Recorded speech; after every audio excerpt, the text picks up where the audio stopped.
This old man is humanity's last hope. He wields the legendary Star Soul General, piloting mechanical armor against alien swarms. His only goal is protecting the stronghold's survivors. The year is 1390. In this final battle for survival, humanity has lost. Facing thousands of enemies from the rift, he chooses mutual destruction. Tong Van Tuong, wake up. His eyes snap open. He's young again. This is the Mecha Academy uniform. Thindo Nation, South Province. He has regressed to age 18 with all his memories. Soon, a massive beast tide will annihilate the South Province Academy. Everyone will die. His teachers and friends will fight to the death, while he remains a useless degenerate. Back then, his broken soul pulse made him powerless as they fell one by one. But not this time. He has returned with future knowledge to rewrite their tragic fate. Who are you? A student panics. He smiles. I am the new Tong Van Tuong. November 22nd, the Star Soul Generals return. Humanity awakens. Back in 1390. Huyen Vu City, our final fortress, is breached. To these monsters, humans are mere insects. People run in total despair. Against such overwhelming power, there is only frantic escape. A boy trips. His mother rushes to help, but a monster looms right behind them. Just as claws drop, a massive blade impales it. The surrounding beasts are annihilated instantly. A mechanical warrior descends from the heavens. The crowd roars. They've been saved. It's the Star Soul General, Dong Ianshu, piloted by Tong Van Tuong, humanity's last hunter. Despite a broken soul pulse, he uses pills to maintain his star soul synchronization. For decades, he stood alone as humanity's shield. Suddenly, a new boss monster appears. It charges a devastating blast. Everyone freezes in terror as the energy surge erupts. Van Tuong dives down, activating his shockwave defense. The impact levels every building nearby. Everyone is safe, but his mecha is redlining. System warnings flash energy levels at 0. He dissolves the armor and triggers the replication system to summon a new suit. Brilliant blue light erupts. Armor plates snap together, forging a new mechanical god. Star Soul General, 𝐒𝐓𝐃, spirit color, awakened. The rescued boy stares in total awe. Look, the colors are shifting. Armor turns orange as massive wings unfold. In a flash, it transforms into a phoenix. Van Tuong unleashes his golden light skill. Beams of light slice the sky, dropping high-tier beasts. Then, a fatal warning triggers. Before he can react, alien tentacles ensnare 𝐒𝐓𝐃 in a crushing, deadly grip. Let's talk about the Starmaster System, a hidden artifact he found years ago. It can copy legendary armor and guide him through the most dangerous situations. Using these system traits, Van Tuong has cheated death in countless hunter missions.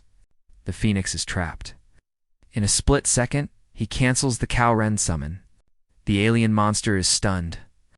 The prey has vanished into thin air. Instantly, he summons a new general. 𝐒𝐷. Skill evolution. Spirit colors shift. The beasts on the ground lock on. They fire a massive barrage of energy. Van Tuong maneuvers 𝐒𝐷 through the fire, charging power into his legendary halberd. He hurls the weapon, aiming for a killing blow. These system clones are lethal. However, his broken soul pulse from his youth remains a ticking time bomb. He's stuck at St. Tier, unable to reach his true awakening or full potential. He only utilizes a fraction of the suit's power. Summons dual swords next. Suddenly, aerial tentacles seize 𝐒𝐷. The entire swarm locks their sights on him. An energy beam tears through the sky, hitting him head-on. Smoke covers the battlefield. 2 flashes of light retaliate, erasing the beasts. Out of the smoke, he commands. System scan complete. 30 miles clear. Tong Van Tuong initiates armor swap. Soul, Spirit, AO, Bing. Blue mecha mode engaged with twin shoulder cannons. Targets locked. Energy charging. Beams rain down, obliterating the beast horde. Monsters scream in agony. Suddenly, Bing overloads and crashes hard. Dust settles. Van Tuong emerges as the peerless spirit general Lu Bu. Maintaining this form is difficult. Gasping, he consumes a soul recovery pill. Power surge. Lu Bu charges alone with absolutely terrifying martial strength. Beasts crumble before him. He recalls the Star-Lord system's secret history. Ancient humans once ruled this world with peak technology and absolute power. They launched millions of satellites, surrounding the planet in a star web. The star web provided infinite energy. Now, more sky monsters are appearing. Using spatial printing, the ancients manipulated matter through the vast star web. Moving mountains was child's play, but human greed knew no bounds. Trying to conquer time and space triggered the ultimate planetary destruction. Decades later, history is forgotten. Sealing Sea split the world apart.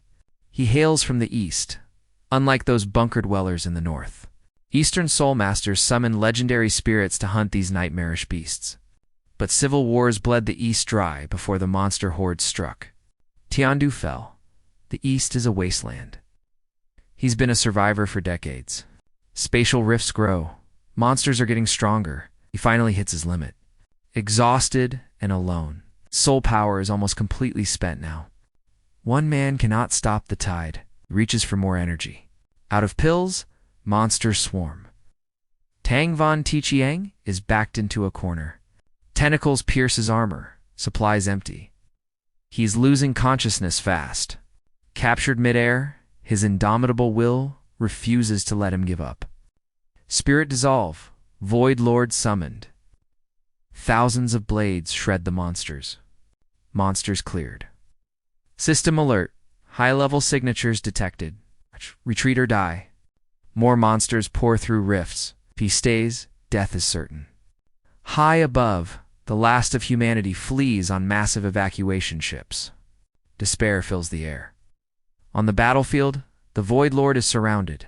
System, find an escape route. The survival calculation begins now.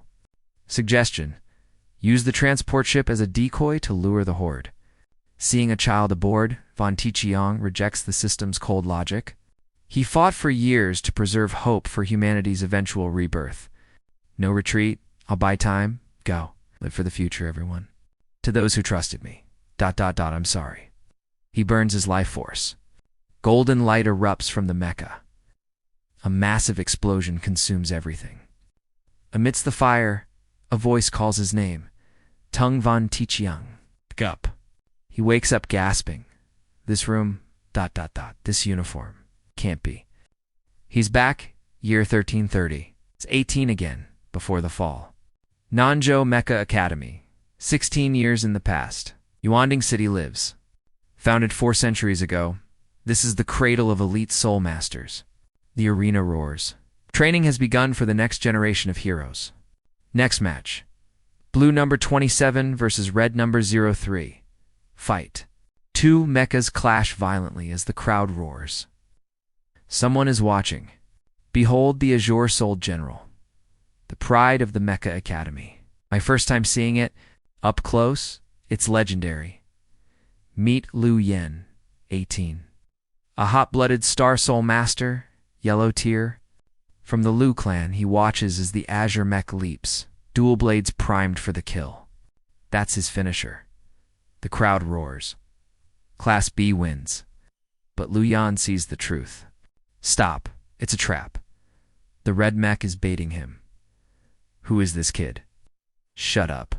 No uniform, looks like a spy. Eyes turn toward him. Lu Yan feels the heat. Panic sets in. On stage, the tide turns instantly. The red blade finds its mark. Steel at the azure neck? We lost to Class 10? It's all that brat's fault? He ruined the view. Elsewhere, Lu Yan slips away. Phew. Barely made it out alive. Stayed there, I'd be dead, but wait. ...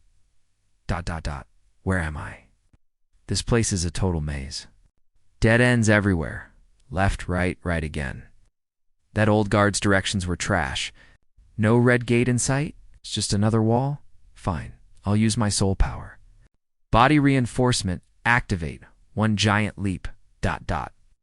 Yes, over the wall, and... oh no, The girls' locker room. Meet Huyen, 18, Class 10's fearsome representative.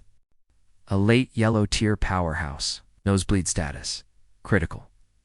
Then she spots the intruder. "Pervert!" she screams. An army of girls gives chase. "Catch him! Don't let him escape!" Wait, it's a misunderstanding. Save it, scumbag. The mob closes in fast. Another dead end. Seriously, nowhere to run, creep? Huyen's eyes flare with rage. Beat him, then tie him up. Luyan trembles in terror. Justice is about to hurt. The guard tricked me. Mercy. Cut 2. The principal's office. One very bruised Luyan. Luyan, reporting for enrollment. The swollen face nods. Yes. ... Hello. I'm Luyan. From the southern borders, Lu Clan, I passed the trials. I'm no peeping Tom. It was a mistake, Secretary Yu reads his file. Luyan, early yellow tier master. Talent rank. A class. 2nd grade. Theory score, 92. Combat score, 97. Entrance exam. Pass with flying colors. Father, a decorated veteran. Retired from the Imperial Army. Peak yellow tier, 3rd class merit. Principal Ju strokes his chin. Interesting background. A ranked talent, huh? Not bad, at this rate. He'll reach the profound realm soon.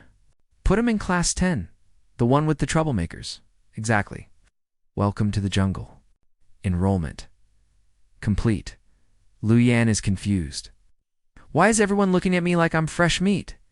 Just relax, the principal says. Yen fumes, ready to erupt. I said it was a misunderstanding. I'm not a pervert. Yen, he's your responsibility now. Welcome your new classmate. Give him the grand tour, then drop him off at training. 𝐒𝐓 is waiting, and grab his uniform first. Yen agrees. ... Barely. The principal looks at the files. Data transferred via compression drive. Yen shoots Luyan a glare. Move it, rookie. Follow me. She storms out, seething. Luyan trails behind, apologizing. But the secretary looks worried. Principal, we have a problem. Student number 16 is missing. Song Young-xiang has vanished. 3 days? No contact. Should we report this? The principal lights a cigarette. The Song family loser. A kid who used connections. That's the one, right? Witnesses say he acted strange. He asked for the date. April 9th. Then he said something chilling. 3 days left, he muttered. Then, ... poof. Gone.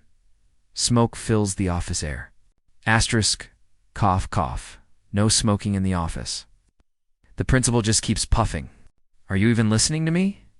Yeah? You talk too much? This kid's family is ... complicated? Contact his parents first. Meanwhile, Huyen leads Luyan across the Grand Academy Plaza. So, where are we heading? The combat arena. Time for live Soul General training. And put that uniform on.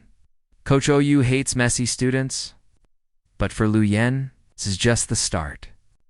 Luyan trailed behind, his gaze fixed on the colossal monument.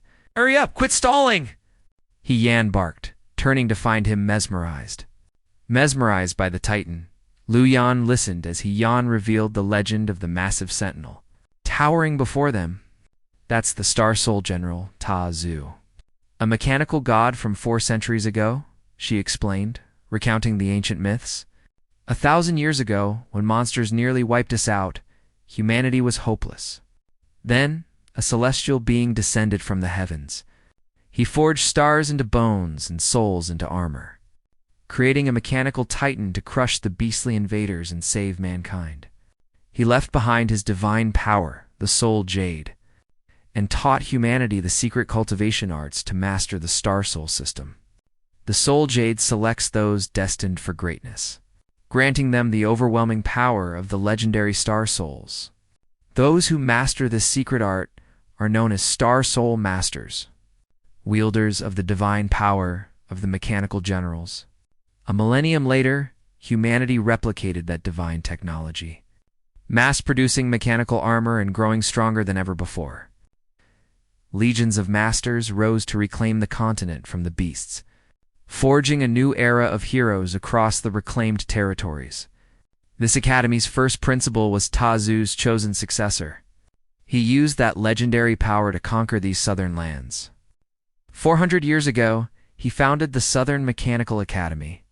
Today, his original armor remains sealed within that very statue. His spirit waits within the monument, dormant and hidden, searching for a worthy hero to inherit its ancient, legendary strength. Luyan's heart raced with pure adrenaline. He dashed forward and knelt, his eyes burning with a new, fierce ambition. I'll be a legend. I'll reach the top and become the strongest Star Soul general this world has ever seen. Suddenly, the statue erupted in blinding light. Soul resonance? Could the legendary Soul Jade actually be reacting to him? Huyen froze in disbelief. Could this idiot really be resonating with the principal's legendary Star Soul? It has to be an illusion, she muttered, shaking off the shock. Meanwhile, Luyan poked the statue with curious wonder. Huyen cuffed him and dragged him to the instructors. High above, Song Xiang watched the scene with cold, calculating eyes. The legends of the eastern continent are finally waking up, he whispered. His preparations were almost complete at last. This time, the sacrifices won't be in vain. Down in the arena, two mechanical titans clashed in a violent high-speed duel. The blue mecha dominated the field. Assistant 𝐒𝐔, a yellow-tier master, turned to his superior instructor. Oh boy. That blue pilot shows promise, don't you think? Should we grant him bonus points for such an aggressive victory? Oh boy, a middle-rank master remained stern, reckless. That chaotic style is a death sentence on a real battlefield. Huyen arrived with Luyan, reporting, New recruit Luyan is here for his combat entrance evaluation and placement. Luyan stepped forward, looking sharp. Luyan, 18. I hail from the Lu family in the southern borderlands. Rank, yellow tier, beginner. My experience includes, he tried to continue, but the instructor cut him off instantly. Enough talk. I value action over words. You're up next. You'll be dueling Huyen. Get ready to fight. Wait, right now? Luyan stammered. Huyen grinned, cracking her knuckles with a predatory, vengeful glint in her eyes. I've been waiting for this, she hissed. Time to pay for all the trouble you've caused me, rookie. The crowd roared in excitement. Show the new guy his place, class rep. Don't let him breathe for a second. Chica looked concerned. Hey kid, do you even know how to sync your soul with a Star Soul general? I've practiced, Luyan replied. My father was a soldier and taught me the basics, but I don't have a unit. Chica tossed him a card. Use this soul talisman. You'll be piloting Unit 16 for today's evaluation match. Interface your soul force with the system. Let the mecha's awakening guide your movements through the neural link. An official academy talisman. Luyan marveled at the intricate circuitry and the raw power humming within the card. The craftsmanship was flawless, far surpassing the old jade his father used. This was true top-tier military technology. Huyen raised her talisman high. Star Soul General materialize. Engage combat mode and prepare for total annihilation. Her mecha roared to life, steam hissing. Don't expect any mercy today, rookie. I'm going all out against you. Luyan smirked, his eyes flashing with excitement. Good. A real warrior fights with everything they've got. Let's go. The blue mecha lunged with its blade gleaming, but Luyan dodged the strike with unnatural, fluid grace. Stop running, she screamed. 𝐒𝐔 frowned from the sidelines. Is he just playing tag? Why isn't he attacking? Look closer, Oh whispered. His movements seemed chaotic. Yet he's predicting every single one of her strikes perfectly. 𝐒𝐔 gasped. He's reading her. In the arena, the pressure was mounting as the two ranks gap loomed. Huyen's raw power was overwhelming. Could Luyan's reflexes really bridge the massive gap between their cultivation levels? The crowd jeers as Huyen's mecha unleashes a relentless, crushing assault. A head-on clash is suicide. I need distance, but she won't let up. Shells rain down. Lu Di shields himself, taunting her lack of long-range precision. Is that all? He scoffs. Infuriated, Huyen prepares her ultimate killing blow. You ask for death? Out. Two blades hum as her secret technique awakens. The triple strike. The crowd knows he's dead.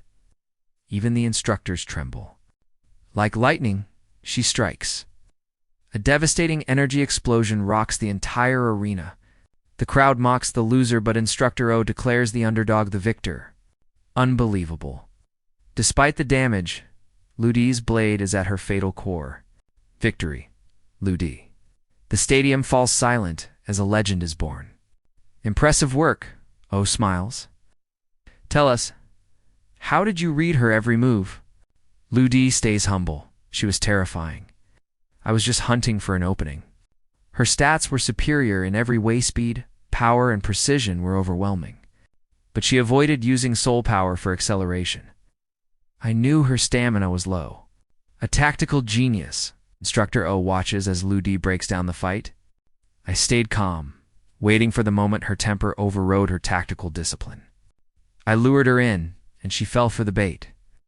One angry lunge. Luck. Just luck. Ha. Yen fumes. And call me class monitor, you brat. Wait, Lu Di pales. I broke mecha number 16. Do I have to pay? Idiot, spirit generals are summoned manifestations. They can't be broken like toys. Wait, number 16 belongs to that infamous 3-minute trash, Tong Van Tuong. The rich loser has been missing for days. I'll report him as disappeared. 3 minutes? Lu Di asks. Is he challenged in that department? Worse, his soul power is defective. His summons vanish before the battle starts. Enough, Instructor O snaps. Training's over. Get home before the sun sets. Suddenly the light vanishes. An unnatural shadow swallows the entire training ground. Space cracks. The alarm screams as monsters pour from the fractured sky. Chaos erupts. Beams of annihilation turn students into nothing but piles of ash. A deadly blast locks onto the group. 𝐒𝐓𝐀𝐑, activate the defense barrier. The shield groans at 73% damage. These beasts are austere threats. 10 high-tier monsters detected. This isn't a training session, it's a full-scale invasion. Evacuate. Find cover. O commands. As the world descends into a living nightmare. We can help. The students cry. But the instructor's roar silences their bravery. A second mecha joins the fray, clashing with the lead beast in sparks. It's Instructor AOS's primary spirit general. The monsters pause, sensing a predator. They're slowing down, O observes. But 𝐒𝐑 knows 2 hunters aren't enough. Hold the line. We don't move until every student has safely retreated. Lu Di freezes in fear. Run, you fool. Huyen drags him away. Blue flares light the sky. The vice commander's reinforcement signals have finally arrived. Combat orders received. Oh boy, you're in command. Engage the targets and survive. What do we do, class monitor? Lu Di asks, trembling at the chaos. We're just dead weight here. Obey orders and fall back. Move it. They sprint for their lives. High above, blue dots signal the cavalry's arrival. Instructor O spots it, the vice commander's signal. The counterattack is beginning now. Command to Bois squad. Reinforcements incoming. Form up and prepare for total war. Mechs lock down the arena. No beast escapes. The reinforcements are finally here. Student council reporting for duty. Instructor O sighs. Glad you made it. 12 mechs. Form a battle array. Now, all pilots shout. Roger that. They initiate the Tiger Wing formation. Decoys lead. Flanks strike for the kill. The Dean watches. Perfect use of terrain. Truly the white fox of the north. Red dots flood the radar. Girl warns Sector 8 is compromised. Ooze squad holds the line. The perimeter is set around the Rift Center. Southern Province Academy, listen up, the captain roars. Defend your positions. 0 escapees. Hold until the wave ends. The battle turns into a bloodbath. Beast power is overwhelming. Yen and her friend are being hunted down. 𝐒𝐓𝐀𝐑 panics. Why here? Why won't these monsters stop chasing us? The predator's speed spikes. Ha! Yen turns, eyes cold. 𝐒𝐓𝐀𝐑, listen closely. I'll stall this beast. Run to underground entrance 9. Go now. Entrance 9. I don't know the way. Yen faces the monster head-on. Behind the TA2 statue, she summons her spirit soul for a final stand. 𝐒𝐓𝐀𝐑 flees in a rage. The beast's power crushes Yen instantly. Run, she screams.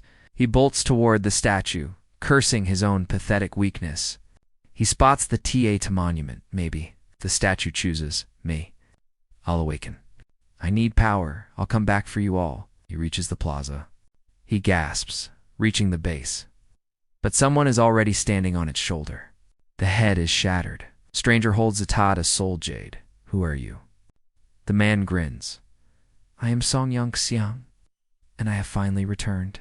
This time, I won't fail my friends. ... Or those who look down on me. The black armored guards ... My lovers. Enemies I couldn't defeat. I remember all. Decades of regrets vanish. His eyes snap open as the watchtower glows bright. After 3 days of grueling effort, the breakthrough is complete. A legendary aura. Level reached. Peak yellow tear. He remembers his death against 10,000 foes. Reincarnated at 18? Back when his soul veins were still crippled and weak, his father sent him to the academy for safety. He was a degenerate back then. Then the catastrophe hit. The academy fell, and the Song clan was erased. He survived thanks to the Star-Lord system. The system was reborn too. System status check. A holographic window flickers into existence before his eyes. Status, peak yellow tier. Soul. Defective. General, none, just as I thought. The system inventory is empty. Tonight, the nightmare begins. I must be ready. He needs the reconstruction pill. No more Saint tier bottlenecks or power limits. Last life, he relied on drugs. His energy was always unstable and weak. Not this time. One perfect pill will fix his soul without side effects. He heads to the southern pharmacy. I need the Heaven Dragon root. It arrives at noon, the clerk says. 𝐒𝐓𝐃 can't afford to wait. He rushes to the academy early. Time to set the defensive arrays. The traps are set. Even with his low level, he can slow them down. A simple deceleration field. It's the difference between life and death tonight. He looks at the great statue. 2 students are whispering in the shadows. Spirit soul, 𝐷2. Last life, I begged you like a dog for power. He smirks. This time is different. System, initiate the next phase. Master, I'm scanning the statue. System notification. Unclaimed spirit soul detected. Target confirmed. Evil General 𝐒𝐓𝐃𝐑. Execute forced extraction. What is happening? Why is she paralyzed? This must be resonance. The statue glowed just now, right? Lu Yen gazes up at Yen in shock. 𝐒𝐓𝐃 checks the system interface. System, did you copy 𝐒𝐓𝐃's soul? Notification, unclaimed souls cannot be copied directly. Alternate options are available. Store it in the inventory. Once a host is found, skill evolution can begin. To stay stealthy, he'll seize the jade later. Suddenly, a ping from the pharmacy. The rare herbs have finally arrived. 𝐒𝐓𝐃 sprints toward the shop. A shadowy figure stops him cold. System, scan that target. He senses a familiar, dangerous energy. Just as he thought, it's focusing spiritual energy into the solar plexus. That's the signature style of the Deluan Empire. Deluan, the northern threat to Tiandu. One of the 3 great powers of the eastern continent. In his past life, they were monsters. Memories of the invasion flood back. 3 years from now, they'll launch a total war. A massacre that burns Tiandu to the ground. That war was the fuse for the continent's destruction. Why are their agents here so early? A hidden conspiracy is brewing. At the Nanzhou pharmacy, a clerk greets him. Welcome. Check out our new cultivation boosters and spirit pills, fresh from our master alchemists. Song Yongsheng interrupts awkwardly. I'm here for the Heaven Dragon tendon I reserved. The clerk's eyes widen with respect. This way to the VIP lounge, sir. The item is ready, but the price is steep. 130,000 Tiandu coins. Including the rush fee and deposit, he's short. I don't have enough cash on me, he admits. The clerk's smile falters instantly. No installments, sir. No pay, no item. Before she can finish, he pulls out a hoard of pills. How about a trade? The clerk stares in disbelief. Is this? Grade 3 soul restoration pill? These are rare, legendary tier items. The quality exceeds even their head alchemist's work. She's never seen anything like these before. Her hands begin to tremble. Please wait while I consult the manager. Yongsheng nods. Keep the pills. Is there a refining room I can borrow? It's been gathering dust, she warns. No matter. I just need a quiet place to hide my soul power fluctuations. Inside, the furnace is a rusted wreck. Luckily, his past life mastery of void refining kicks in. No tools, no problem for a reincarnation. He triggers a four-direction smelting array, refining legendary pills with his bare hands. Meanwhile, the manager is losing his mind. Grade 3, spirit pills? Fire pills? Where is this guest? The manager demands. He smells a massive business opportunity. He's in the furnace room, but it's broken. She worries he's just looking for privacy. Little does she know what's happening inside. Success? A grade 6 reconstruction pill. Top-tier quality. Yongsheng swallows it whole. It's time to repair his shattered meridians. A blinding emerald aura erupts. Outside, the manager grows anxious at the silence. Is he still in there? Whispers. A barrier is blocking the door, she replies. Suddenly the door slides open. Yongsheng steps out, his power finally awakened. The fish has taken the bait. He smirks. Song meet manager Hong, she introduces. The manager bows with newfound respect. Seeing the academy uniform, Hong's mind races. A hidden heir, or the disciple of a grand master? He won't let this chance slip away. A pleasure, Yongsheng says coolly. I assume the pills were to your liking. Hong's grin says everything. The four-direction smelting array manifests. Yongsheng draws rare herbs from his storage card to begin the fusion. He refines with bare hands. Meanwhile, the manager inspects Tier 3 spirit pills brought by the young girl. Soul restoring and condensation pills. Even flame pills. Are you certain the guest wants to sell these items? Yes, the girl confirms. Yes. Sensing a massive opportunity, the chief manager bolts upright. Where is he now? She hesitates. The refinement room. But I forgot to tell him the furnace is completely broken. He looks so young. Surely he's not actually refining. Maybe he just needs a quiet place to talk. Success, a Tier 6 reconstruction pill. Top grade. Yongsheng greedily swallows the glowing medicine without a second thought. Sitting cross-legged, he repairs his meridians as a brilliant green aura envelops his entire body. Outside, the manager grows anxious. Why is it so silent? Is our guest still inside that room? Yes, she stammers. But he deployed a powerful concealment array. The door is locked from the inside. The door creaks open. His meridians restored. Yongsheng steps out to find the chief manager waiting. The bait is taken. The girl smiles.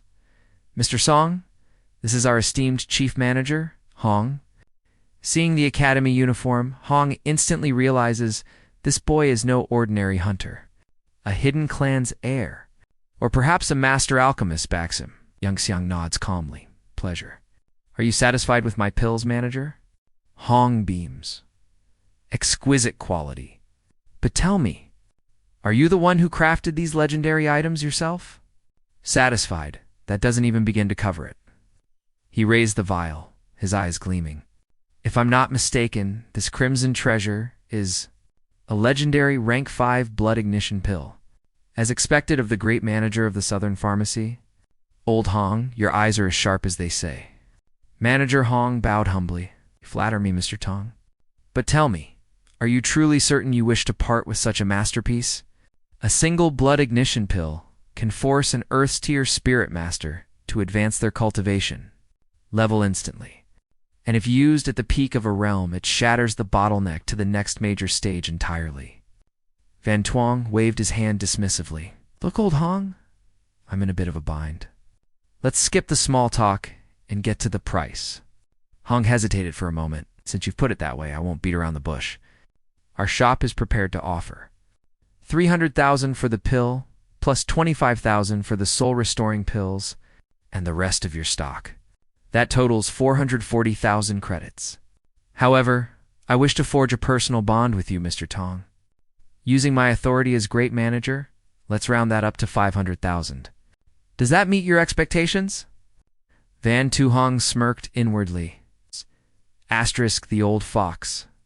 He thinks my youth makes me an easy mark, trying to fish for my secrets. Asterisk. He rubbed his chin, feigning deep thought. 500,000, you say? To be honest, Hong urged, we can only resell these for 600,000. This is the absolute limit of my authority. How about this?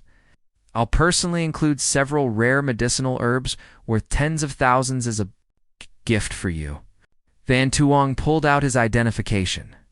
Don't misunderstand, Old Hong. My Yuan Marquis mansion never takes unfair advantages. Let's make it an even 1 million. I'll add 2 more blood ignition pills to the deal. Suddenly, 2 more glowing pills appeared in his palm. The onlookers gasped in pure shock. What? 2 more rank 5 pills? Their minds raced. Asterisk, does this youth have a rank 5 Grandmaster Alchemist backing him? Did he say the Yuan Marquis? Asterisk, one of the 8 great generals of the capital. He's the young master of the Southern Tong clan. These pills, they're flawless. The quality, ... it's beyond top tier. This is peak grade perfection. Van Tuong watched them, thinking, asterisk, the bait is set. Now for the big fish, asterisk. Manager Hong was likely a branch member of the massive Hong Merchant Guild, the powerhouse behind this pharmacy. In his past life, the Hong Guild was one of the 3 titans of the Eastern continent, dominating 70% of the medicinal market. Their influence spanned across both politics and commerce, accumulated over generations of ruthless expansion. They possessed bottomless wealth and a terrifying network of resources. In this life, to stop the coming beast calamity, Van Tuong knew personal strength wasn't enough. He needed to build his own empire. Money, connections, and resources, these 3 pillars were essential. Asterisk Hong Guild, you're the perfect catch, so let me use you, asterisk. Manager Hong stepped forward, his tone shifting to deep respect. Young Master Tong, this lobby is far too crowded for a man of your stature. Please, allow me to invite you to my private office. We can share some of my finest tea and discuss our future. Inside the VIP suite, a holographic system window chimed. Notification. Your bank account has been credited with 1 million credits. That's quite the sum, Master Hong Van Tuong remarked, checking his balance. Hong laughed, waving it off. For someone like you, it's a pittance. Consider all transaction fees waived as a sign of my respect. Then, I won't be modest. To your health manager? After a toast, Hong signaled his assistant. Go to my desk and retrieve the golden membership card from the 3rd drawer, the one marked number 3. The girl returned with a lacquered box containing a shimmering card. Van Tuong looked up. And this is... Brother Tong Hong smiled warmly. As you know, our pharmacy is a subsidiary of the great Hong Merchant Guild. This is a platinum-grade membership jade talisman. It is a rare honor within our organization. With this, you will receive VIP treatment and massive discounts at any Hong establishment across the world. Please accept this small token of my friendship. Van Tuong took the card and eventually took his leave. Once he was gone, the assistant whispered, "Manager, why be so subservient to him? Do you know his true origin?" He grinned. He mentioned the 𝐒𝐲 Marquise and his surname is Tong. Use your head, girl. He is likely the hidden heir of the Tong family. A noble scion from the heart of the capital. The 8 generals are 𝐶 powerhouses, the ultimate peak of our nation's martial might. The assistant frowned. But even a 𝐒 favor. Is he worth more than the rank 5 alchemist standing behind him? Do you really believe a youth like that could produce such treasures without a grandmaster's support? Rank 5 masters are legends across the continent. Finding one is harder than finding a needle in the sea. Recovered from ancient ruins, Elder Hung muttered, "This lotus bloom pill is pure god-tier quality, overflowing with soul power and freshly refined. Quick, notify the 4th lady. Her rank 5 alchemist lead is hot." Leaving the shop, a girl passed by. Memories of my past life surged as I grabbed her wrist tightly. "Atan, is it you?" She turned, stunned. My heart raced. It truly was her from my previous life. System. Star Soul vessel detected. Downloading Star Soul general data. Processing Lu Bu's soul stats. Soul General. Lu Bu. Atan, the legendary Taiyan assassin. Carried the peerless warlord's violent star soul. In my past life, she was a 𝐒 powerhouse. Fighting to stop the genocide between warring human nations. We weren't supposed to meet for 3 years. Back then, she was an unstoppable force of divine nature. Bound by Taiyuan's creed and Lu Bu's overwhelming power, she forcibly intervened on every global battlefield. I was a broken soldier when we first met amidst the carnage. After surviving death together, we became one. Back in our room, Tong Van Tuong asked, "Atan, is that your real name, or just a Taiyan codename?" She sat up, explaining that the great oracle predicted a coming storm of total war and chaos. They named me Tan, the umbrella, prophesying my destiny as the one who shields the world from the rain. I smiled warmly. "So it's your true name?" She brushed her hair back softly before our lips met. Snap, reality returned. Sister Lu Bu, armor synchronization complete. Atan looked so much younger and more innocent now. She lacked the scars of the future. Suddenly, she summoned a dagger, breaking my grip with lethal speed. She lunged with killing intent, but I knew her patterns. I easily parried her strike and pinned her down. "Relax, I'm not a villain, but tell me, how do you know Taiyuan's secret assassination arts?" I sensed killers tailing her. Before I could speak, a heavy blow caught me off guard. Hitting my vitals, I collapsed, feigning agony to let her escape. The pursuers, thinking I was a nobody, rushed past us. As the spies gave chase, I stuck my leg out. They went tumbling, cursing like degenerates as they rose. They tried to leave, but I stood up. "Hold on. You bump into me and think you can just walk away?" "You brat," one snarled. "You're with that red-haired thief, aren't you?" A man stepped forward, eyes narrowed. "Capital Intelligence Bureau. Kid, I suspect you're an accomplice to a dangerous target. You're coming with us." My gaze turned cold. These men weren't secret intelligence. They were fakes playing a very dangerous game. I reached into my coat, grinning. It a coincidence. Secret code. Yellow Slang Emperor. 2nd rank. They froze. It was a high-level authentication code for the capital's elite agents. "Wait, you're one of us?" "Apologies, sir," the leader bowed. I countered, "Undercover agent from the South Province, Unit 5418. I asked for their IDs. The leader signaled his men to move ahead while he dealt with me. "We're scouts from HQ on a classified OP, he lied smoothly. "We saw you with our primary target. Care to explain why a South Province agent is fraternizing with a high-ranking Taiyan assassin?" I scoffed arrogantly. "That girl. A unit has been tailing her for months. You just blew my cover." The man hesitated. If I knew she was Taiyan, I had to be a legitimate intelligence hunter. Asterisk, a South Province agent, he thought. Asterisk, this wasn't in the briefing. I need to eliminate him quietly. He forced a smile. In that case, brother, why don't we team up and finish this mission together? He was leading me into an ambush. Sure, I replied. Just let me report to my superior first. Don't, he barked. We suspect moles in your unit. This is a blackout operation to catch the traitor. If you report this, the whole net collapses. Keep it quiet, and the glory will be all ours. I looked at him, eyes icy. A trap? Thoughtful of you to set one up for me. Our team has a perimeter set in the outskirts, he lied. We're just herding the thief into the cage. I followed him, playing the fool, I see. Truly the work of the capital's finest elite hunters. In my past life, I was the high commander of the Imperial Guard. These amateurs were pathetic. They wanted to play spy? Fine, I'll show them how a real legend handles his business. My eyes sharpened as I watched the man's back. The hunter was about to become the prey. One step closer to the trap, a 1 second away from their total annihilation. Game on. Soul Force is condensing. This rat is from the Dylan Kingdom, just like at the Academy. Spies are everywhere already.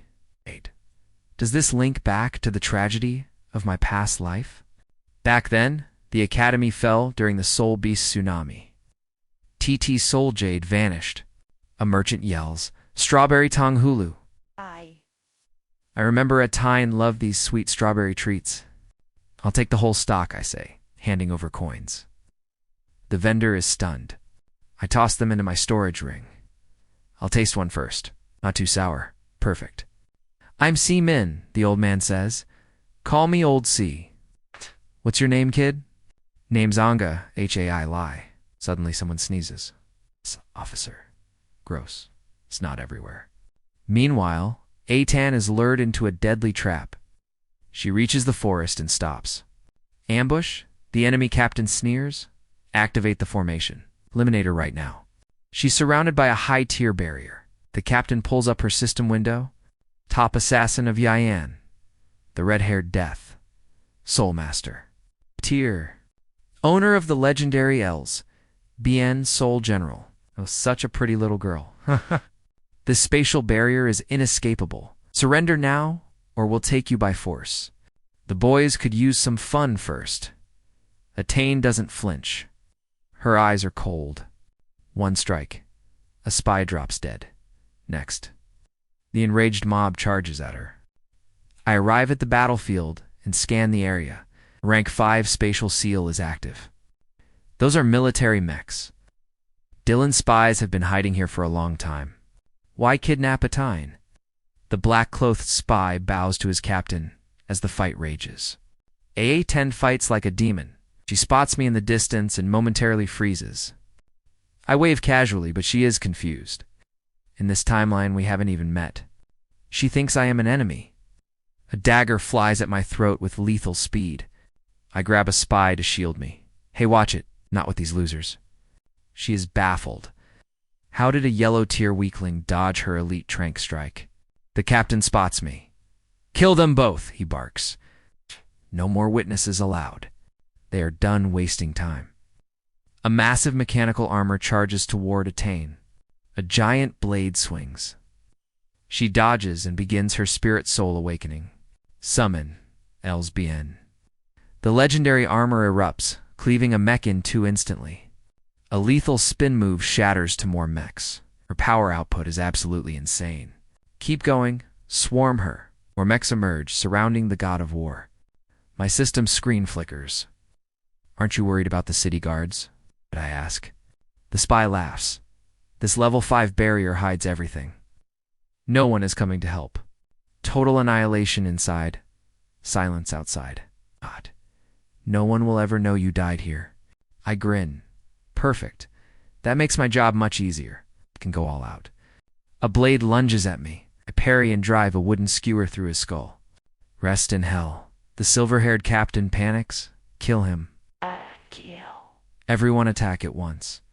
I move like a ghost, weaving through their formation and dropping spies one by one. System. Hack the spatial barrier. I command while dodging a rain of cold steel. Atan is flagging. The mechs are endless. The captain grins. Time has come. Activate. Start prison soul flame. Massive arrays erupt around the 𝐿SBN armor. Spectral chains bind her limbs. What? I can't move. She screams in frustration. She tries to unsummon, but the system is locked. The captain laughs mockingly. This array was built to hunt soul generals, now extract the soulstone data, for data thief mech's dock onto LSB's back. 𝐿 struggles in vain.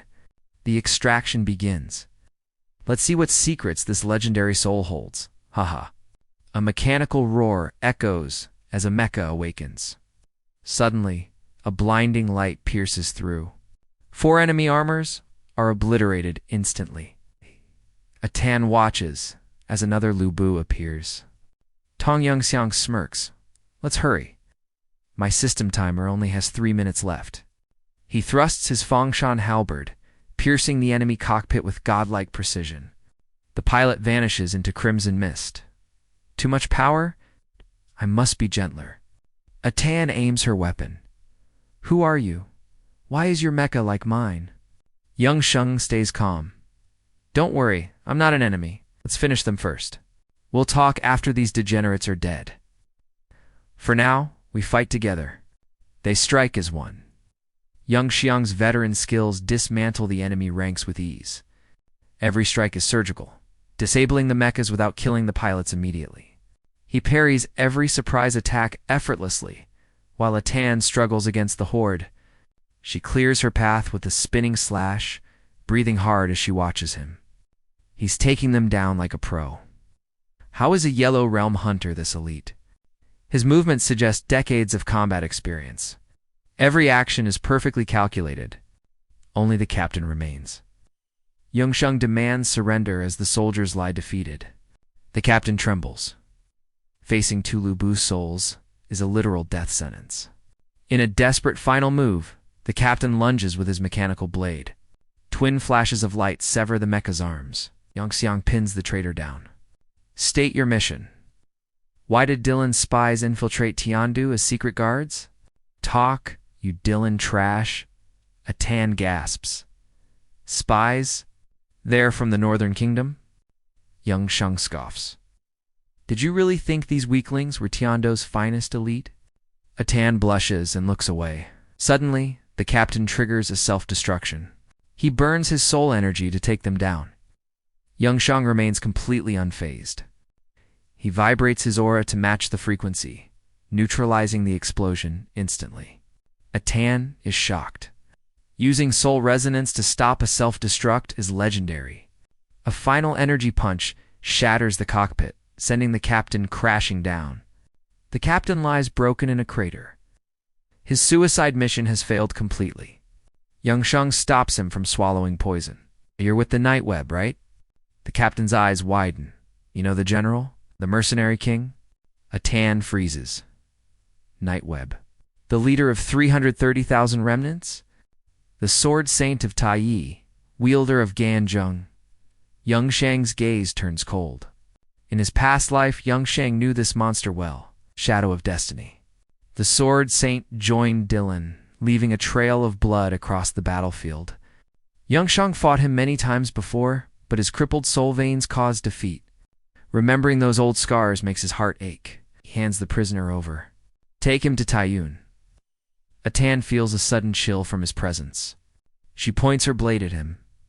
You know too much about me? Who are you?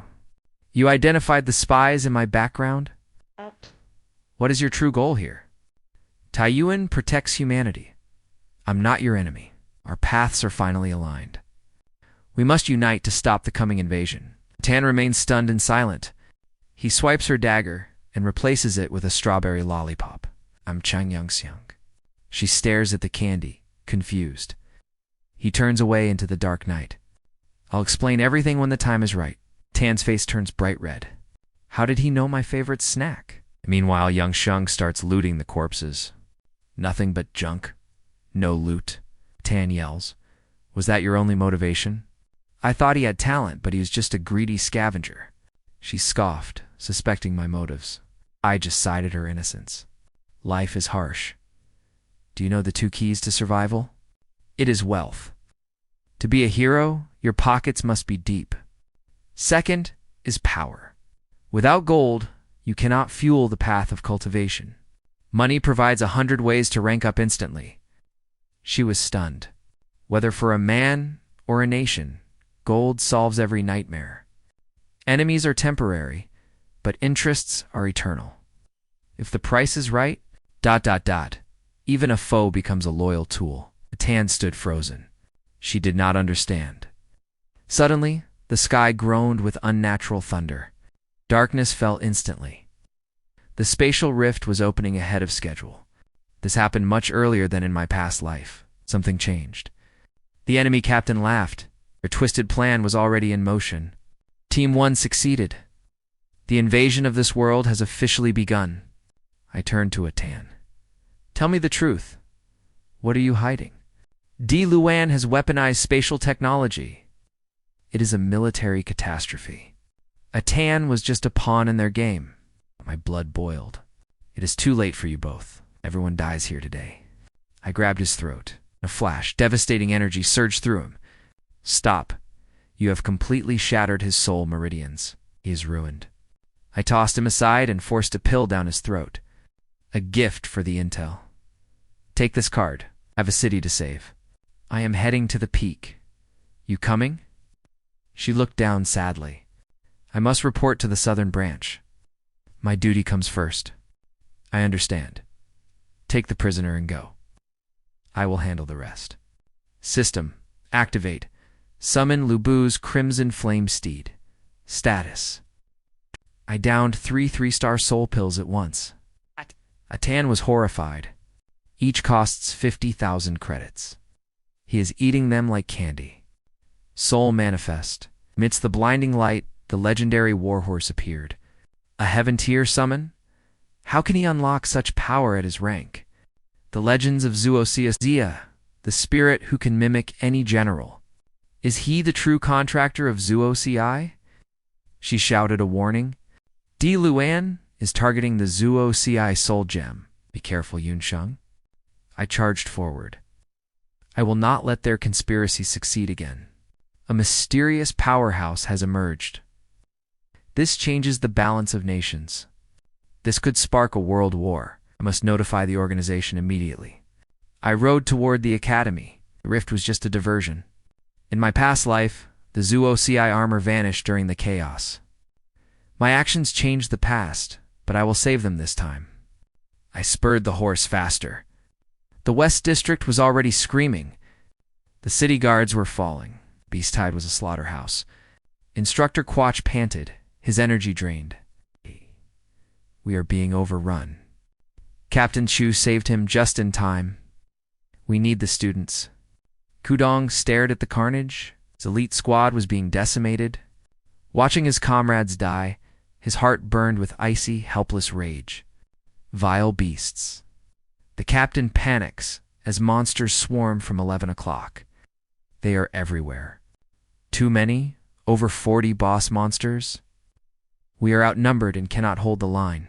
Retreat. No, the captain barks orders. You hold this ground or die. No exceptions. Stop the spread. They break the perimeter. Our brother's sacrifices mean nothing. Sword raised, Heaven City's warriors never retreat from hell. Victory or death for Heaven City. While they clash, civilians flee. Officer 𝐒𝐲, take the students and citizens. Get out. We will bait these degenerates. Use this opening to evacuate the people immediately. The carnage begins. Monsters drop from above, neutralizing our hunter mecha's first frantic strike. Instantly, the mech summons a legendary blade, cleaving flesh. Should we pull back, officer? I signaled for an emergency awakening squad. Just survive until the austere reinforcements arrive. Morale surges. We fight on. Suddenly, a hunter is launched into the air by a beast. He is devoured instantly. A limb is severed. The monster ranking is far too high. As a beast prepares to swallow a mech, a massive kick sends it flying. You okay? One mech is dragged away. 4 eyes. The captain screams before a heavy blow hits. Cornered, the mecha is pinned and shredded. Where is the backup? We are all dying. It is over. The officer is targeted. Fatal strike looms as the boss monster kills. In her final moments, 𝐒𝐲 prays, "God, someone please save us from this living nightmare." Pure despair. Even the captain is suppressed, his system window flashing red. The end. A beast prepares to strike. Then boom. A beam of celestial light pierces it, killing instantly. What happened? A divine spear stands in the crater. Even the monsters stop in confusion. From the dust, a colossal shadow emerges.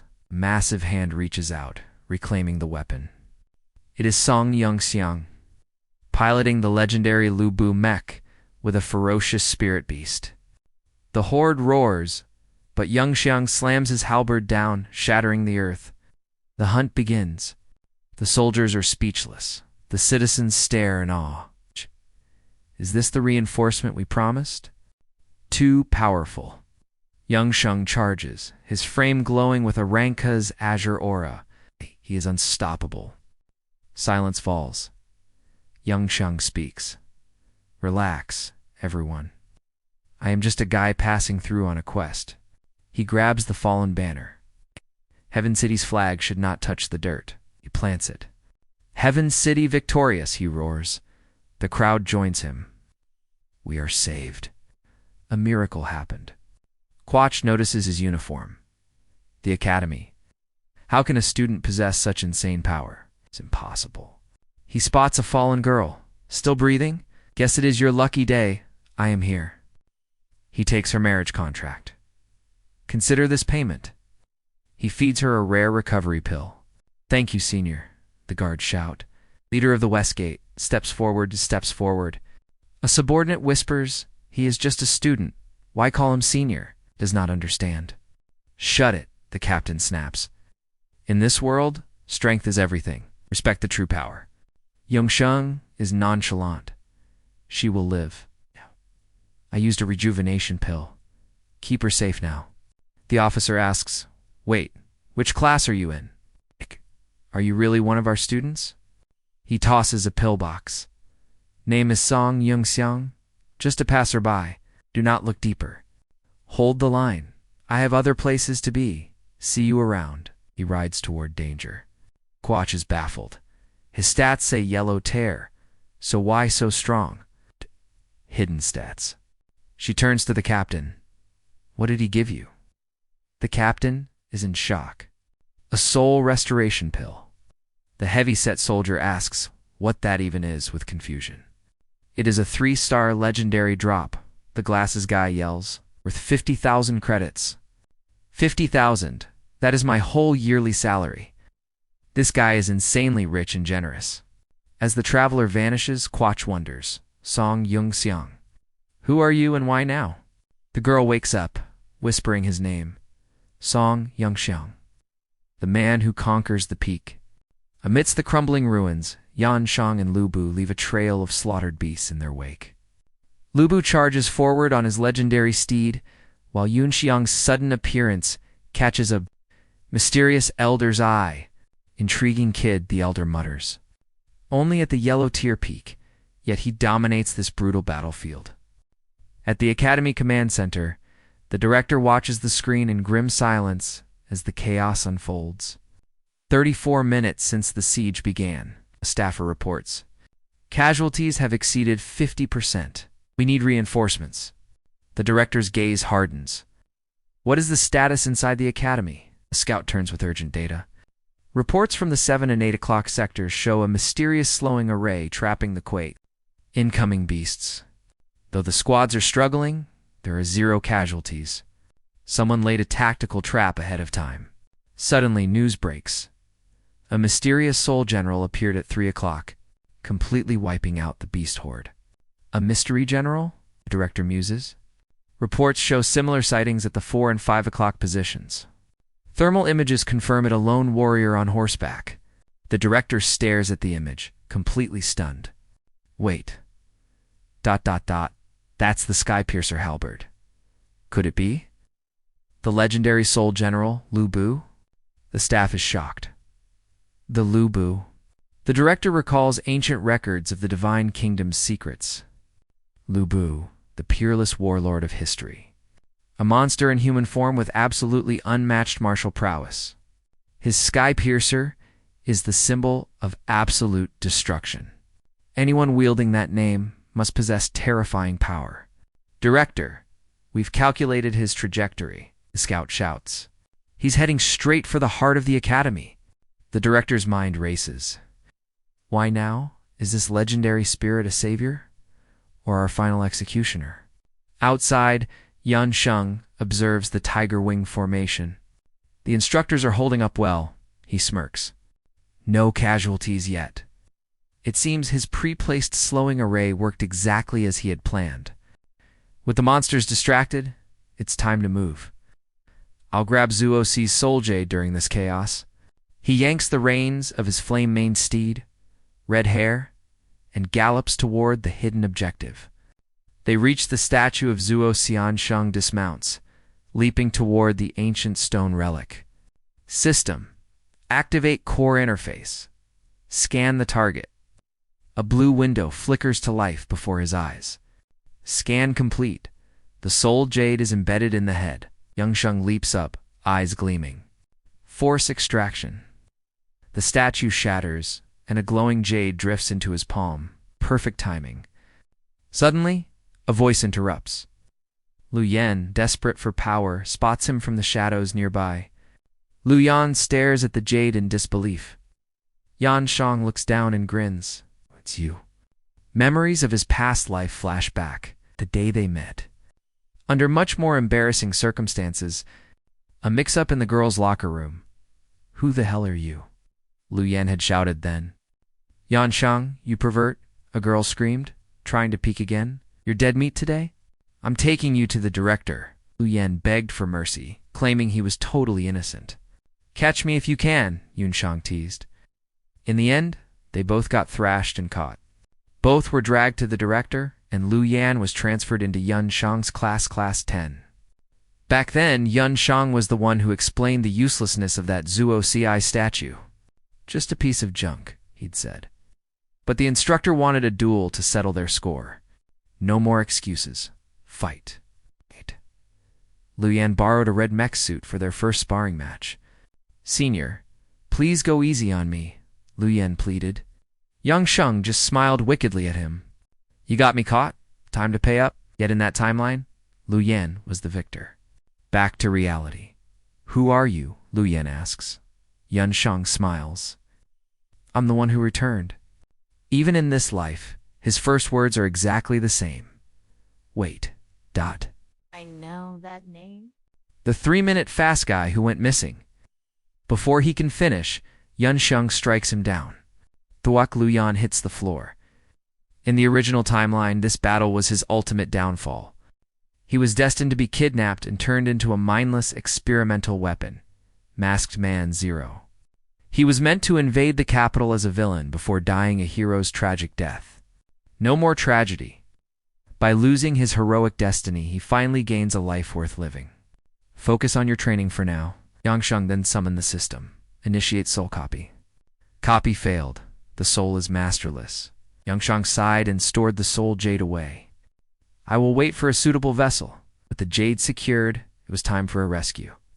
Appearing with Lu Bu would ruin my low-key hunter persona. It's time to switch gears. Disengaging armor. System, can we replicate this way-class model? I asked, holding a talisman. Data missing from StarNet, so this interface only replicates ancient relics. Guess mass-produced junk is off-limits. I need the real deal to trigger a skill evolution. Access restricted. The system echoed. No time to argue. I used a summon card. Suddenly, a towering mech manifested. The 𝐻𝐂 class. ... The nostalgia hit me like a truck. The weapon stats were trash, though. I summoned a basic crossbow and blade for now. Stay put, Lu Yan. I am going in. I gathered power and launched into the air. Meanwhile, Huyen was in a death struggle. She was completely outclassed by the beast. My slowing array worked, but the monster tier was still too high for her. One brutal swipe sent her flying. Even weakened, its raw power was terrifying. Jaws snapped shut, but a flash of sword light intervened. Death would have to wait. Who is there? The monster roared at its new challenger. 𝐿 had arrived. Enraged by the interruption, the beast lunged. 𝐿 dodged with zero effort. Now, the real hunt begins. He dismantled the creature, strike by surgical strike. He prepared for a finisher, but paused. This standard-issue blade could not pierce its hide. Student gear is useless. System. Deploy the Sky Piercer halberd now. The legendary weapon materialized in his grip. Huyen watched, breathless and stunned. The boss monster did not stand a chance. Sliced clean in half by one swing. The sheer power gap was staggering. "Are you okay?" he asked, snapping her back. "I am fine, thank you." "Don't mention it. Class representative Moore lives to save."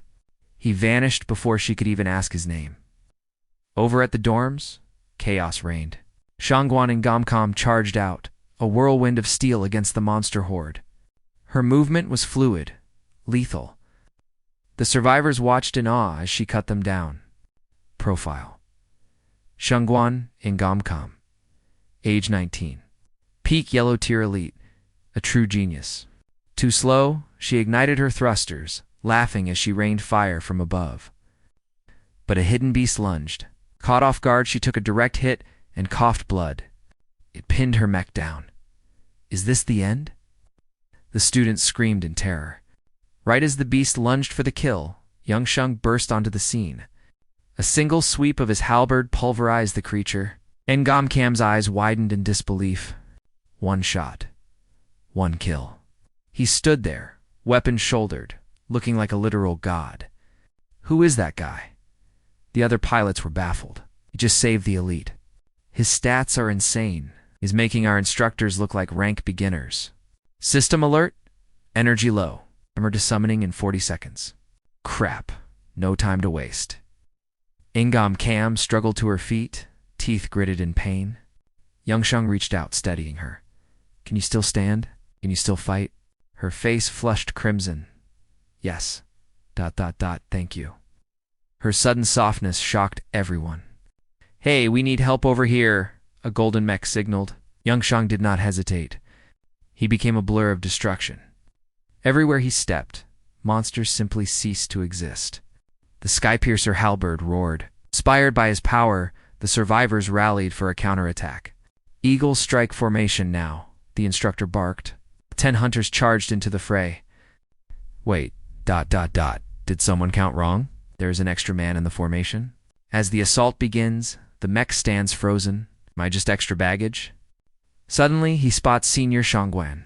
She joins the fray, telling him to provide rear support.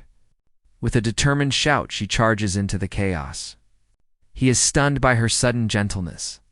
Is this really the same cold Shangguan he knows from the academy? On the battlefield, Tong Van Tuong dominates. His Lone Rider technique obliterates waves of monsters in seconds. While the instructors struggle against a single elite, 𝐿 carves through the horde like a god of war. He observes their 5-star formation. Not bad, he thinks. Suddenly, a red system window flashes a critical warning. Soul power depleted. Form reset in 16 seconds. His mind races. His soul veins are now fully restored. Theoretically, the base 𝐻𝐻𝐿 gear lasts 10 minutes. But this Lu Bu divine armor is a different beast. It is too powerful for his current rank. The energy drain is massive, eating through reserves like a black hole. Using soul pills for these beasts feels wasteful, but he has no choice. He needs a perfect combat balance. The 𝐻𝐻𝐿 and Sky Piercer combo might work. It is the only way to stabilize his skyrocketing energy consumption. This Eris tech is primitive. The armor's defensive stats are pathetic. He needs to innovate once this wave ends. He envisions a total overhaul, integrating flying swords or heavy artillery like the legendary 𝐒𝐲. Bing model. He could even add high mobility wings like the 𝐒𝐲 units. A smirk creeps across his face mid-battle.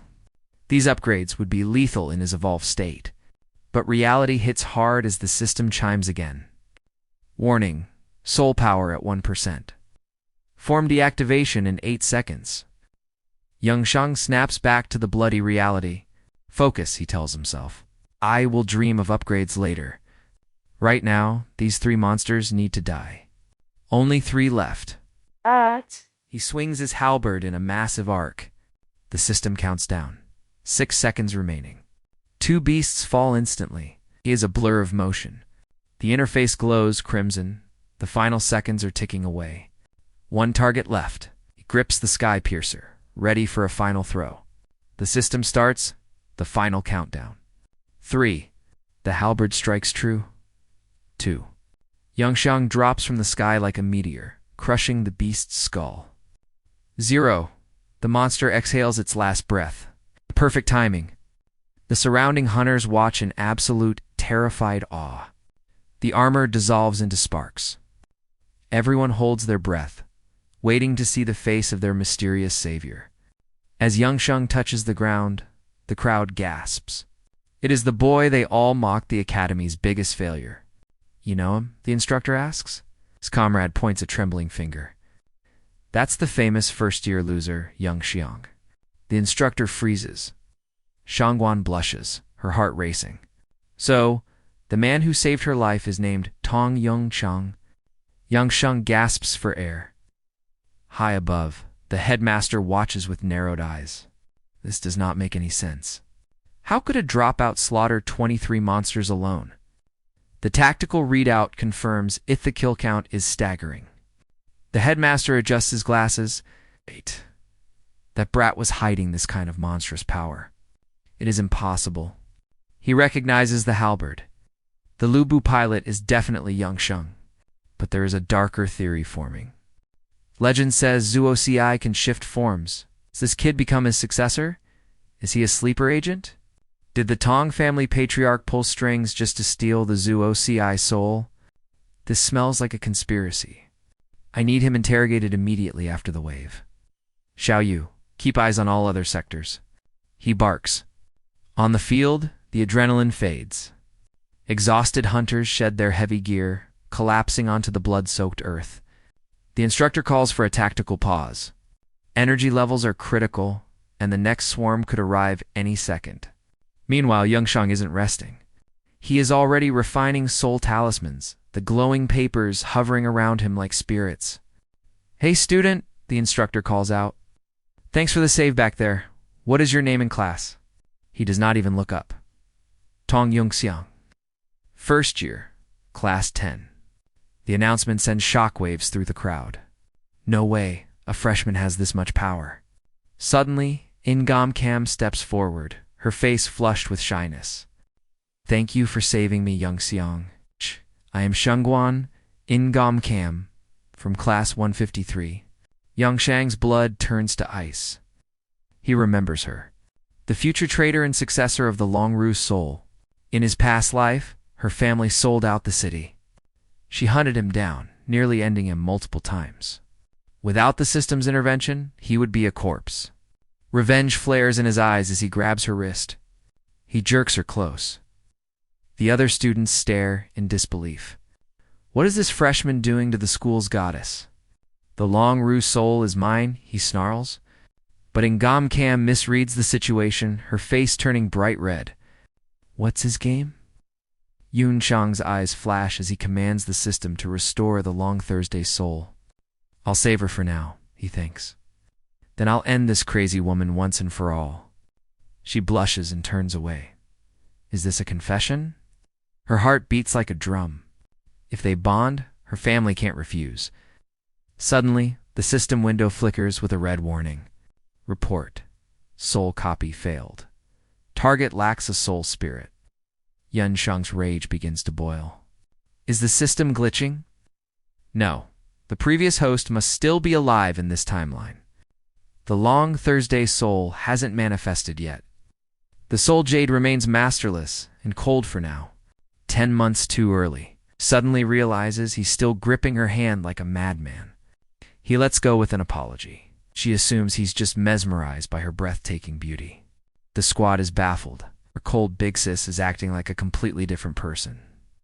Forgive my outburst. The crowd sneers, thinking he's just another degenerate hunting for her heart. Ignoring them, he swallows a soul pill and demands her hand once more. She shyly complies. Is he going to hold me again?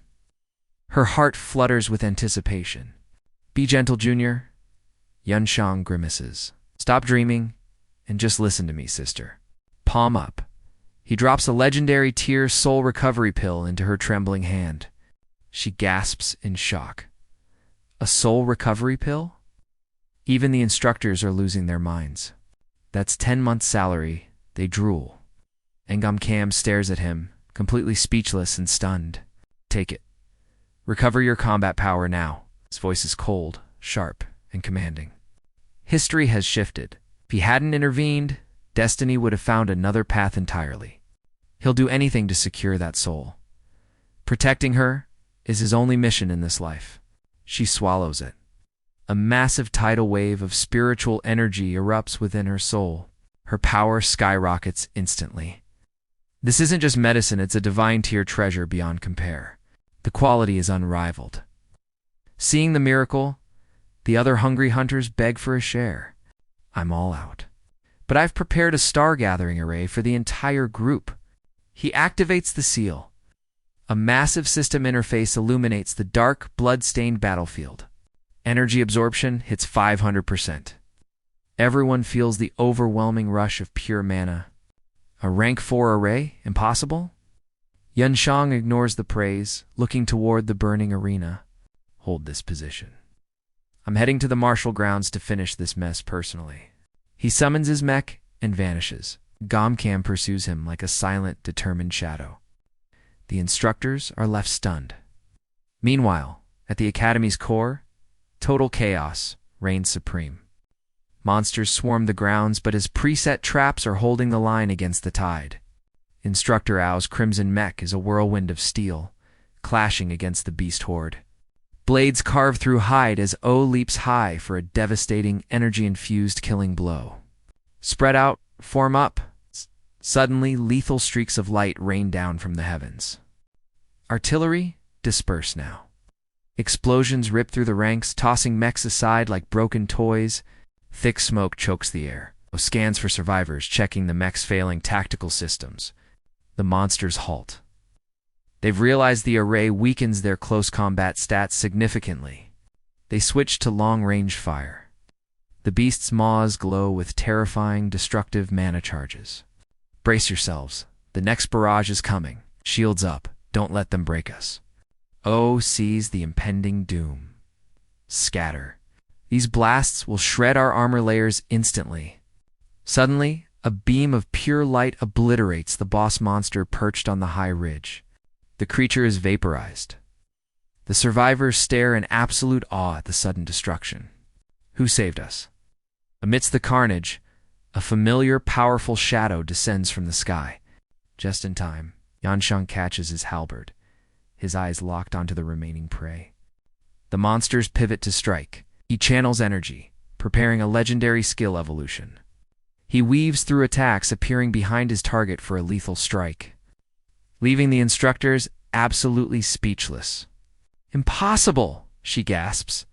He's utilizing minimal energy for jet propulsion, pairing it with god-tier footwork. His control over the air is flawless. That massive weapon seems specifically forged to annihilate high-rank monsters. The crowd is stunned. How can a standard Academy robot pull off maneuvers like this? Is our school's gear even capable of this? Instructor stands frozen in her golden armor. This pilot's power level is off the charts. Instructor 𝐒𝐲 calculates his combat stats at 30 times S. While they stare, the boss monster erupts, firing waves of purple energy straight at Van Tuong. He leaps, defying gravity, but the beast won't quit, unleashing a barrage of light beams his way. Every shot misses. Instructor 𝐒𝐲 is trembling, that movement style. It's the 7-star Starlight Step. He vaults into the sky, swinging his halberd for a devastating moon-splitting slash right through. The beast? The monster is erased instantly. The instructor loses all composure. That's a legendary Saint Terra hidden skill. Who is this mysterious pilot using two forbidden secret arts at once? Van Tuong stays focused on the kill. Unaware he's just become a living legend to the spectators, he continues his path of destruction. Instructor is floored. He wiped out 10 high-rank monsters in a heartbeat. Even considers begging to become his disciple. Oh, snaps. What did you just say? Nothing. Nothing. Stammers, face turning red from embarrassment as the battle rages on. The beast gathers its ultimate energy, but Van Tuong spins midair, slicing the monster clean in half.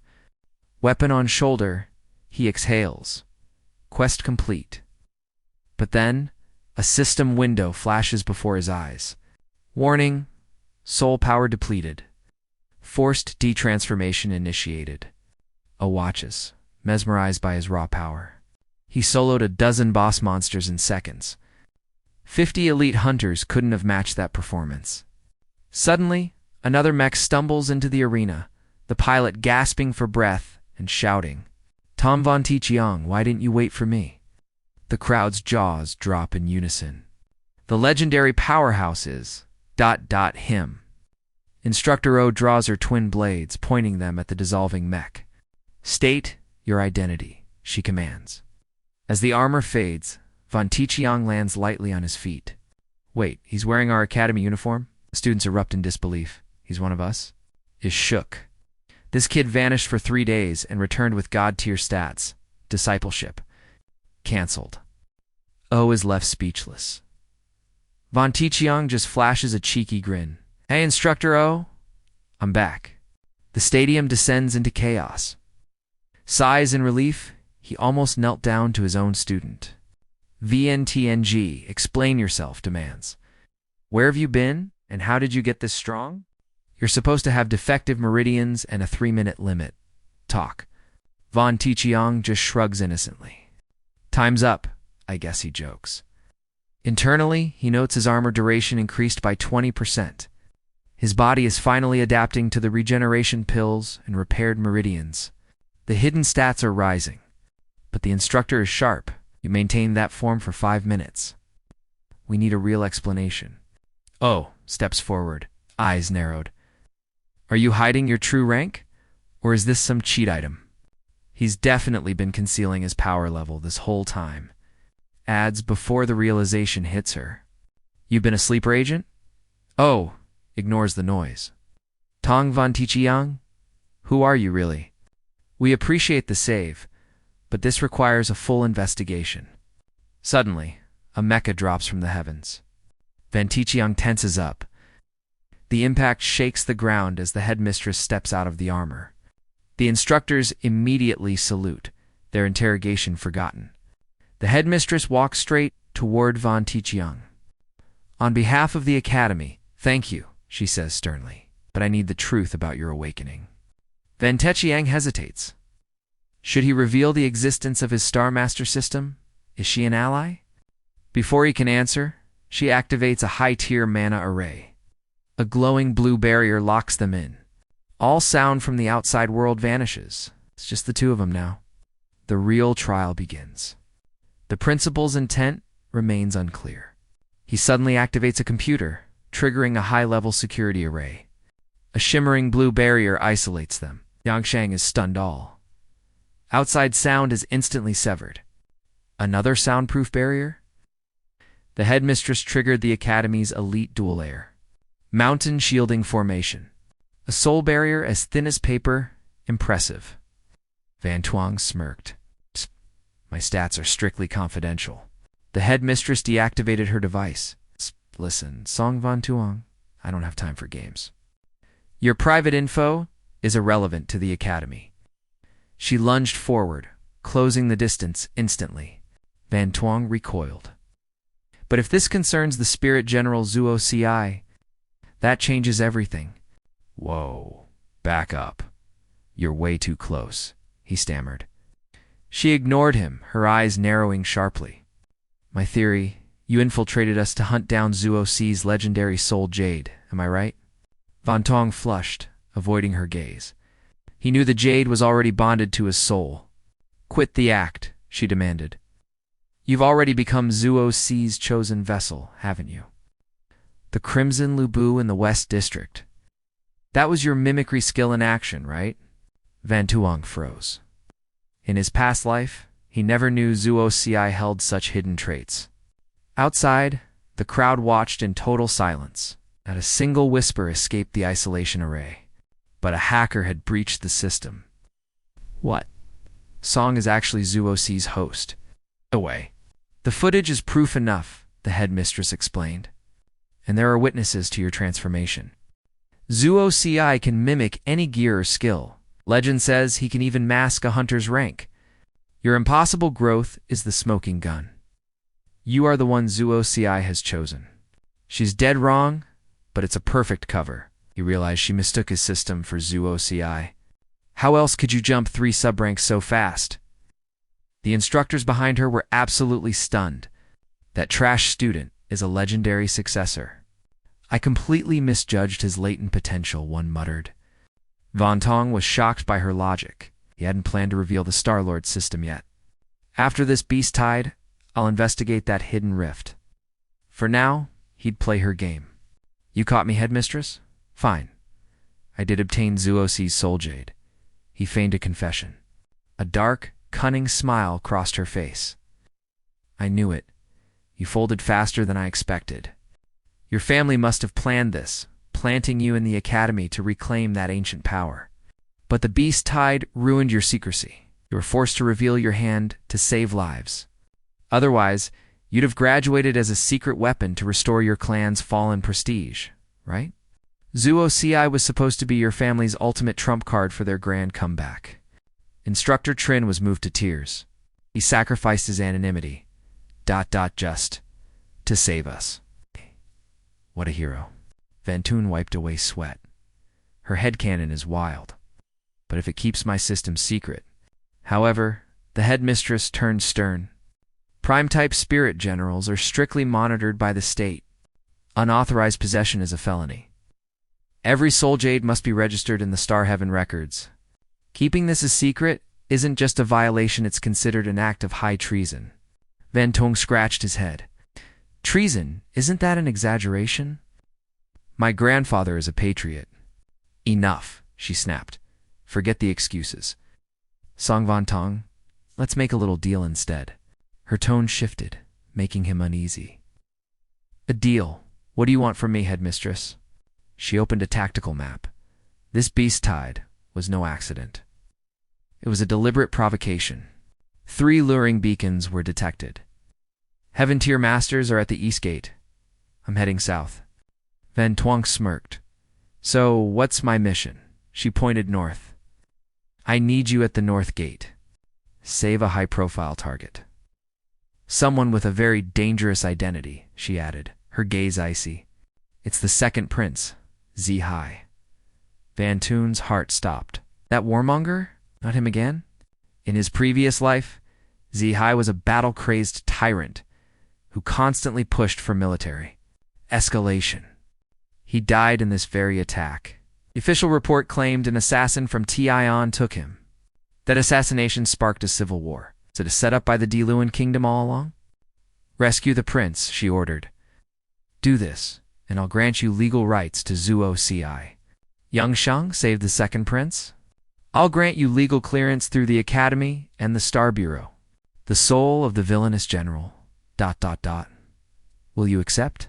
𝐿 shrugged. Director, you're overestimating my abilities. The prince's elite guards couldn't protect him. Saving him now would demand a high price I'm unwilling to pay. 𝐿 hesitated. The director spoke coldly. Succeed, and I'll grant you one condition within my authority. Fine, 𝐿 mused. Externally, the director supports the prince's faction. But his hidden motives are deep.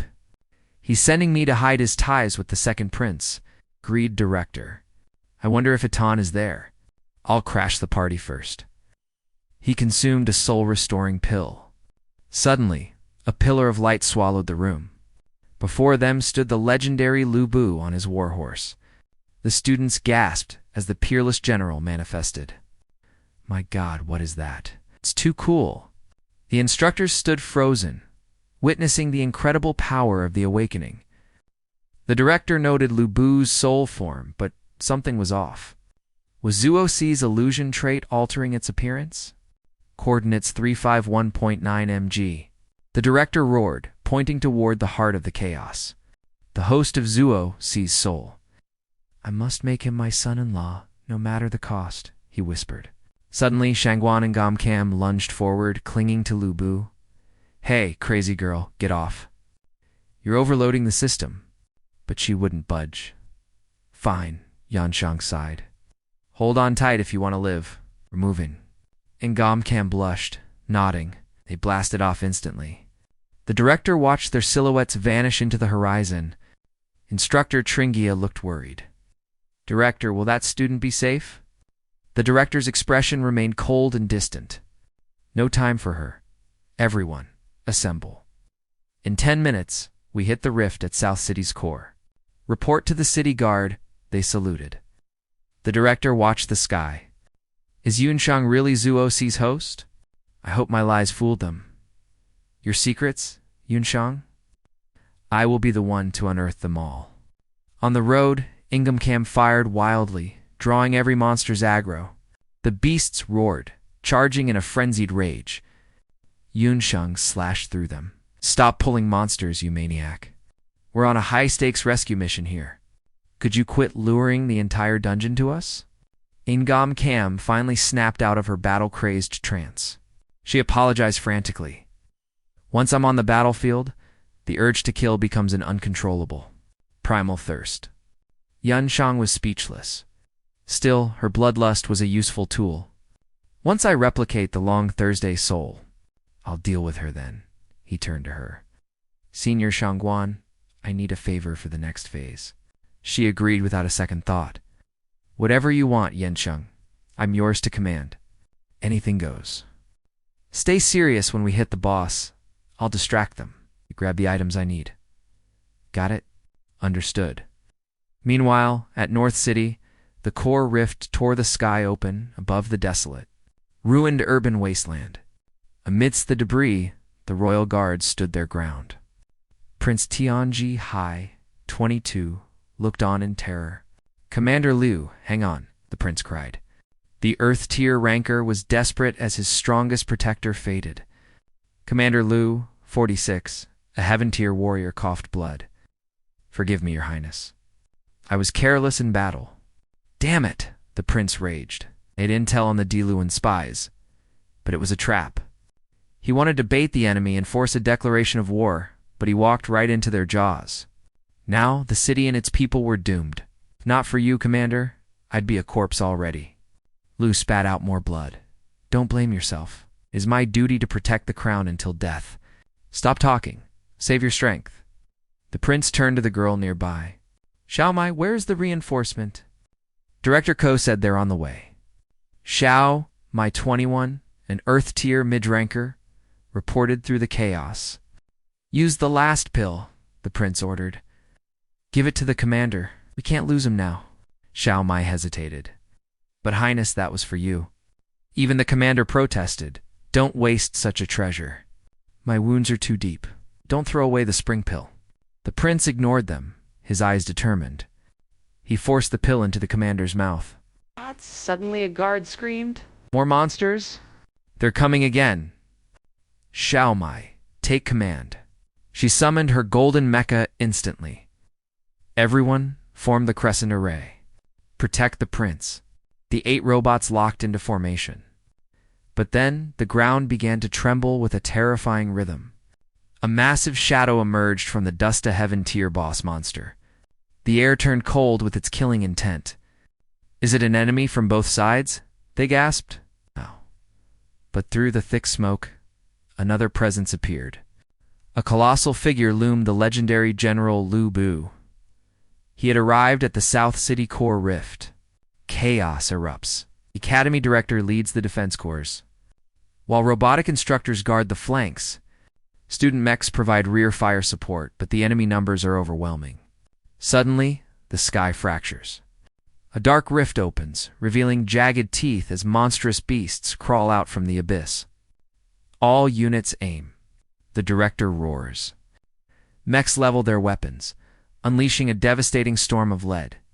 Meanwhile, in the eastern ruins, mecha warriors encircle a colossal beast amidst the crumbling skyscrapers.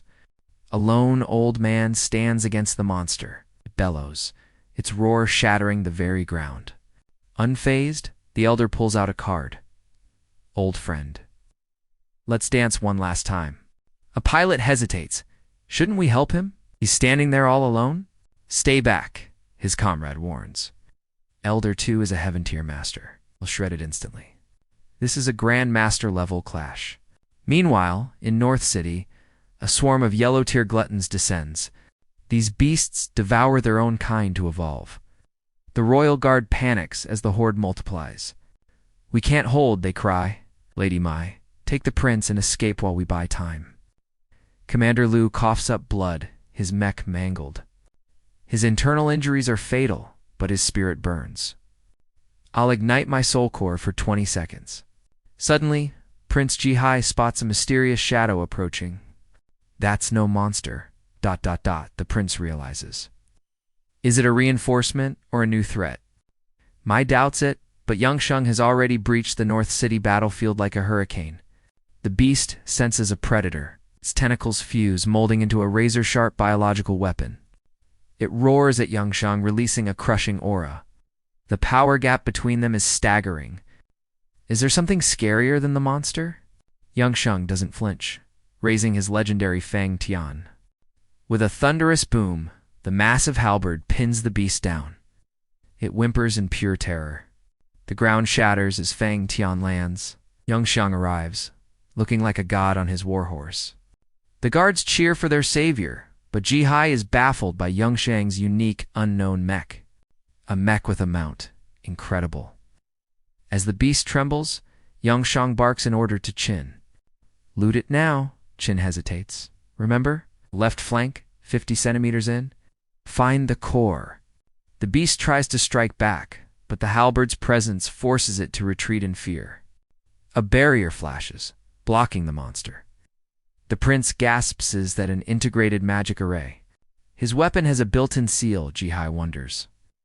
This gear is beyond high-tier technology. The beast is trapped. The soldiers wonder should they flee or watch this legendary fight unfold. 𝐒𝐓𝐃 watches the soul power levels. It's draining too fast. He can't maintain this for long. Is he just buying time? Qin finally digs out the glowing void crystal from the carcass. Mai's eyes widen. The void crystal. He's stalling just to harvest that precious loot.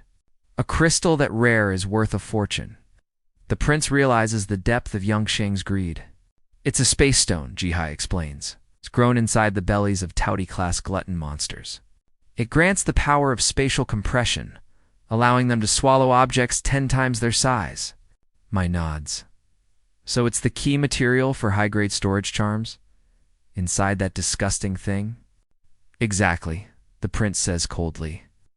That void crystal is a legendary tier crafting ingredient. Mai feels the tension. He's risking everything for loot. Suddenly, Fang Tian's barrier begins to flicker. Lu Bu's green aura fades as 𝐒𝐓𝐃 gasps for air. His soul power is hitting 0. He downs 3 recovery pills instantly. Qin, is the extraction complete? He shouts. Qin dashes over with the crystal. Without a word, 𝐒𝐓𝐃 uses his soul pull to grab it. He catches it mid-air and charges. 𝐒𝐓𝐃 watches in awe, remote energy manipulation at his level. 𝐒𝐓𝐃 ignores the prince's gaze, focusing solely on the kill. His horse gallops with fury. Is that the Lu Bu soul spirit? 𝐒𝐓𝐃 mumbles. That color? It's completely different. 𝐒𝐓𝐃 leaps from his mount, recalling Fang Tian. The beast stands paralyzed by his sheer dominance. The monster fires a massive beam. But with Lu Bu's agility, 𝐒𝐓𝐃 dodges with godlike grace. Leaping high, Van Tuong meets the beast midair, planting an explosive crystal during the clash. The beast retaliates, slamming him through several ruined skyscrapers with overwhelming force. Mai panics. That Crimson Soul general is clearly outmatched by this monster's power. Skidding to a stop, Van Tuong smiles as the beast charges ruthlessly toward him. At Yellow Realm Peak, even Lu Bu's soul can't bridge the gap against a heaven-rank beast. Weaving hand signs, he roars, detonate. Massive energy surge triggers a devastating explosion. Half the beast's body vanishes. Prince Hai watches, stunned by such an unorthodox tactic. Van Tuong smirks, his plan a success. Direct combat was impossible, so he used a trick. Facing a heaven rank head-on requires cunning schemes, though he regrets not securing the kill. The prince is impressed. Who knew the Manhwa Academy harbored such a hidden dragon? A yellow realm wounding a heaven rank? This defies every known record in hunter history. 𝐒𝐓𝐀 is speechless, exploding crystals. The prince immediately envisions a new military powerhouse, a 3-rank power gap, yet he drew blood. This man is a legendary master in disguise. 𝐒𝐓𝐀's jaw drops. How can a mere yellow realm warrior survive a heaven rank onslaught? Enraged, the wounded beast summons minions to drain Van Tuong's remaining energy and stamina. Swinging his halberd, he cleaves through the swarm. Every strike delivers a swift death sentence. Gasping, he downs 3 pills. I think I don't see your pathetic plan, you monster. The beast gathers energy. Massive beam erupts, hurtling straight for Van Tuong's position. Channeling power to his feet, he activates the 7-star treading step to evade. The prince recognizes that Imperial Guard art. Van Tuong vanishes, reappearing for a fatal strike. His halberd shatters. The massive rank difference meant his weapon's durability simply couldn't hold. But the objective is met. Van Tuong signals with 2 fingers, chanting a forbidden spell. Boom! The beast explodes like fireworks, yet its thick hide keeps it barely breathing. Livid, it charges. Van Tuong grips his last crystal, waiting for the perfect opening. The beast lunges, biting off Van Tuong's arm. Fresh blood sprays as it falls away. Ignoring the pain, he detonates the crystal inside the beast's stomach. It's obliterated instantly. Lu Bu's soul fades. Van Tuong sees the beast's core was destroyed in the blast. Guards lower the prince. He bows in deep gratitude to his mysterious, one-armed savior. No need for formalities, Your Highness, Van Tuong replies, his guard still up.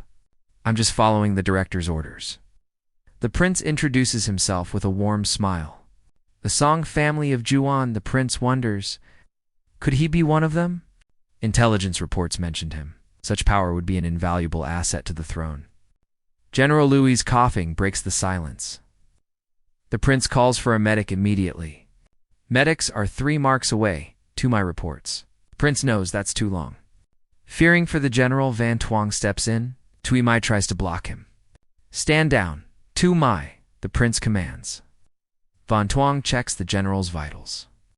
He presses 2 fingers to the general's chest, diagnosing the critical internal damage. His acupoints are shattered. Energy can't flow. The prince is stunned. You're a doctor? 1 pill wasn't enough, Van Tuong mutters, grabbing a full bottle of spring pills. He pours them all down the general's throat. Prince Hai stands there, completely shell-shocked. This will hold him until help arrives, he says, tossing the bottle to 𝐒𝐓𝐃. Meanwhile, at the east gate, an old man grips a broken blade before the rift. Time to end this. A pillar of light erupts from his sword, piercing the heavens. Mountain-shattering strike. The beam descends, a force capable of tearing the earth apart. The beast is ground to dust. Soldiers watch in awe as the nightmare finally ends.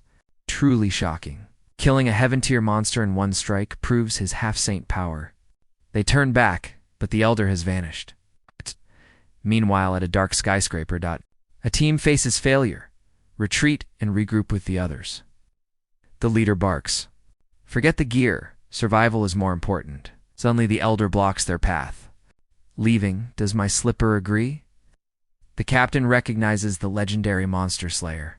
Terrified, they reach for armor. But the elder won't give these degenerates time. A slipper containing terrifying power flies out. With a thud, the captain is launched. He crashes into a rock. Idiots. Standing still and waiting for my move? The trash is cleared instantly. The elder drags the leader away toward the wall.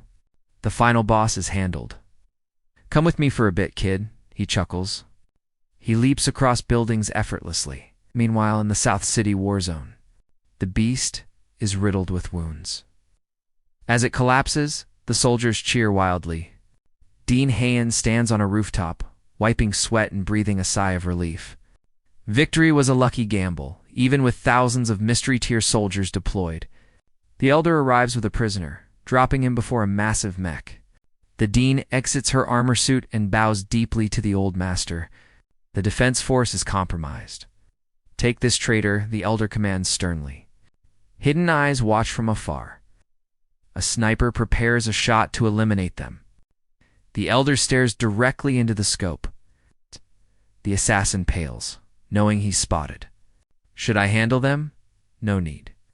I've already arranged everything, she replies. A spirit sword pierces the traitor's armor before he can even fire a shot. Trapped by a soul net, he can no longer summon his spirit generals. It's useless to resist. He won't escape the assassination squad, the mech reports. All 5 targets captured. The dean orders them back to the academy. Excellent command of your troops, the elder praises. She smiles with quiet confidence. My talent is nothing compared to your cultivation, elder. He flies north. There's an interesting kid in the north. Is it the prince or 𝐿𝐷𝐶? At the North Rift? A rejuvenation, Dan? This is truly a legendary pill. The prince is stunned. 𝐿𝐷𝐶? Do you actually study the art of alchemy? I studied under a level 5 royal alchemist, but this is different, he says. These are saint-tier pills. The refinement process is centuries ahead of our kingdom. He grips the bottle. This tech belongs to a much higher civilization. He looks at Commander Luwu. The man's fatal wounds are healing at light speed. Even the prince is shocked, kneeling to examine the impossible recovery process. The wounds are knitting back together before my very eyes. How do you feel? Lu opens his eyes and smiles. I dreamed of a warm, golden ocean. A light entered my chest. I felt like a seed reborn in glory. My life force is completely renewed. He touches his healed body in disbelief. My wounds are gone. The prince is speechless at the miracle. Lu feels something strange. Wait, did I lose my martial arts cultivation? Is this an illusion? Suddenly Tumai gasps and covers her mouth. The wrinkles on Louis's face have vanished. He looks decades younger than before. A man over 70 now looks barely 30. His gray hair has disappeared. Was it that pill? The prince realizes 𝐿𝐷𝐶 isn't just a warrior. Behind this kid, there must be a legendary master alchemist from the shadows. Strategic alliances are key, but for now, I'll play it cool. Suddenly, a familiar shout shatters the silence. Junior song? 𝐒𝐓𝐀𝐑 rushes over, showcasing a mountain of glittering mana crystals. Even the prince stands frozen. Impossible? So many high-tier void crystals? His grip falters, but the commander intercepts the falling elixir just in time. Steady hands save lives, your highness. The prince gestures for silence, senses sharp. 𝐒𝐓𝐀𝐑 unloads her gleaming loot. 9 pure cores clatter onto the dirt. Praise me, she chirps. A literal child in a hunter's world. Van Tuong smirks. This crazy lady is hidden stats after all. Standard hunters would fail to extract such purity. Dropped items of this rank are legendary finds. Not bad, Van Tuong admits, noting the flawless evolution of the shards. Austere quality. Who knew the elite Thurong Quanaris was a natural at this gruesome fieldwork? I've always loved dissecting things, she blushes. The moment a blade touches flesh, I feel a strange thrill. She glows with dark excitement. The second prince approaches. Your alchemy saved our commander. For that, I am indebted. But I must ask for a favor. These void crystals. I need them for the royal guild. Name your price. Van Tuong scoffs. A royal shakedown? Not a good look, highness. The prince smiles, raising a hand in reassurance. I'm no degenerate thief. I'll pay for your kills. Van Tuong's eyes gleam. A private trade, then, your highness? The prince flashes a figure. All 9 shards. I want the lot. What's your counteroffer for this tier? Remember, these boss drops are restricted military assets. Carrying them out of this dungeon is a felony offense. The system window doesn't permit unauthorized exports. Van Tuong grins. But surely, a prince doesn't play by the rules. Buying these under the table with your private stash? That's a risky power-up strategy for a royal, isn't it? I've lowered the price to the absolute floor. No witnesses. Just a clean off-the-books transaction between hunters. Think of it as an investment for future quests. Suddenly, 𝐒𝐓𝐀𝐑's crystal armor shatters into shimmering mana particles. She descends, kneeling before the prince. Van Tuong blinks. I, 𝐒𝐓𝐀𝐑, of the great 𝐒𝐓𝐀𝐑 clan, salute you. Rise. The prince's eyes widen. The daughter of the legendary General Thuong Quan. You're a descendant of that bloodline? Indeed, the prince beams. Then you're 𝐒𝐓𝐀𝐑's sister. We're practically guildmates. Let's settle on a family discount. Because of your family name, let's say. Van Tuong cuts in. Hold on, Highness. My system doesn't do charity. I need at least. The prince ignores him, pointing at the girl. Help me, and I'll promote your brother's rank. 3 full-ranking tiers for your kin, she glows. Thank you, Highness. The prince then whispers to Van Tuong. Look, my budget is maxed out. Take the deal, and I'll owe you a massive favor. Van Tuong sighs. Fine, take the crystals. I'll take the hit this time. The prince smirks. Appreciate it. Stay right there. Van Tuong's memories flicker. My past life, the Thuong Quans betrayed the crown. Was his death the catalyst? Did he die during this very dungeon raid? Suddenly he feels eyes on him. 𝐒𝐓𝐀𝐑 steps closer, lurking. Junior song, ... I want a void crystal too. Don't worry, my guild will cover the gold. Van Tuong frowns. Why don't you just extract another one yourself? Van Tuong grumbles. 𝐒𝐓𝐀𝐑 fidgets with her blade, looking lost. You only slaughtered 12 of them? The other corpses are hollow. I can't find a single complete soul core. Finding flawless crystals is a nightmare. Nearby, the prince's aide, 𝐒𝐓𝐀, starts sobbing over the lost gold coins. Our precious budget. I promised to protect our savings. We spent a whole year grinding for this gold. She glares at 𝐒𝐓𝐀𝐑. That rich heiress knows the extraction skill. Why are we paying that degenerate instead? She's an ally. Just command her to farm more crystals for us. Why negotiate with that outsider? It's not that simple. The commander sighs. Hunting Tauti isn't about the extraction. It's about the killing blow. These monsters are common, but dropping a void crystal is a 1 in 𝐴𝐵 chance. The secret lies in his technique. Exactly. Market crystals are usually low-tier junk. The prince stares at Van Tuong. His drop rate is impossible, but they harvested a dozen flawless shards in one go. Every single one is a perfect rank drop. He must have a hidden trait or an S-rank killing skill. 𝐒𝐓𝐀 weeps. Goodbye, my sweet, sweet gold. Stop being so dramatic, the prince mutters. He glances at Van Tuong. The Song clan of the great heavens, ... Once a pillar of the empire. Their patriarch was a saint-tier legend, one of the 8 divine generals. 20 years ago, their young prodigy ruled the rankings. But then, a scandal involving a mysterious woman broke him. The clan fell. Their saint's ancestor died in disgrace. Now, the once mighty Song family is nothing but degenerate exiles. If my theory is right, Song Yongshong is the Song family's secret heir. This means the Song clan will rise again, reclaiming their lost legendary status. The second prince handed over a storage card loaded with millions in currency.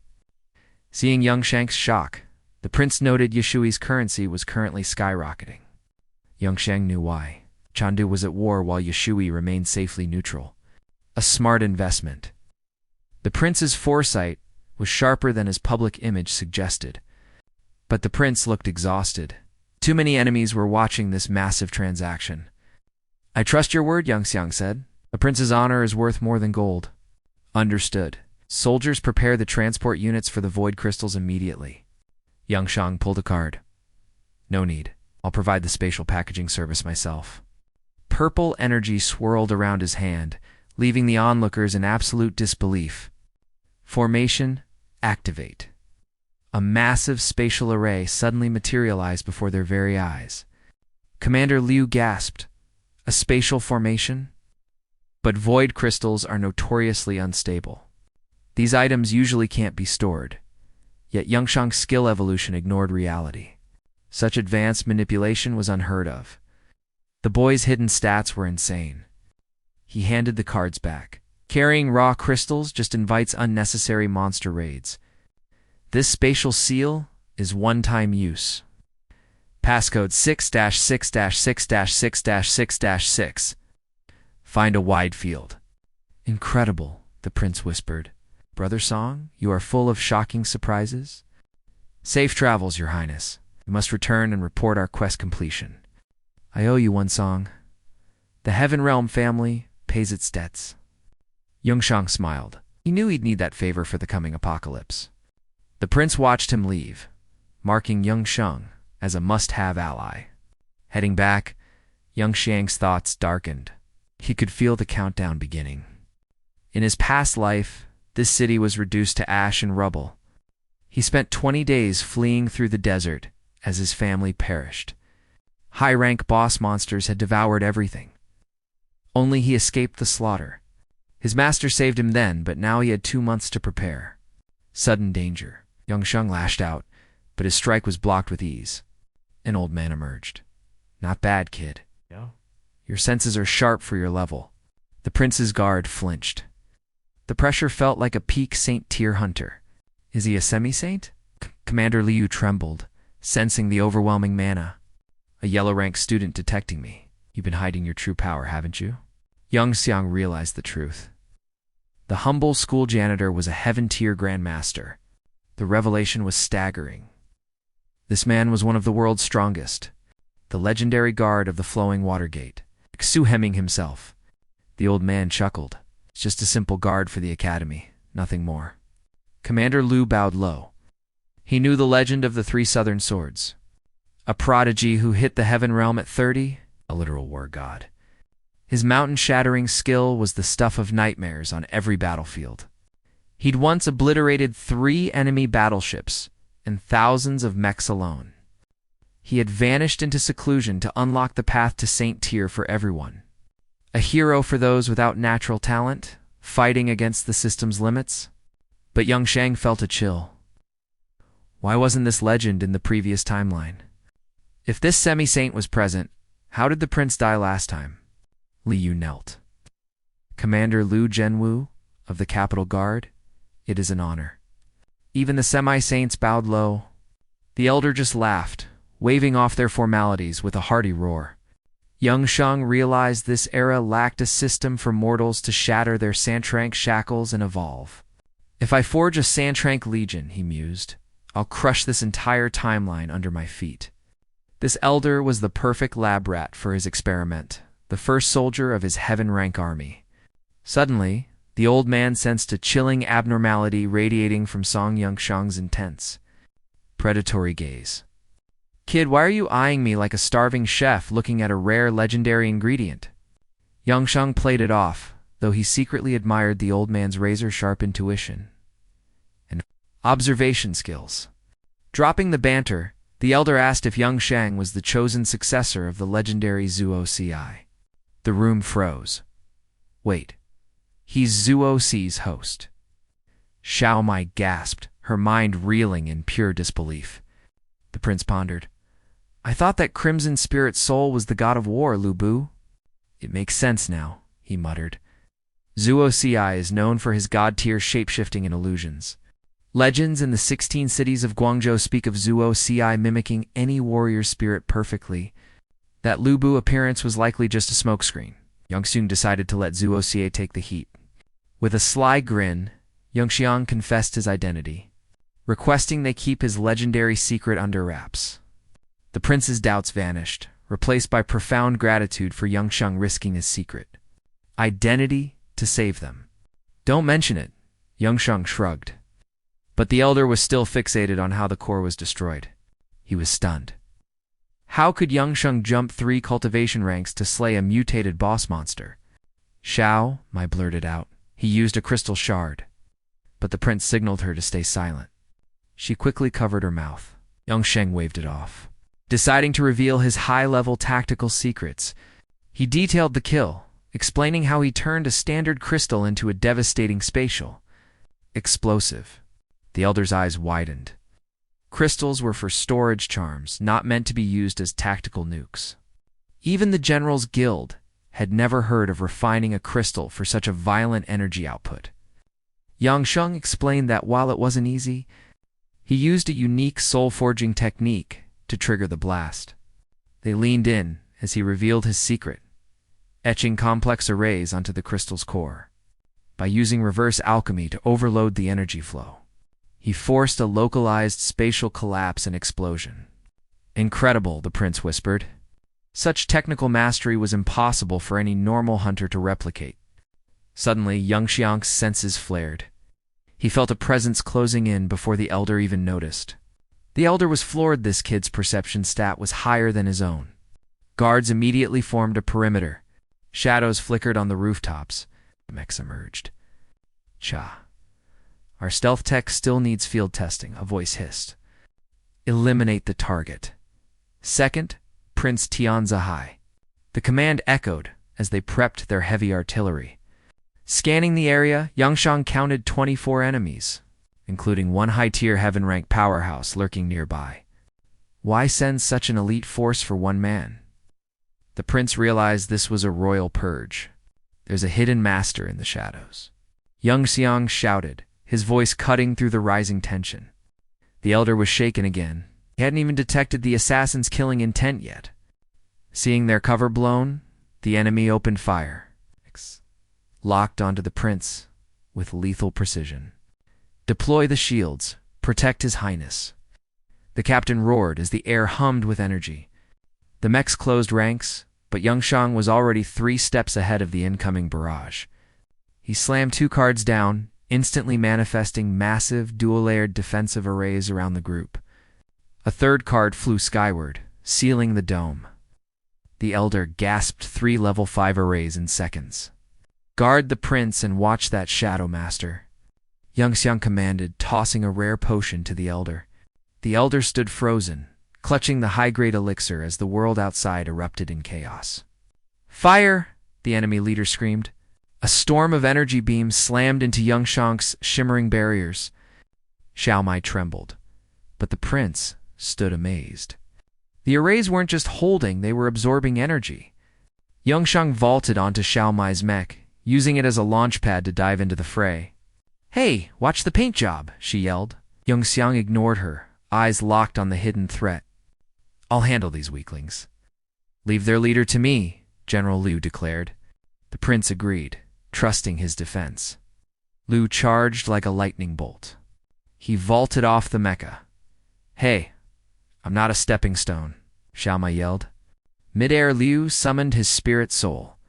A massive, axe-wielding titan appeared. The captain sneered. A wounded heaven rank. I'll have your head in 10 moves. A serrated shield flew at Liu. He spun, barely dodging the spinning blade.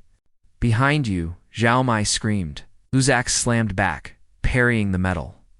The captain mocked his gear. Flashy armor's just useless junk, he roared. Steel clashed with a boom. Liu laughed.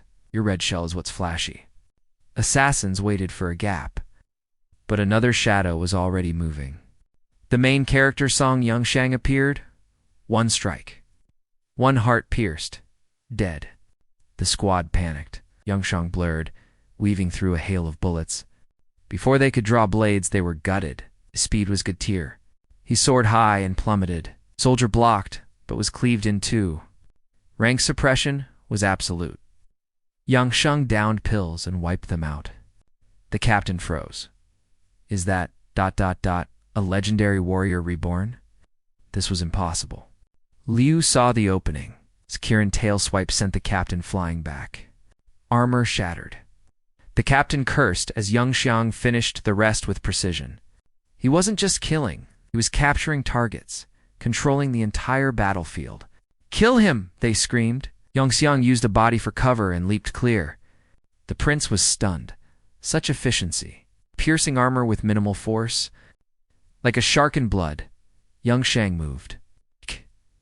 Every strike brought a death sentence. All units, support Song 𝐿𝐴𝐔𝐋, the prince barked. The tide had turned. Heavy fire rained down. Enemy robots were trapped by the onslaught. He's behind us, they screamed. 𝐿𝐴𝐔𝐋 glided through the ruins, untouchable. The prince gasped. The 7-star step. It's an elite guard technique. It was a high-level soul art, rare even for the legendary guards. Only the inner circle knows this. The mystery of his power deepened. This traces back 20 years to the 6 elites, the peak of history. Song Lang led them, a genius at 18. 𝐿𝐴𝐔𝐋's bloodline was certain, but that legend ended in tragedy. 5 of them died in battle.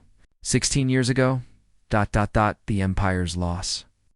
The commander's seat stayed empty. Now Dilan rules, a Sintrank monster and one of 8 heavenly generals. She is purely neutral. She serves no faction, only the crown itself. Her guards are a silent blade, unconnected to any noble house's schemes. No ties to the songs were known. So how did he learn it? 𝐿𝐴𝐔𝐋 surged forward, an arc of energy vaporizing the hidden snipers. He's a demon, a survivor wailed. The fear was thick enough to choke. With one final swing of his halberd, 𝐿𝐴𝐔𝐋 silenced the last enemy. The prince paled. The moon-falling slash. That's the commander's secret art. If the songs and the guards are allied, the world just changed. Absolute neutrality is dead. A new power has finally awakened in shadows. 𝐿𝐴𝐔𝐋's backing was far more dangerous than the prince ever suspected. A final sniper was cut down. 𝐿𝐴𝐔𝐋 took a pill, scanning the area. Where's the big fish? He wondered. The true master was still hiding. The outer barrier scatters the beams, distilling pure soul power to fuel the inner formation. This is incredible. I wonder who taught this song, kid. Its tactical logic and formation style. Seemed to transcend the limits of this entire era. Suddenly, 2 killer robots ambush from behind. Xiao Mai screams in terror. Watch out. Van Tuong strikes, instantly shredding one mechanical beast. Old man, take the other. The bot raises its blade to execute a lethal downward strike. Everyone freezes in horror. It's General Liu and Xiao Mai watch as the steel blade stops dead. What happened?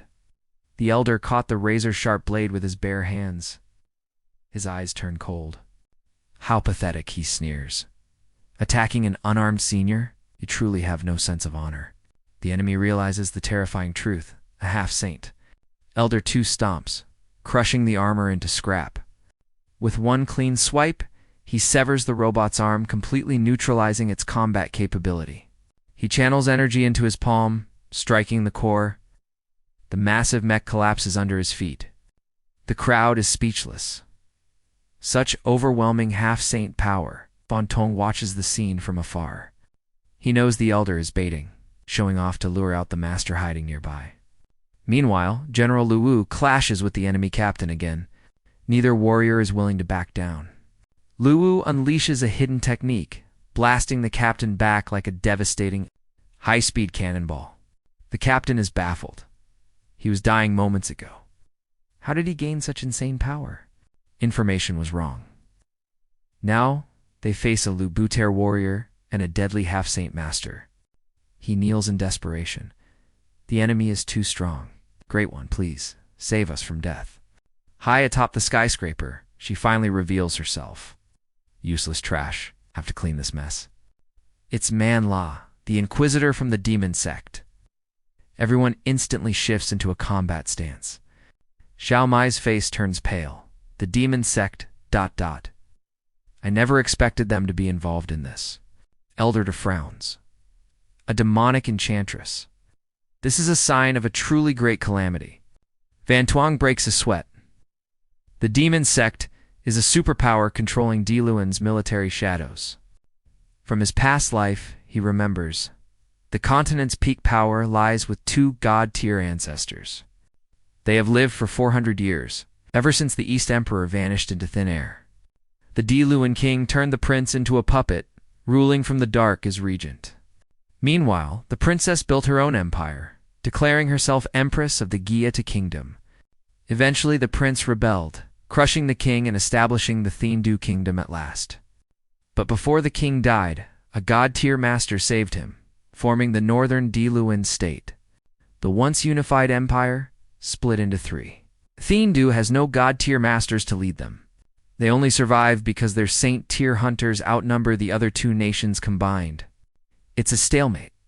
The legend who saved the king was the Bin Thane ancestor, founder of the demon sect. Bin Thane, a 400-year-old monster who refuses to die, Van Tuong mutters. But something is wrong.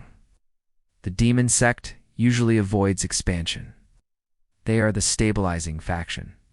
In his previous life's final battle, that god-tier ancestor never showed his face or power. He stares at the woman. Has history changed? Is there something I don't know about yet? Van Tuong shouts up at her. Hey, faceless girl. It's dangerous up there. Want to come down? She looks down with pure disdain. You want to die? She pulls out a mysterious red card. I'll use you trash to test my new prototype. She dives, her mech armor manifesting midair. Suddenly, she vanishes. General Lulu doesn't even have time to register the threat before him. A massive explosion rocks the area. Her mech's foot is already crushing General Lulu's heavy armor. One hit, the general is out of the fight. The girl smiles. One down, many to go. The prince trembles. Even General Lulu couldn't block a single strike. She isn't just heaven tier. Van Tuong is shocked. A next-gen 𝐿 bot. How could they develop this so fast? To guard mechs watch from behind. Glowing red eyes lock onto Van Tuong. The nightmare begins. Elder 2 didn't hesitate. Slotted the key and vaulted into his mecha. Time to die. He charged like a meteor. The old master raised his blade, bracing against the devastating shockwave that sent the nearby guards flying. The prince watched in horror, despite Elder 2's skill. Manhwa's advanced armor put her in a league of her own. Cracks spiderwebbed across the barrier. 𝐒𝐓𝐿, the prince roared. Rescue Commander Liu while you still can. 𝐒𝐓𝐿 gritted her teeth against the pressure, but the shield shattered into stardust. Panic gripped the prince. It is over. Suddenly, Song Yangxiang appeared like a ghost. He swept them onto Lu Bu's massive hand. Leave the elder to his fight. I am getting you to safety. Meanwhile, the air burned with friction. Manhwa sneered from her cockpit. A relic from centuries ago. You think this junk can stop a saint? Elder 2 answered with a thunderous stomp. Surge of raw power blasted Manhwa back. But the princess was far from finished. She launched 2 flying blades aiming for Yangshang's blind spot. Kid, look out. 2's voice echoed across the battlefield. With a flicker of the 7-star steps, Yangshang danced through the air, evading death by an inch. But that distraction cost the elder dearly. Manhwa's kick connected with the force of a mountain. 2 was sent hurtling back 100 meters, his sword carving a deep trench. A barrage of flying swords pursued him relentlessly. The elder parried with veteran grace, burying his blade deep into a crumbling skyscraper. He spun around, but she was gone. Cold blade pressed against his throat. Too slow, old man, she whispered like a demon. 2 was faster. He grabbed her sword hilt and drove his elbow back. Manhwa slashed wildly, missing his vitals by a hair's breadth. He lunged forward, blade humming, but Manhwa's mech flickered out of existence. She reappeared above him, delivering a brutal overhead strike. The impact sent the elder reeling. The prince watched, heart sinking. Even Elder 2... Cannot keep up with that monster? Yangshang watched with cold eyes. 2 has the higher cultivation, but that robot's specs are decades ahead. Still, he has not used that yet. Suddenly, the swords embedded in the walls vanished. They materialized in Manhwa's hands as she hovered like a goddess of war. Die with your pride, she dove, but Elder 2 just smiled, tucking his sword back as lightning began to scream. The air grew heavy with ozone. Watch closely, Yangshang muttered. The elder is about to show her why he is a legend. You will not escape this one. A pillar of blinding golden light erupted from the ground, piercing the very heavens. Manhwa swerved, narrowly avoiding the beam. She laughed, a chilling sound. Incredible power, but useless if you cannot hit your target.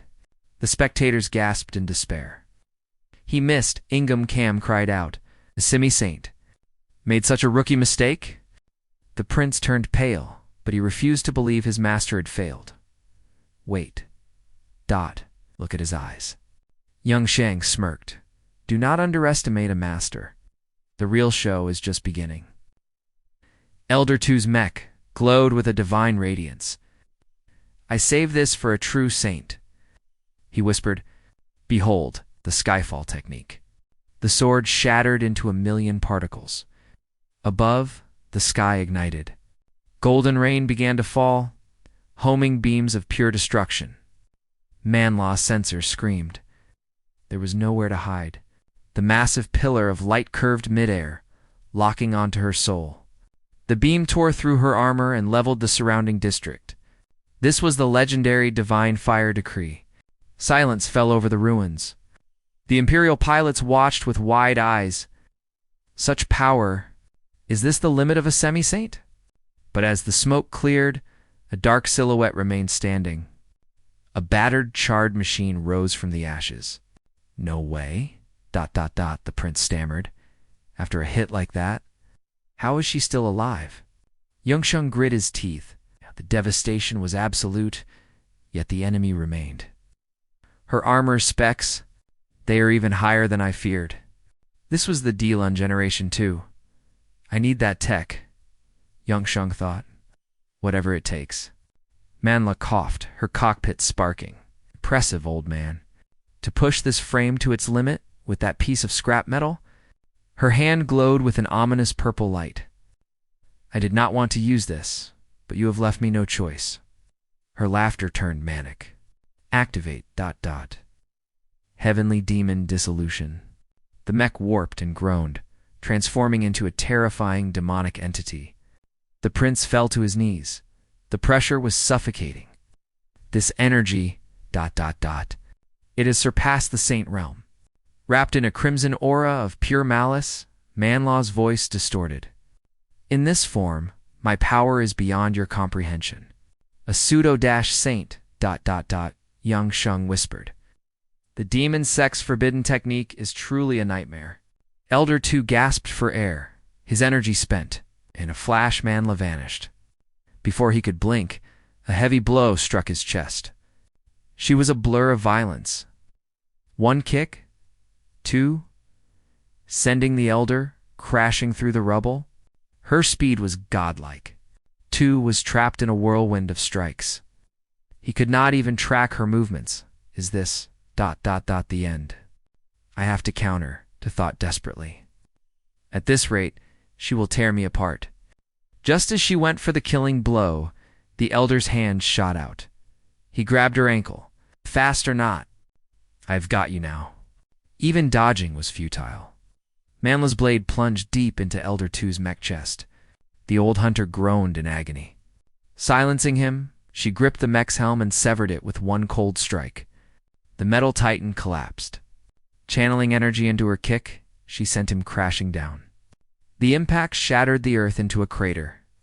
Manhwa returned, crushing the severed helm in her palm. This power, it's intoxicating. I'm truly unstoppable now. I could crush a half-saint, or even challenge a true saint-tier master. Meanwhile, the elder coughed up blood. Ignoring his wounds, he reached into his inventory for a specific item. The 6-star Super Realm pill from 𝐒𝐓𝐀𝐑. It was his ultimate insurance policy. Now was the time to test the true efficacy of this legendary consumable. A 6-star rank item, it temporarily elevates the user's combat stats by an entire major tier. A hidden trump card. This was Song Yun's final gift for survival.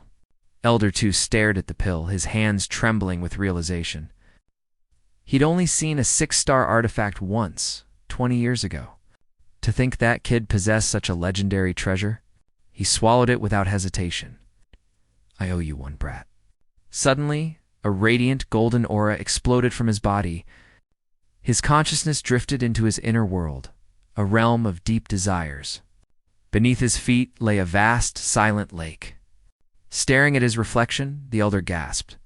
Is this me? No. ... This is the deepest part of my soul. To achieve saint ascension, one must discard their deepest obsessions. Suddenly, his memories shifted back 30 years. The Battle of 𝐒𝐲.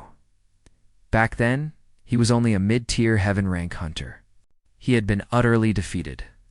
His mech was scrap metal, forced into the dirt. Damn it. Cursed the young 𝐒𝐓𝐀, 300 years old. His comrades, Juanan and Juhun, called out in panic.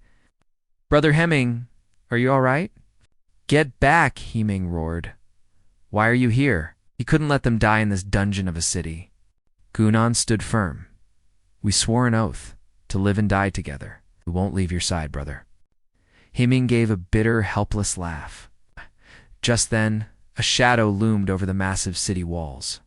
A woman stood atop the fortress, her spirit soul general holding a young girl hostage. "Brother," the girl screamed. "Let's save her," the friends cried, summoning their mechs. Hemming panicked. "Stop. That general is beyond your level." Too late. A single pulse of energy from the spirit soul general obliterated both mechs instantly. Such overwhelming force. Is that ... the spirit soul of Huang Duyin? One of the 4 saint tier protectors of the 𝐒𝐲 kingdom? The gap between heaven and saint ranks was a literal abyss. Hemming struggled to stand, his heart filled with hatred. That cursed woman. High above, Daiyun looked down coldly. "Now you understand your place 𝐒𝐓𝐻emming. You might be a genius of your generation, but below the saint tier. Everyone is just an insignificant ant. I could wipe out 10,000 degenerates like you with a snap." This was the terrifying power of a saint. The captive girl begged, "Please, don't kill them. Ow! Go back to the capital. I won't run away again." "Just spare Hemming," she cried. Hemming screamed her name, "Tuni." Tears streamed down her face. Dioyin's gaze remained frozen. "Tuni, you are royalty. You possess the rare innate host trait. Your destiny is to become the ultimate Saint Trank guardian, ensuring our kingdom's prosperity for another century. Your lifespan as an innate host is eternal. In a mere decade, these mortal ants will be nothing but dust. You will remain young while they rot." The girl sobbed uncontrollably. "I beg you, please let him live." Duyin's eyes sharpened.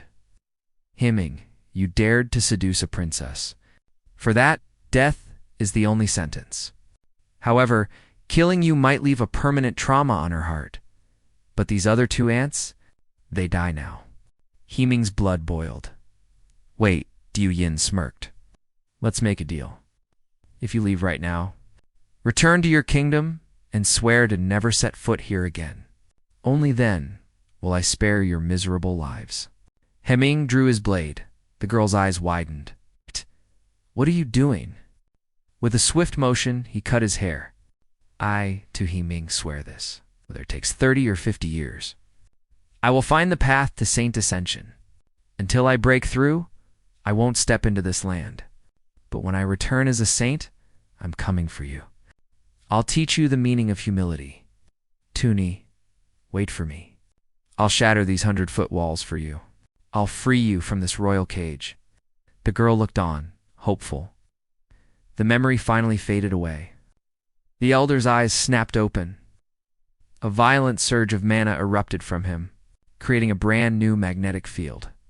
Manhwa trembled. This pressure, it's the aura of a true saint. "Saint Tyr, what did that old man consume?" General Liu froze as a divine pressure exploded from the elder. This crushing aura has old to actually reach Saint Tyr. Even the prince felt the shift in the world's essence. 𝐒𝐲 realized the truth. Was it the pill Tang gave him? An impossible saint-level awakening was unfolding. This was Tang Van Tuong's master plan. Even if temporary, this Saint Tyr state would rewrite the rules of the battlefield. The myth that mortals couldn't reach Saint Tyr was shattered. External power had finally broken the ultimate human ceiling. The boundary between saint and mortal was fading. Soon, Tang would teach the old man the true path of cultivation. For the first time, old too understood. Under a saint, all are ants. The power gap was a literal abyss. He grabbed his tattered card. With a surge of saint energy, it hummed and pulsed back to life instantly. Sorry, old friend. Bear this burden with me. Manhwa tried to stop his re-equipping, but was utterly powerless. A brilliant golden mechanical armor materialized, glowing with divine light. Too old too, Manhwa was now just an insect. He marveled at his newfound strength. So this is Saint Power? No wonder she looked down on the world. From this height, everyone looked like dust. Manhwa recoiled in horror, shouting, "No! Stay away from me!" Old Two raised his hand, mirroring the lady's legendary move. He casually flicked his wrist, shattering the air. Manhwa stared, paralyzed. She remembered being crushed by this exact gesture before. A terrifying pressure surged forward. The shockwave sent Manhwa flying hundreds of meters, slamming her deep into a skyscraper with bone-shattering force. She trembled, activating heavenly demon dissolution. Maximum output. But before she could blink, Old Two was there. He stood right before her mech, no sword required.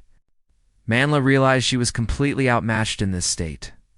Old Two, wait, spare her life, Tang shouted. Ignoring the plea, the old man's hand swept down like judgment. A devastating impact followed. Blinding light consumed the area, and Manhwa's legendary armor disintegrated into scrap metal. As the smoke cleared, Manhwa floated safely in a protective sphere. Old Two had spared her at the last second.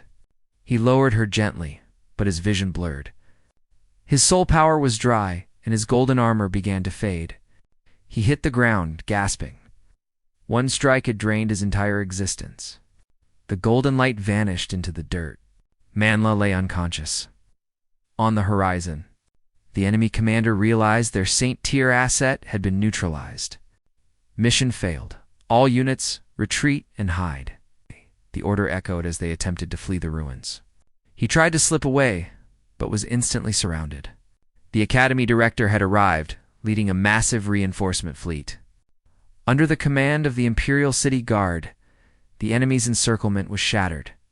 The Battle of 𝐒𝐲 was won. Tong Van Tuong smirked from above. That old fox. She timed her arrival perfectly to claim the victory. Medical teams, move in, secure the perimeter, and tend to the wounded. The city guard's orders rang out. Round up the prisoners and gather evidence. The director then stepped forward, kneeling before the second prince. Director 𝐒𝐲 greets your highness. The prince reached out. No need for formalities. Forgive my late arrival, the director bowed. The prince smiled. It's fine. We survived the storm together. The prince looked toward Tung's silhouette. Besides, the expert you sent was more than just a bodyguard. His combat prowess and tactical adaptation are terrifying. He has brought us more surprises than I imagined. The director explained. He is Tong Van Tuong, grandson of Marquis 𝐶𝑠UN, the master of the 𝐷. The prince cut her off. I know his lineage, but the power behind him, it's not just a marquis. The director's eyes widened. Does your highness suspect a connection to the great ancient civilizations? I suspect a legendary alchemist or a ray master is backing him, the prince mused. The director stood frozen. Perhaps she had underestimated him. While they talked, Tung was secretly salvaging Manhwa's high-tier armor fragments. He stashed the items away and went to help the exhausted Old Two. The old man sighed in regret. What a waste of a Saint-tier breakthrough pill. If only I'd used it to find the true path. Tang leaned in and whispered, Don't worry, I'll just give you another one later. You can cultivate then. The old man's eyes nearly popped out. You serious? He quickly covered his mouth, looking around frantically. You actually have 2 of those divine pills. Out. Tang just shrugged. Something like that. Don't sweat it. Little did the old man know, to Tong Van Tuong. Those divine pills were just toys he could craft any time. The real legend was only just beginning, and the world wasn't ready for what Thames would forge next. A whole furnace, kid. I didn't expect such a treasure. How could I ever repay this favor? Van Tuong turned, signaling the guards. Secure that female assassin and turn her over to the academy. They saluted, then paused in confusion. Wait, who is he? Just a student, giving us orders. Whatever, he's working for the dean. Just follow the quest, his partner shrugged, grinning. His face hardened as he looked down. This woman, she's truly a ruthless monster, isn't she? Van Tuong stared coldly. I wonder what intel I can squeeze out of this degenerate. The old man leaned in, whispering, Kid, you're not just some random summoner for 𝐒𝐓𝐀𝐑, right? Van Tuong winced. What are you implying? The old man smirked, coughing into his hand. I've explored hidden dungeons for decades. I know a legendary trait when I see one. Relax. I'll wipe the battlefield logs. You can pretend to be a simple successor in peace. Consider it. Half payment for my life, Van Tuong chuckled. I have no idea what you're talking about, sir. Sure, kid. Keep your secrets. Just then, Xiao Nuyet approached with an urgent report. Where's the dean's shadow? The old man asked. She swiped open a holographic system window. Our scouts located the rift generator left by the Deluan Kingdom in the East District. Van Tuong's eyes narrowed. A rift generator. They're using dimensional tech for military conquest now. The second prince and dean are heading there. Do you two wish to join the raid? I can arrange an airship. The city streets are completely leveled after the monster breach. The old man waved it off. No interest. I'm exhausted. I'm heading back to the guard post. What about you, kid? Van Tuong stretched. I need to go home and hit the hay too. Fighting all day. I hit peak yellow rank 5 hours ago, but it feels like years. Zhao, Nuyet smiled. Understood. The airship is ready to return you both to the Mecha Academy. Oh, Van Tuong, the dean has a message. Stay put. Don't go wandering into any towers. She's revealing your identity as 𝐒𝐓𝐀𝐑's master at the Victory Gala. The old man laughed. A lot of hunters died, but a win is a win. We need that morale boost. An airship descended. The old man boarded, but Van Tuong stood there like a statue. Forget something, the old man shouted. Van Tuong rubbed his head. Maybe, whatever. Let's go. Meanwhile, 𝐒𝐓𝐀𝐑 sat there bleeding. That junior... Did he really just leave me here, medic? 3 days later, North City was rebuilding. Van Tuong retreated to the Academy's private chamber. Hold that steady. Workers repaired the decimated statues. Who would vandalize a legendary tier monument? Unbelievable. The South District dorms. The atmosphere was thick with surging energy. Van Tuong floated, bathed in sapphire light. Rare pills and dropped items littered the floor. His system interface pinged relentlessly. Just a little more. Almost there, he hissed through grit teeth. He glanced at the empty bottles. 3 days to jump from yellow to Earth rank. Worth it. His stats stabilized. He opened his laptop to order materials, but his inbox exploded. Who the hell is spamming me? He checked the logs. It was all 𝐒𝐓𝐀𝐑. What a headache. Clicked her profile and hit block. No time for degenerate drama. He called the dean instead. What does that fox want with me this time? A sharp face appeared on screen. Before he could speak, she began screaming about his status. Why is Do Not Disturb on? Van Tuong picked his nose. Maybe because of you, old lady. You announced my sole general to the whole school? Haven't had a moment of peace? He'd been in forced hiding ever since. The dean quickly pivoted her strategy. I confirmed you as the successor for your own safety, she claimed. Van Tuong wasn't buying it. What's the catch? This fox always has a hidden quest. Still, there was an upside. He could finally use the Star Master system in public. The dean noticed his brooding face. Get to the training grounds, kid. Those blueprints you gave me, they're finally ready. The workshop just finalized the prototype. Yunsheng was stunned by the breakneck speed. The Taizhuan factory in Yuanding was leveled during the beast tide, but many master mechanics... survived the carnage. The academy took them in. The director continued. It's mainly thanks to them. That your complex blueprints were finally realized. Now come see for yourself. I'm hanging up. I'm on my way, Yangsheng replied, clicking off. He remained suspicious of the director's hidden motives. Was the old fox targeting him, or just using him as bait? No matter, he was confident. He'd reach St. Tyr within a year. Then only to God-tier ancestors could even challenge him. Overlooking the ruins, the damage was severe, but at least they'd crushed the beast invasion. Yi Lun's scheme failed, and fate had been rewritten. The loot from the assassins, already handed to the second prince, should prove useful once he returns to the capital. Remembering their farewell, he'd passed over the gear stripped from that Yi Lun squad outside the city. He also gave a rare potion to the old guard and a powerful crystal to that woman. She took the item but blocked him without paying. What a total degenerate move. Yunsheng wandered toward the memorial square, eyes scanning the endless rows of names on the monument. The casualty list was staggering. Even for a regressor, the sheer death toll felt like a heavy blow. A hand tapped his shoulder. Instructor Cheng Yi. Don't blame yourself, kid. The man consoled him. Even as 𝐒𝐓𝐀𝐑's host, you're just a measly peak yellow tier hunter. You have limits.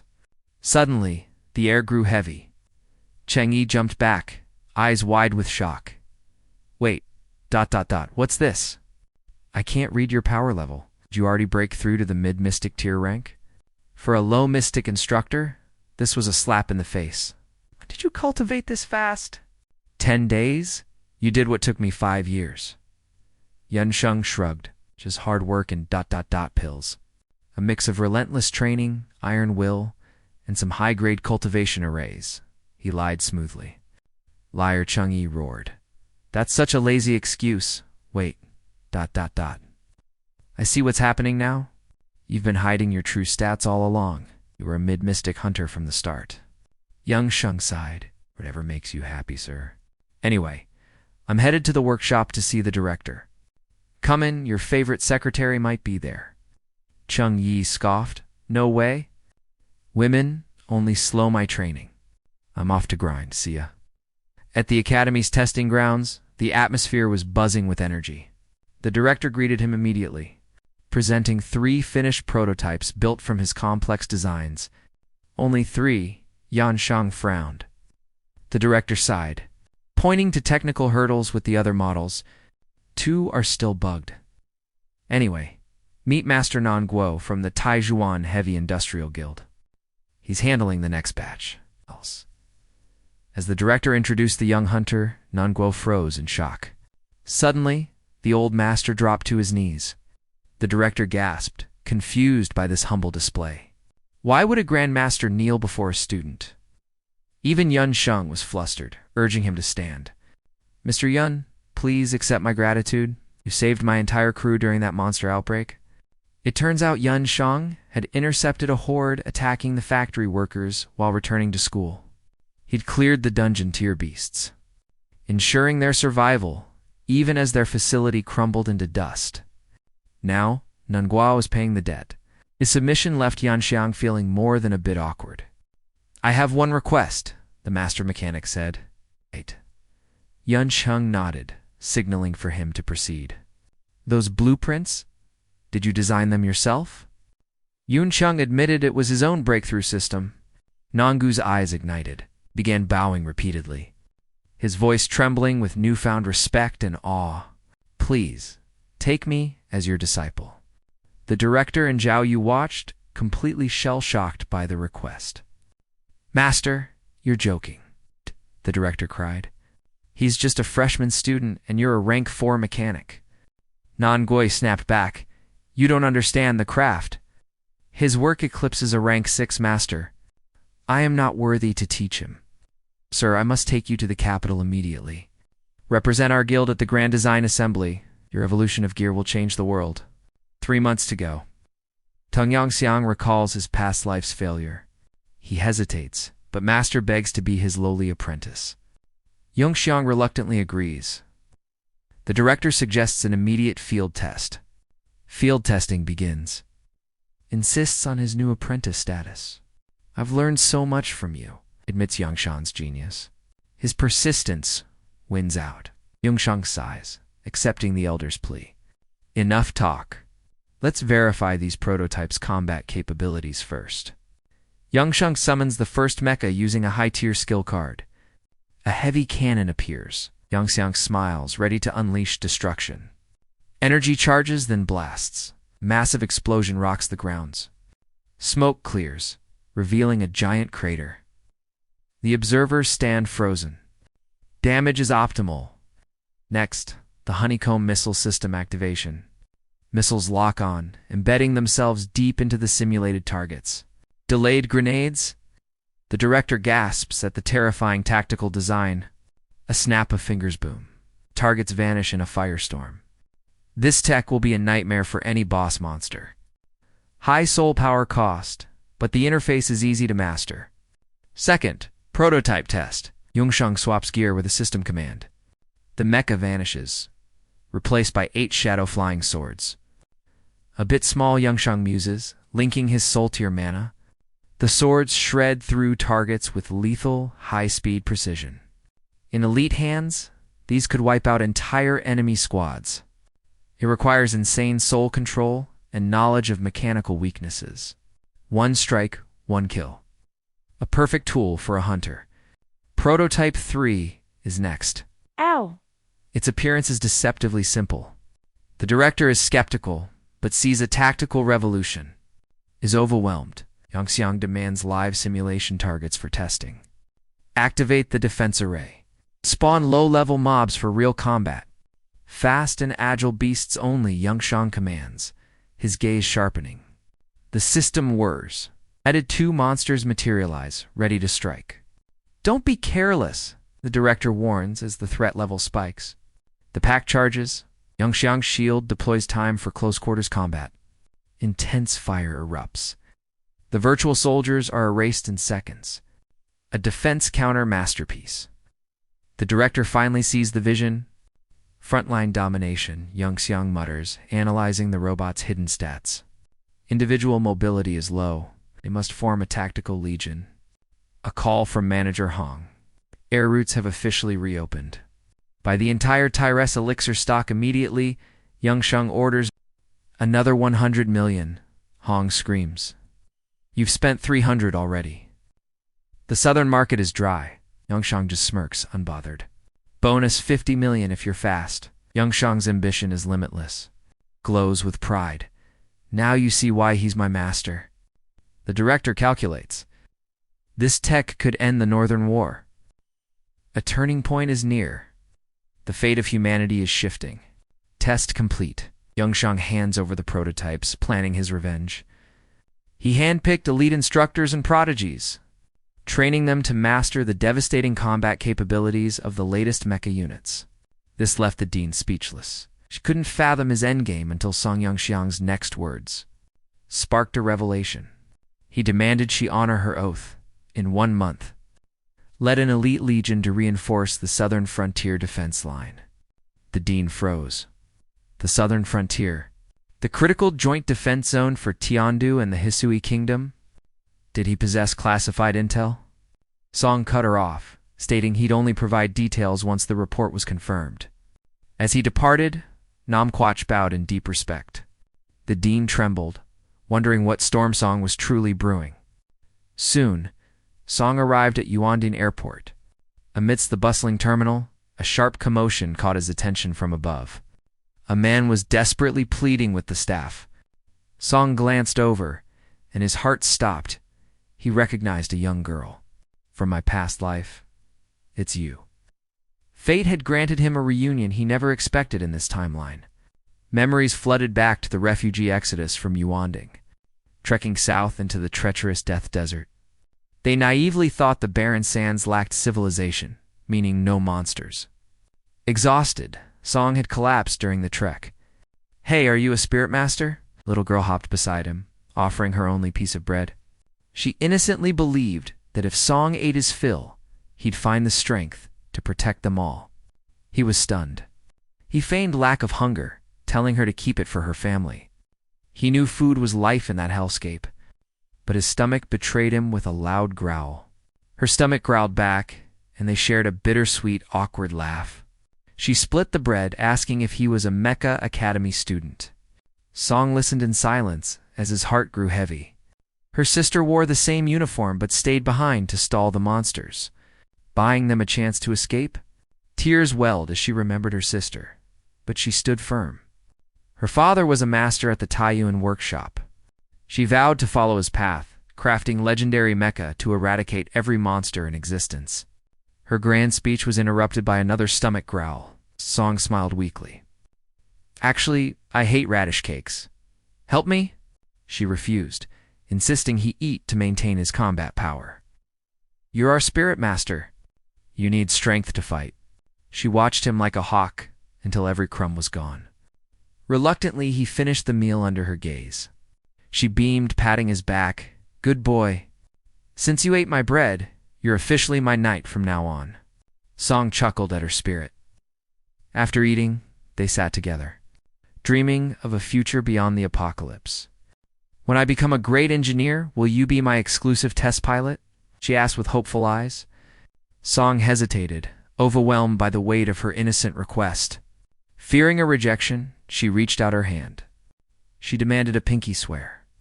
Moved by her sincerity, Song couldn't refuse and locked fingers with the little girl. A sacred promise was forged. I'm Sheng Xiaoan, she sparkled. What's your name? I'm Song Young Sheng, he replied. Suddenly, her mother's voice called out. Xiaoan waved a bright goodbye as she ran back to her family. Song waved back, but tragedy was stalking them. Though the desert lacked cities, it wasn't empty. Alien horrors weren't the only threat. Ancient monsters slumbering deep underground had finally been awakened by the noise. Bound by a half-eaten bun and a promise, they were ambushed before they could flee. Song fought like a demon. Despite his struggle, Xiaoan and her mother were torn apart. That soul-crushing agony fueled his reincarnation to rewrite fate. Back in the present, Xiaoan's father, Shang Jinshui, was still arguing with the terminal staff. Recently fired from the Taiyuan workshop, he'd lost his elite boarding privileges. The guards refused his family entry. His wife sighed, ready to give up hope. Suddenly, a young woman stepped forward, flashing a high-rank ID. I'm a spirit master from the academy, Shen Ruowei announced. A third year at the late yellow-rank tier. The staff's attitude flipped instantly. A spirit master carried immense weight. Our apologies, please step through. The couple cheered, but the guard blocked them again. Only the spirit master boards. Civilians are not allowed. Ruowei bit her lip, powerless against the rigid system. That's when Song Yongxiang stepped out of the shadows. He commanded the staff to move them to his private suite, sliding a black gold Supreme VIP card forward. The staff turned pale, bowing frantically as they ushered the family aboard. Jinshui stood there, utterly baffled. Who was this youth? The card held more authority than the directors of the Taiyuan workshop itself. Ruowei blushed, looking away. I know him. That's Song Yongxiang, the legendary talent from our academy. Xiaoan's eyes sparkled with mischief. Is he your boyfriend, Sis Ruowei? Don't be silly. He saved my life. The couple stands in awe as they follow the staff. They soon reach the elite first-class cabin. The heavy doors slide open, revealing a lavish interior. Master Hong is waiting inside, the attendant announces. They step into a world of pure opulence. The sheer luxury of the room leaves everyone breathless. Master Hong spots them and immediately rushes forward. Master Song, it has been far too long, my friend. Young Shang returns the greeting with a calm smile. This cabin is impressive. Haha, you're far too kind. His companions watch in total shock. They never imagined young Shang knew such a high-ranking powerhouse. Master Hong beams with genuine pride. Thanks to your guidance, I've been promoted to general manager. The man in glasses freezes in disbelief. A general manager? That's an incredible level of authority. Hong leads Young Xiang toward a private sector. Congratulations on the promotion. Haha, thank you. Let's talk. We have business to discuss. Young Xiang tells the others to relax and enjoy the amenities. Yue is stunned by the revelation. How did her classmate become connected to such legendary figures? Xiaowen blinks as the room falls silent. Wait, Wait, why did all the sounds suddenly disappear? This room is shielded by a soundproofing array, Hong explains. 𝐿 nods. Perfect for my needs. This isolated space is ideal for high-level pill refining.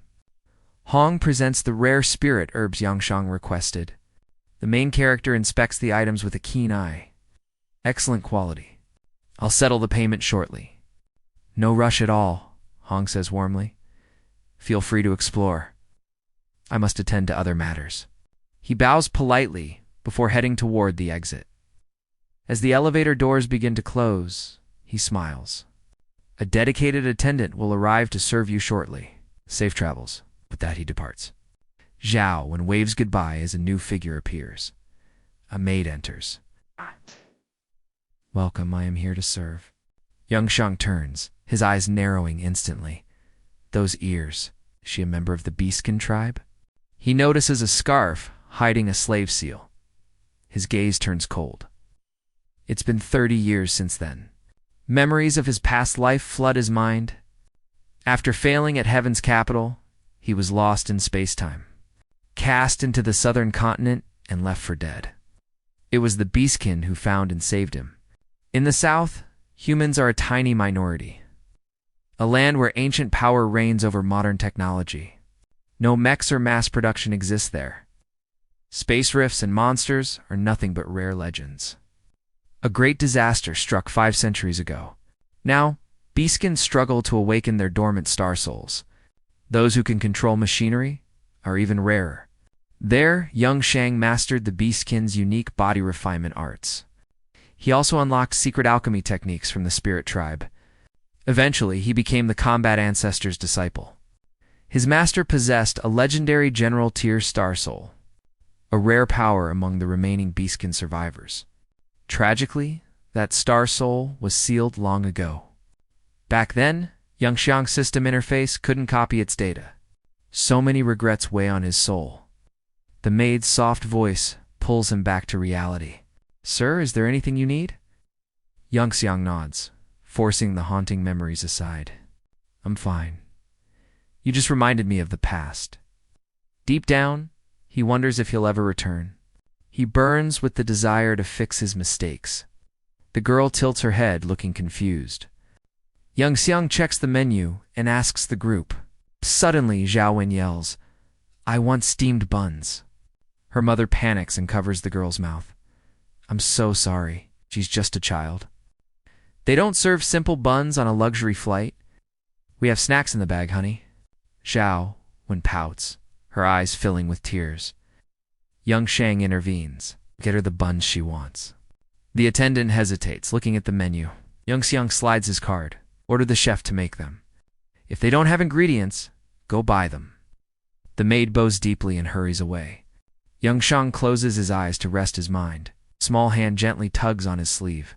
It's Zhao, when looking up at him shyly. Do you like radish-filled buns too, Brother Song?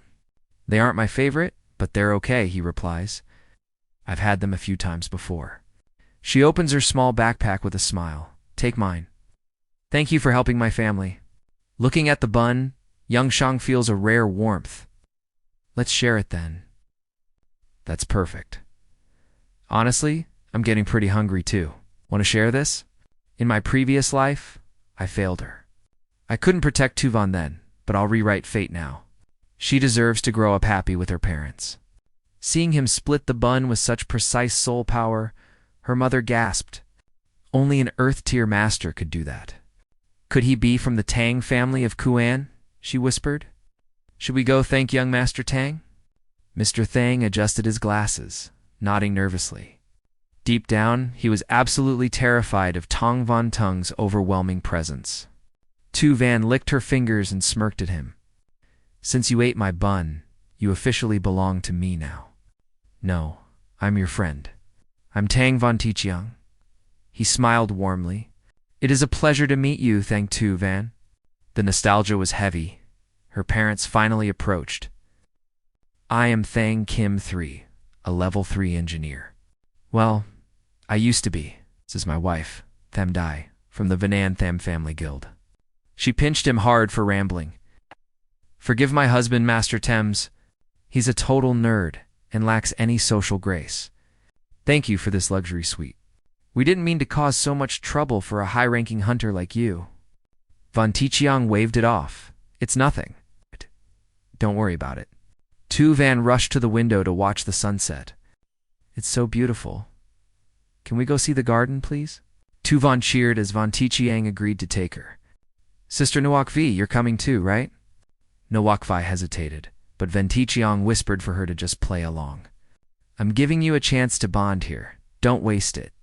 Meanwhile, a girl in another cabin watched the scenery. Let's go for a walk, she suggested. The man sitting nearby just leaned back with a look of pure arrogance. In the central garden, a chef arrived. Lady 𝐒𝐓𝐃, a VIP from Cabin 1, wants radish buns immediately. The kitchen said you had some. Sorry to bother you, Miss Lam 𝐒𝐓𝐃, the famous fleet singer. It's no trouble. A VIP wants peasant food like radish buns. That is actually quite interesting and unexpected. Tell the kitchen to add some soy sauce for seasoning. Maybe a little sugar or honey would be even better. That's how we make them back home. It tastes amazing. She handed over the ingredients with a kind smile. If there are any leftovers, save a few for me. Tu Meng clutched the radishes and hurried back to work. Over at Cabin 3, 2 guests tried to enter the garden but were blocked by the ship's security team. Wait until the ship stabilizes, the guard commanded. But 𝐒𝐓𝐃 was stubborn, demanding to be let out right now. The guard physically pushed her back. I want out. Let me out. She screamed, struggling against the security officer. Tu Meng rushed in, focused on the recipe, and collided head-on with 𝐒𝐓𝐃. Radishes scattered across the floor.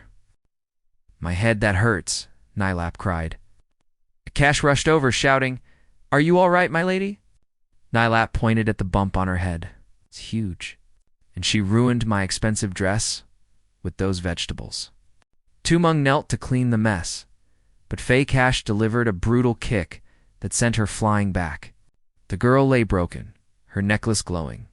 The guard tried to intervene, but Fei Cash's eyes showed pure contempt. She's just a degenerate spirit slave. How dare this filth touch our young mistress? She deserves much worse. 𝐒𝐓𝐃 whispered. Did you kill her? She was expensive. Fakash just smirked and crushed the radishes underfoot. Please, stop. Those were for a guest. Tu Meng sobbed. Fei Cash's eyes burned with hatred for her race.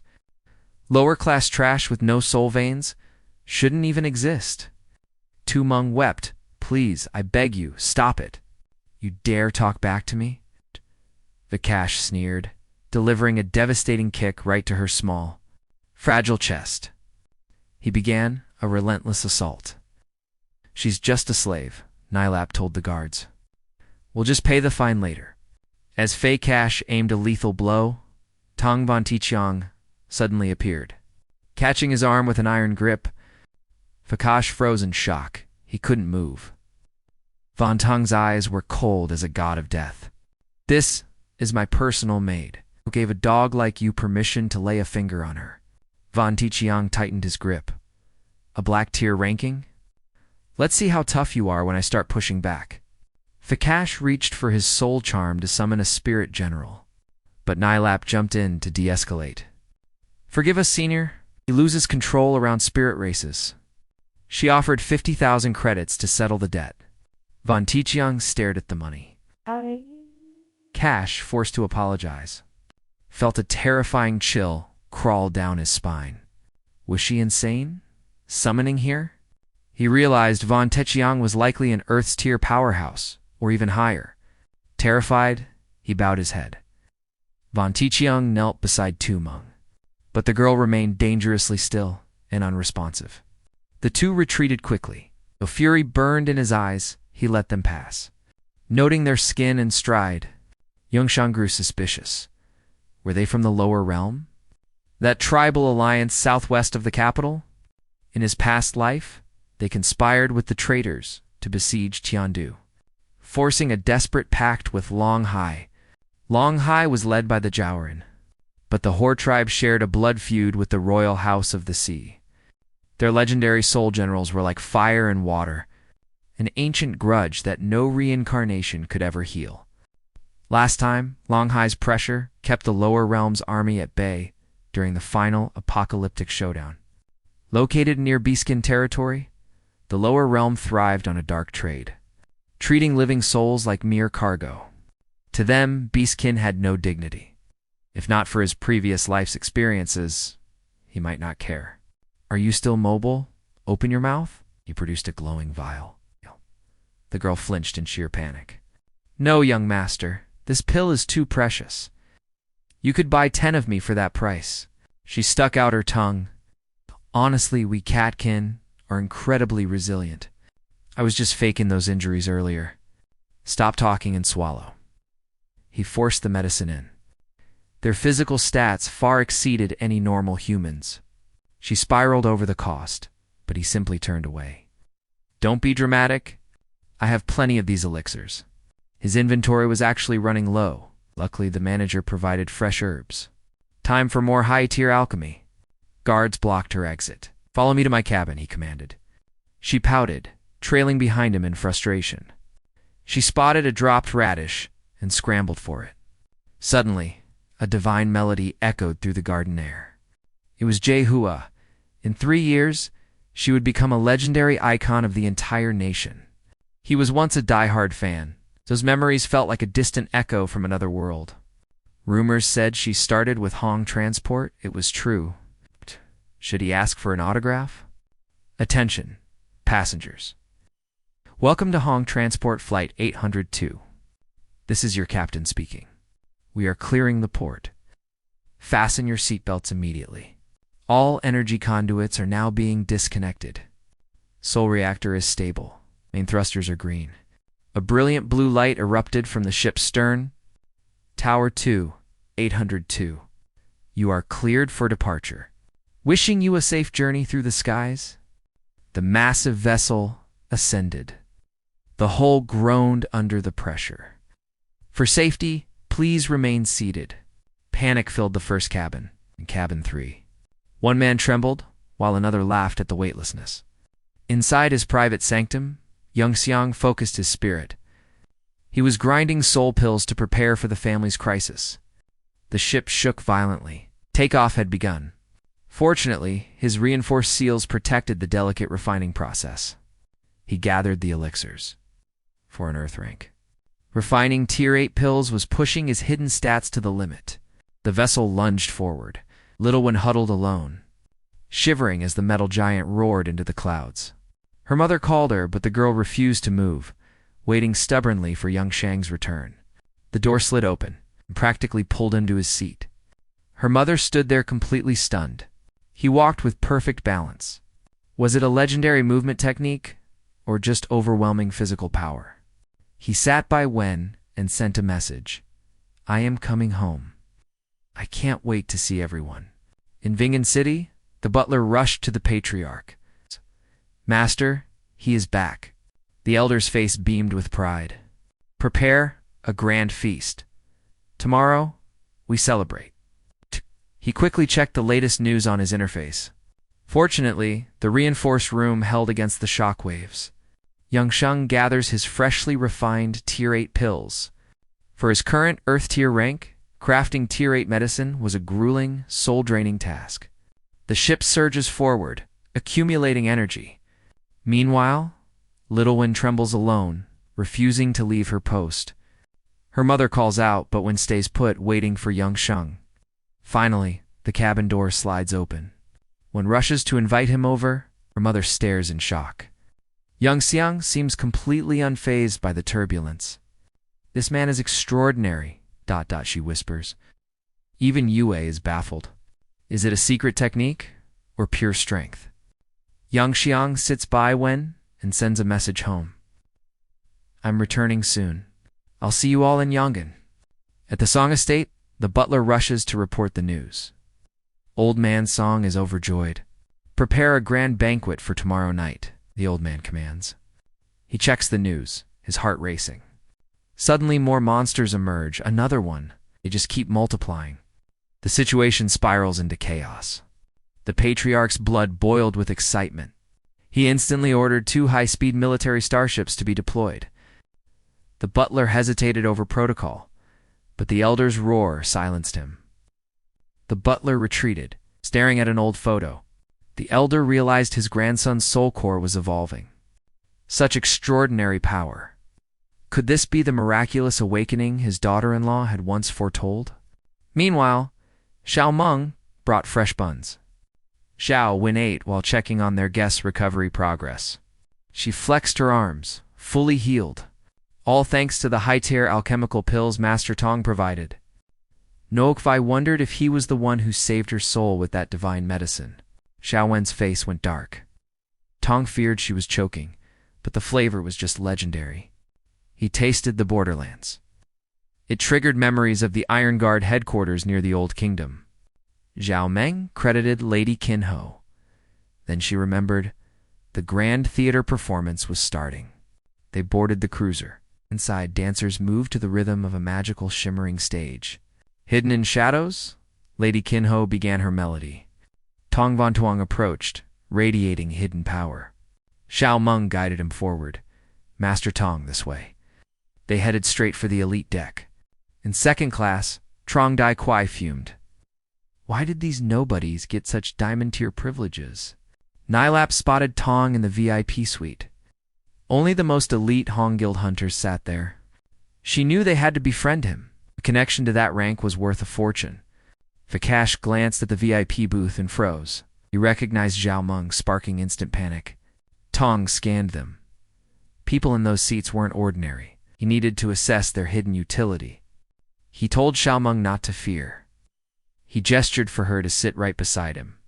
The MC announced the act, the great battle. Tong's expression soured as the play began. The drama started with a civilian screaming as 3 boss-rank monsters emerged from the shadows. Xiao Wen gasped. Just as the beasts lunged, 3 academy mechas dropped in to assist. But the students failed against the monster's stats. As the beasts roared, Xiao Meng hid her eyes. Suddenly, a legendary mech graced the stage. It was TA2, arriving to save the day. He chanted a silent spell. As his cloak billowed, the audience waited for a legendary awakening. In a flash, he transformed into Lu Bu. The crowd roared for their favorite war god. Summoning the Sky Piercer, he unleashed a fire dragon. Even the arrogant Trong was mesmerized. Zhao Wen cheered for her idol, while Tong wished the ground would just swallow him. Then the plot twisted. The prince became a damsel in distress, begging Lu Bu for rescue. Tong nearly spat his tea. If the real prince saw this, he'd slaughter every actor here. A heaven-tier beast appeared. Lu Bu fought valiantly, driving the audience into a total frenzy. The heroism was infectious. Even Trong felt his blood boiling with excitement for the hero. After the rescue, Lu Bu rejected the princess. He had a grander destiny to fulfill alone. 𝐒𝐓𝐃 wept, seeing her own love story reflected, but Tong found it all utterly ridiculous. Tong's complaints were overheard. Trong slammed the table, furious at the disrespect toward the author. You dare mock Lady 𝐿𝐏𝐿's masterpiece? Come out and apologize to her right now. Tong sighed at the degenerate noble. Trong's guards closed in, forcing a confrontation over words. Tong offered a half-hearted apology. Meanwhile, Nilap saw a perfect chance to gain favor. 𝐒𝐃 sensed a fight. This man is special, Nilap noted. Let's go help him. They moved to intercept. She had a keen eye for potential, and Tong radiated authority. Xiao Wen jumped in, mocking Trong. Watch out, or Master Tong will knock your teeth out. Trong exploded with rage. He despised nothing more than being mocked by low-rank hunters. 𝐒𝐃 joined the taunting. Seeing his opponent was from the lower realms, Trong warned them. But 𝐒𝐃 gripped his soul armor card. He was ready to unleash his hidden power. The guards glared. 𝐒𝐃 just smirked. Keep your mouth clean, or I'll clean it for you. Are you looking for death? The tension is explosive. Both sides are ready to clash. Suddenly, Zhang's men step back. Then, Lin Jinghua arrives. The chaotic argument stops dead. Can we settle this? She asks, with divine grace. Zhang bows his head instantly. 𝐒𝐃's eyes light up. Song Yangshang notices her aura. Her star power is already blinding. 3 years before her peak, she addresses the crowd calmly. "May I speak, everyone?" Miss Jinghua is too kind. She bows politely. Thank you all for the support. But the play is fiction. Just rumors, not truth. Then her tone shifts suddenly. Maybe the veteran had issues. Commercial edits are normal, though. She asks for his understanding. Young Shang plays it cool. He pretends to be awkward. Then Jinghua makes a choice. She'll perform a peace song to dissolve the bloodlust. Zhang agrees, feeling relieved. The lethal tension vanishes. Little 𝐿𝐷𝐿𝐷, watch your back, degenerate. Rage boils, but stays hidden. The MC announces her act. As Jinghu's solo begins now, she begins her divine melody. Sweet vocals fill the air. Young Shang's past memories flood back. This is an early masterpiece. From before she became legendary, hasn't heard this in years. Truly a nostalgic moment. Back then, he was her fan. He knew every single lyric. Even after a decade, he remembers, especially her God-tier battle album. The songs that changed everything. Is that masterpiece not written yet? The performance ends in glory. The crowd erupts for more. She thanks the screaming fans, but they aren't satisfied yet. One more song. They beg. 𝐒𝐓𝐃 smiles at their passion. Since you're so enthusiastic, what would you like to hear? Zhang shouts for her new work. Let us hear the new song. The atmosphere reaches a fever pitch. She hesitates for a second. Burning Star is still unfinished, but the audience won't stop. She stands firm on stage. Fine, since you insist. I'll give you a preview. Maybe she'll find inspiration here. She bows and starts singing. The melody begins to flow. Yungxiang is stunned by this. She wrote Burning Star this early. This was her legendary breakthrough. This song crowned her royalty. Her voice is absolutely enchanting. Every note hits like magic. Yangxiang starts singing along. Every word brings back memories. Memories from his past life. His voice grows powerful, dominant. Suddenly, the entire room goes silent. He snaps back to reality. His face turns bright red. Jinghua stands frozen on stage.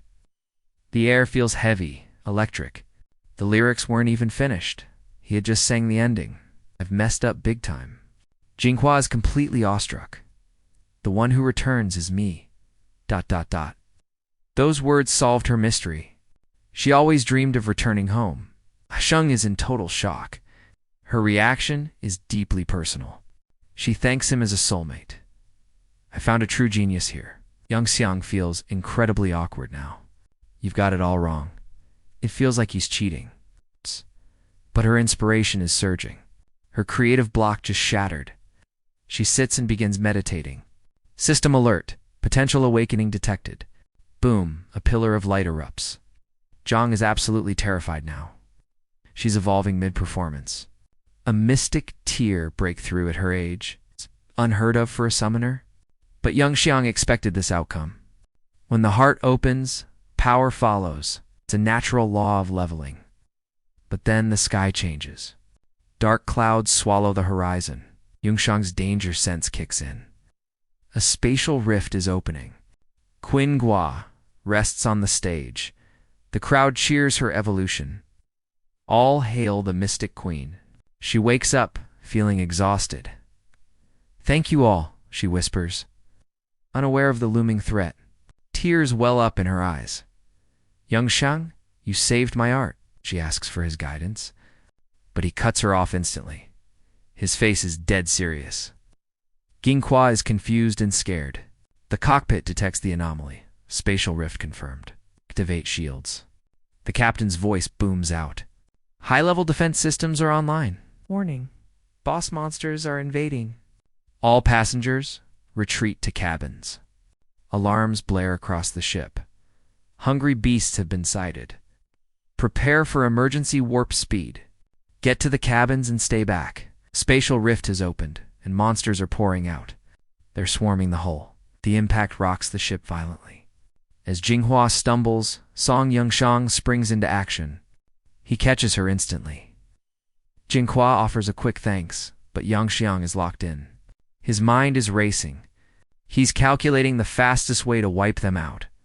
In the cockpit, the crew is paralyzed with fear. The captain knows the shields won't hold. They must counterattack to thin the swarm and break this siege. He beams an SOS to the nearest city, requesting reinforcements. Moments later, the counteroffensive begins in earnest. The ship's security forces engage the beasts. The commander roars for his soldiers to hold the line. The captain's voice crackles over the speakers. Evacuate to the lower decks immediately. This is a code red. Any soul warriors on board? We need your strength. Help us. Repel these monsters. Hearing this, everyone turns. 𝐷𝐷 prepares to step up, knowing unity is their only hope. If the defense falls, no one survives. Yet his subordinates drag him away. Meanwhile, Naila realizes 𝐷𝐷 is right. They can't just stand by. Doing nothing means certain death.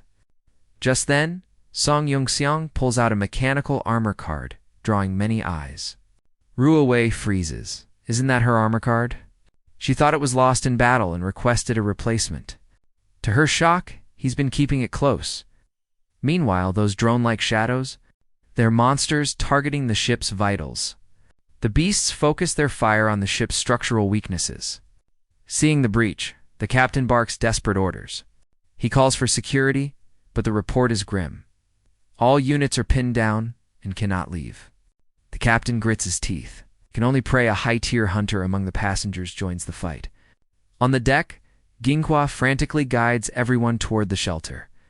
Suddenly, the monster formation shifts in the clouds. A massive beam of energy erupts from the sky, shattering the defense grid instantly. The barrier is gone. The shockwave knocks the trio down. The beam tears through the structure, sending massive debris raining toward them. A giant boulder hurtles down. 𝐷𝐷 gasps, paralyzed. Suddenly, a glowing talisman streaks through the air. A protective barrier erupts, shielding them from the impact. It's Song Yongxiang. 𝐷𝐷 watches in utter disbelief. How did he deploy a high-level charm so instantly? But Yongxiang doesn't blink. His eyes are fixed skyward. His expression is deadly serious. The monsters have breached the inner perimeter. The real slaughter is starting. A warrior leaps forward, tossing an armored talisman to 𝐷𝐷. Stay sharp. Use this to guard yourself. He suits up and swings a massive axe, carving through the beasts. Suddenly, the system alarm blares. Danger. The system warns 𝐻𝐷 to evacuate immediately. But he remains calm, rooted to the spot. He knows. These small fry aren't the threat. Only a saint-tier boss could cause this. He could escape easily alone, but saving the ship is another story. He's currently limited to his Lubu armor and copied talismans. None of them can fly. If only Cao Ren and Bai Qi were here, he mutters, scanning the horizon. The old man is overwhelmed. It's a monster lunges for the kill. Naila realizes they must ally to survive. She orders 𝐻 to assist. Despite their rivalry, survival demands cooperation. 𝐻 scoffs but draws his talisman. He equips his gear in seconds. Just as a monster prepares to strike the old man, 𝐻 intercepts. The rescue leaves the old warrior stunned.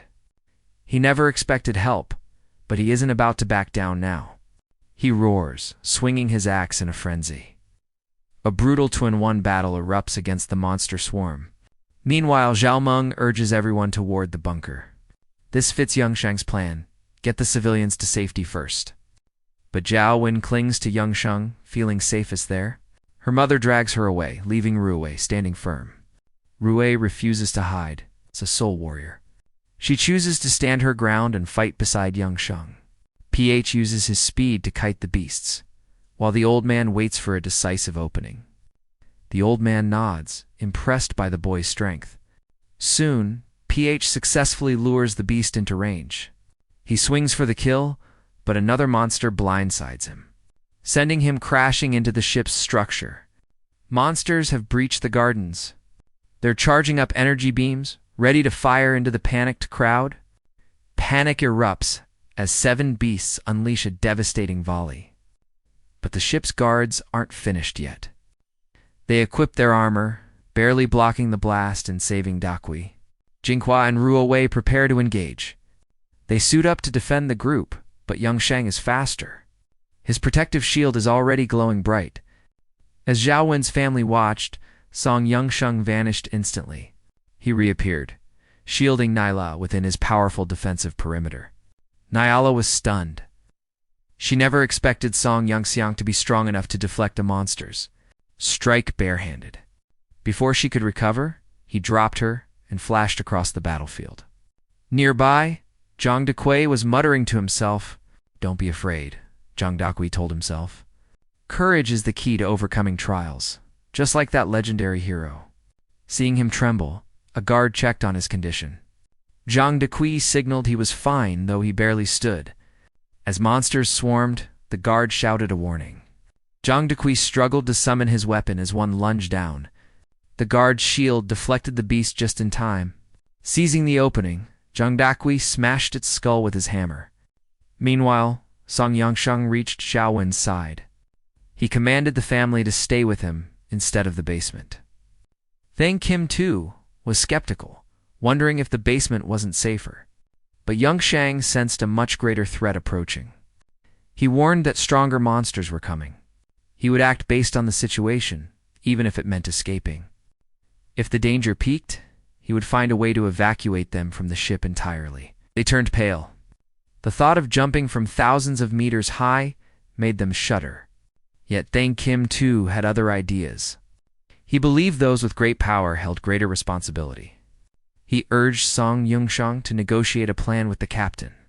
His wife immediately shut him down with a sharp blow. "Forget being a hero. We need to survive first."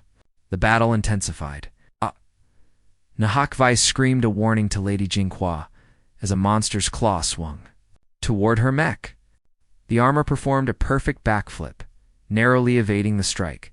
Another unit unleashed a relentless hail of bullets. Zhao Wen's mother apologized for her husband's bookish nature. Her family would fully trust Song Yongxiang's tactical decisions. Yongxiang reassured them. Since he brought them aboard, he would ensure their survival at any cost. Elsewhere, chaos reigned. A monster pinned a guard, treating him like prey. Suddenly 𝐒𝐓𝐀𝐑 appeared, slashing deep into the beast's back. The monster countered, but 𝐒𝐓𝐀𝐑 was faster, decapitating the creature instantly. The guard offered a begrudging thanks. Even if he hated 𝐒𝐓𝐀𝐑's arrogance, he couldn't deny his overwhelming combat power. 𝐒𝐓𝐀𝐑 just smirked. "Remember, you owe me one," he remarked, before diving back into the fray. However, the human side was losing. Guards were being tossed aside like dolls. Zhang Dequei was hunted, while Lady Jinghua was thrown into 𝐒𝐓𝐀𝐑. As the two collided, a monster began charging a final, devastating energy blast to finish them both off. Just as death loomed, a hand grabbed the monster's tail. With a massive swing, it was slammed into the deck. It was Song Yongsheng, transformed into the legendary Lu Bu. The crowd stood frozen, witnessing the hero's return. After saving Lady Jinghua, Yongsheng heard Zhang Dequei's desperate cries. The man was about to be devoured alive. Yongsheng ripped the Skypiercer halberd from a corpse. This triggered another beast to charge him with primal fury. With a flick of his wrist, the halberd flew, impaling the monster and sending shrapnel flying everywhere. Zhang Dequei was speechless. The legendary hero of his favorite plays had actually appeared to save his life. More monsters breached the inner defenses. Song Yongsheng realized their current combat power wouldn't hold for much longer. He initially planned to save his energy for the hidden boss, but now he had to go all out. System: unlock Earthrealm equipment for Lu Bu. The interface blinked as the sky-piercing cloud bow sequence began.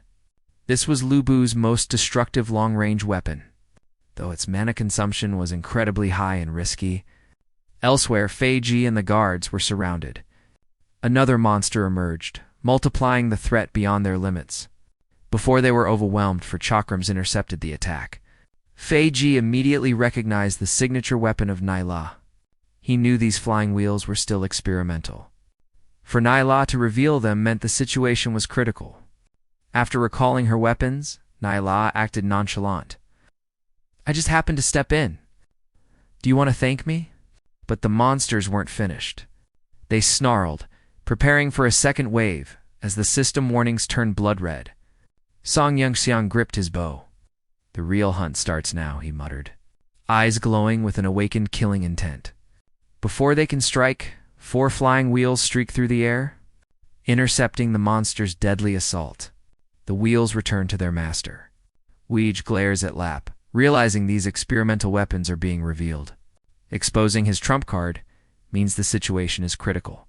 Yet Lap remains nonchalant, almost mocking the danger.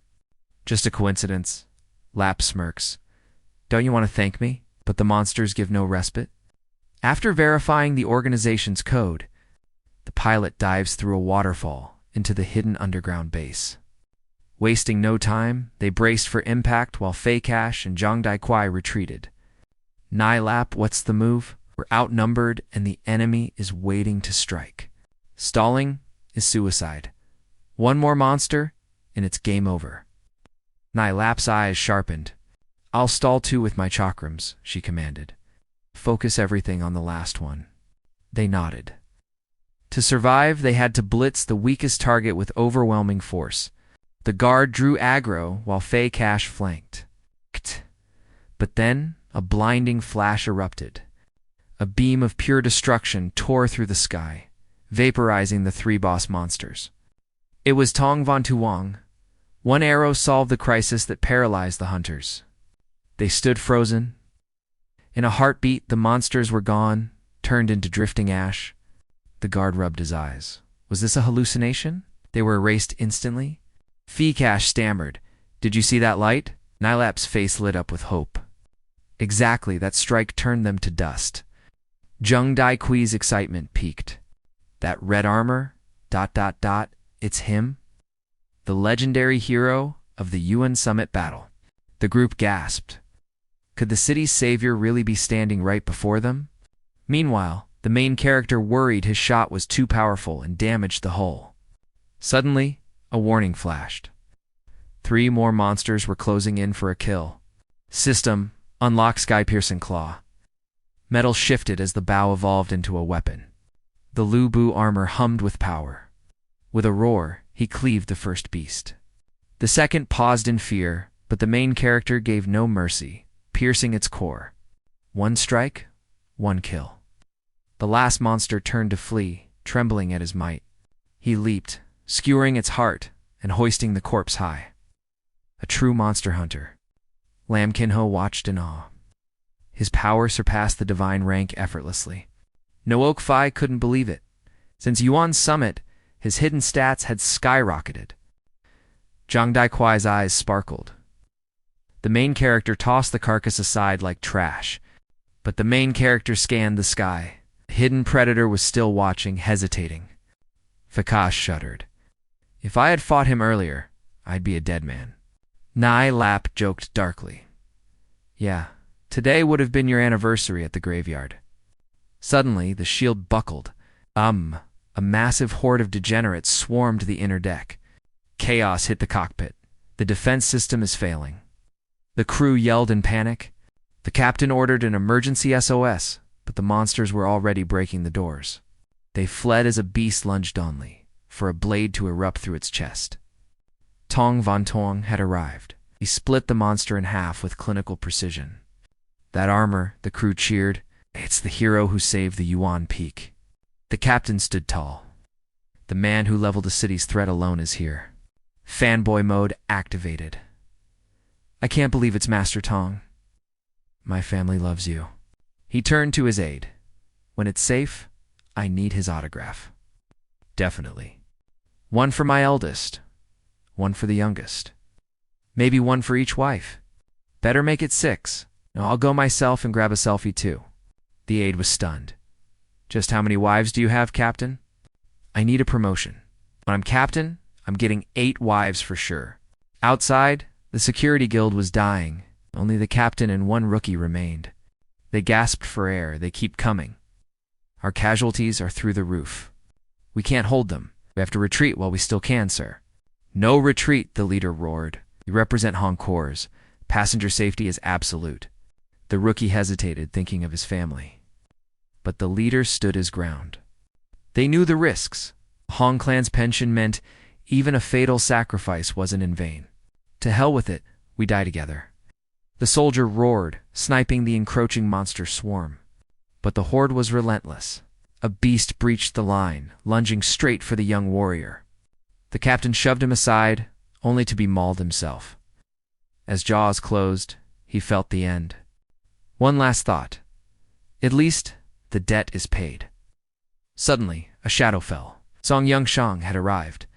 With a sickening tear, the monster was split in half. The captain stared, gasping in disbelief. Yongshang didn't offer a word. He merely glanced back before narrowing his eyes at the sky. If only my generals were summoned... ... The captain snapped out of it, bowing in deep gratitude. Save the thanks, Yongshang replied coldly. Retreat to the safe zone. This is getting ugly. The swarm thickened. Time for an ultimate skill. He hurled the Fang Tian halberd forward. To the soldiers, it looked like a desperate sacrifice of a legendary item. They were stunned. But it was a setup. Drawing his bow, Yongshang loosed a bolt of pure, concentrated energy. Boom! The arrow triggered a massive detonation, turning the halberd into lethal shrapnel instantly. Incredible. ... One move wiped out dozens. The captain realized Yongshang's power was beyond ranking. The explosion only enraged the survivors. A suffocating killing intent filled the frozen air. Earth-tier monsters... ... or higher. Yongshang gritted his teeth.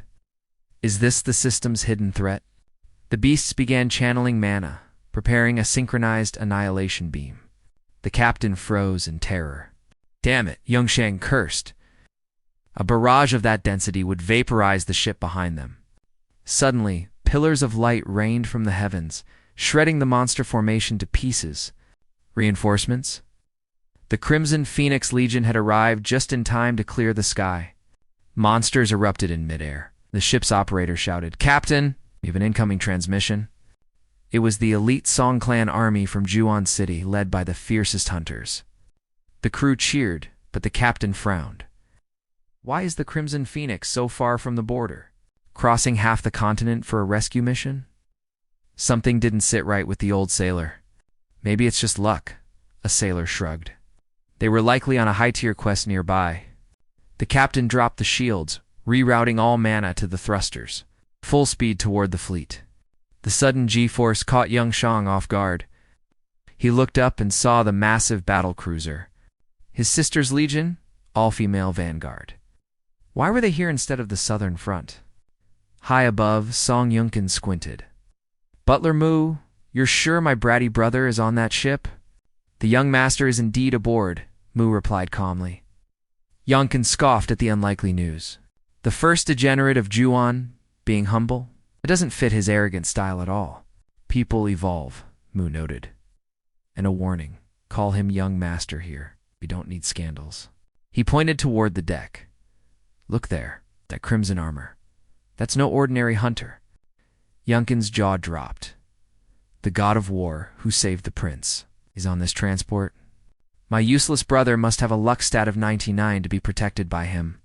Butler Mu stayed silent, hiding a smirk. If she knew the god was her brother, the reveal was going to be epic. He could already imagine the shock on her face. Under the fleet's protection, the ship was safe. Yonkin ordered a total sweep of the pests. The crisis passed. Yongshang helped the captain up. Get some rest. I need to head back. But before he could move, a red system window blinked rapidly before his eyes. Warning, massive spatial rift detected. Exit the coordinates in 5, 4, 3. What? Yongxiang's blood ran cold. A rift of this scale. Right here. Unaware, the soldiers removed their helms, laughing and celebrating their survival like it was over. Zhang Dakui bragged about his courage while Nilap calculated her insurance payout for damages.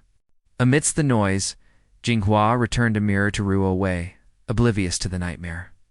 Mid-battle, Tang Van Tuong suddenly appears, cutting through the chaos to reach them. Gulping 3 pills, he shouts, Jump on my hand! We need to move now! Confusion hits as the monsters shriek above. Van Tuong's expression turns deadly serious. Within a heartbeat, a colossus emerges. It's the legendary god-tier beast, the 𝐿𝐷. A god-tier monster here? System window flashes, escape window missed, calculating alternatives. The beast warps through space, looming over the ship. Its shadow swallows everything. The crew trembles in terror. Captain... What kind of monster is that thing? How should I know? The captain curses. But we're in deep trouble now. Tong Van Tuong freezes. How can a monster be this massive? What's its ranking? Butler Damu scowls. Is this the god-tier calamity the madam warned us about? It's as large as a city, yet 𝐿𝐷 spots a strange anomaly beneath it. The system chimes calculations complete just as the 𝐿𝐷 opens its gargantuan maw. Cover your ears, Van Tuong roars, deploying a massive energy shield instantly. The 𝐿𝐷 lets out a devastating sonic boom, tearing the very fabric of space. Those unprotected collapse with bleeding ears. Even heavy armor stands no chance. Thankfully, Van Tuong's barrier holds, shielding the family from a certain gruesome death. The roar's power is insane. The shockwave is almost over. The captain struggles toward the hatch, hoping to lead everyone to the lower decks. On the battleship, Butler Damu, a heaven-tier expert, barely keeps their shields up. Van Tuong shudders. That world-shaking roar is just a casual growl for the beast. Just a growl. If it actually attacks, there won't be anything left of us. Turn the cannons, she commands. Target the beast. Prepare for full-scale engagement. The ship pivots, weapons hot and ready. But then, a red mecha interrupts.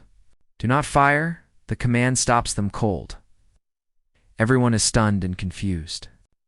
Van Tuong reveals his face on the comms. The captain's jaw hits the floor. Van Tuong can't believe it. The legendary pilot is her useless younger brother? Seeing the butler, Van Tuong exhales. Why are you here?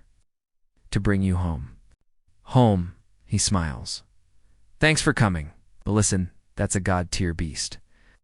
We can't win. It ignores small prey unless provoked. We have to shut down all engines now. Let the ship drift out of its range. Van Tuong stares in pure disbelief. A free fall from this height? One mistake, and there'll be nothing but scrap. It's our only survival path, he insists. I've seen it swallow half a city before. The captain freezes, but the butler nods. Follow the young master's orders. Now, engines cut. 3 ships plummet into the abyss. Weightlessness takes hold of everyone. Van Tuong uses his power to protect the family. Eyes fixed on the system's altimeter. Monsters chase them down, but the 𝐿𝐷 stays put. They hit the target zone. Engines on max thrust. The ships roar to life, blasting away from the danger. The swarm won't let go. They push the engines to the limit to escape. Suddenly, the transport ship's speed drops. Its energy cells are completely drained.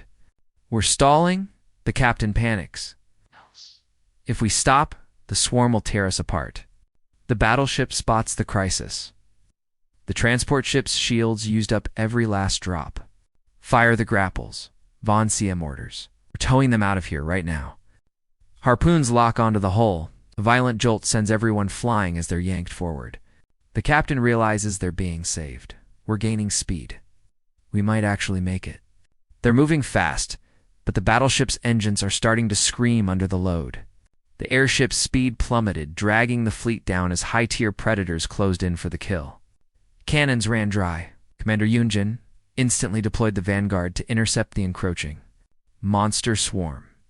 Warriors donned their mechs, lining up in perfect formation before being warped onto the flight deck. The captain roared for battle, ready to show those hideous beasts the true power of the Red Phoenix. Formations locked, lasers charged.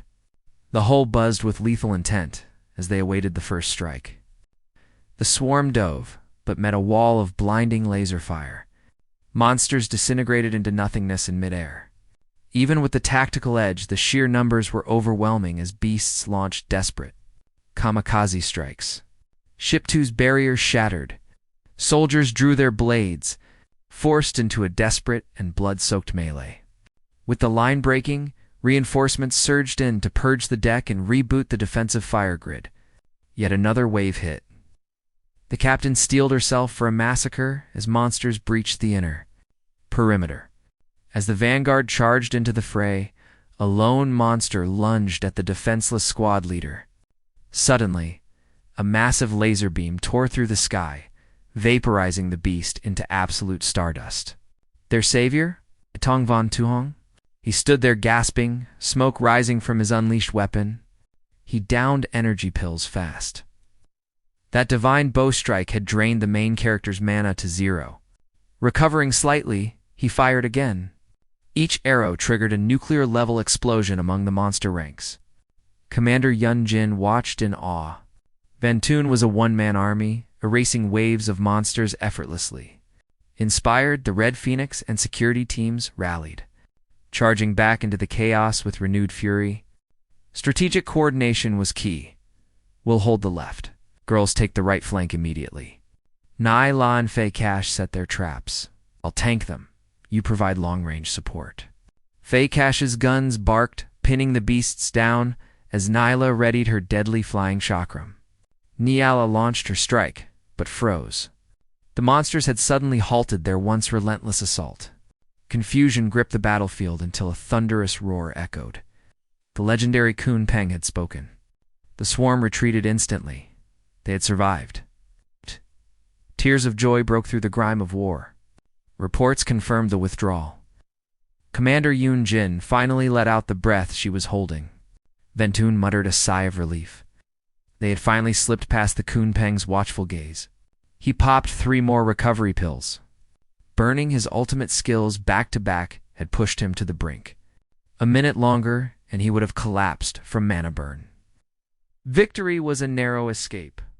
The crew erupted in cheers.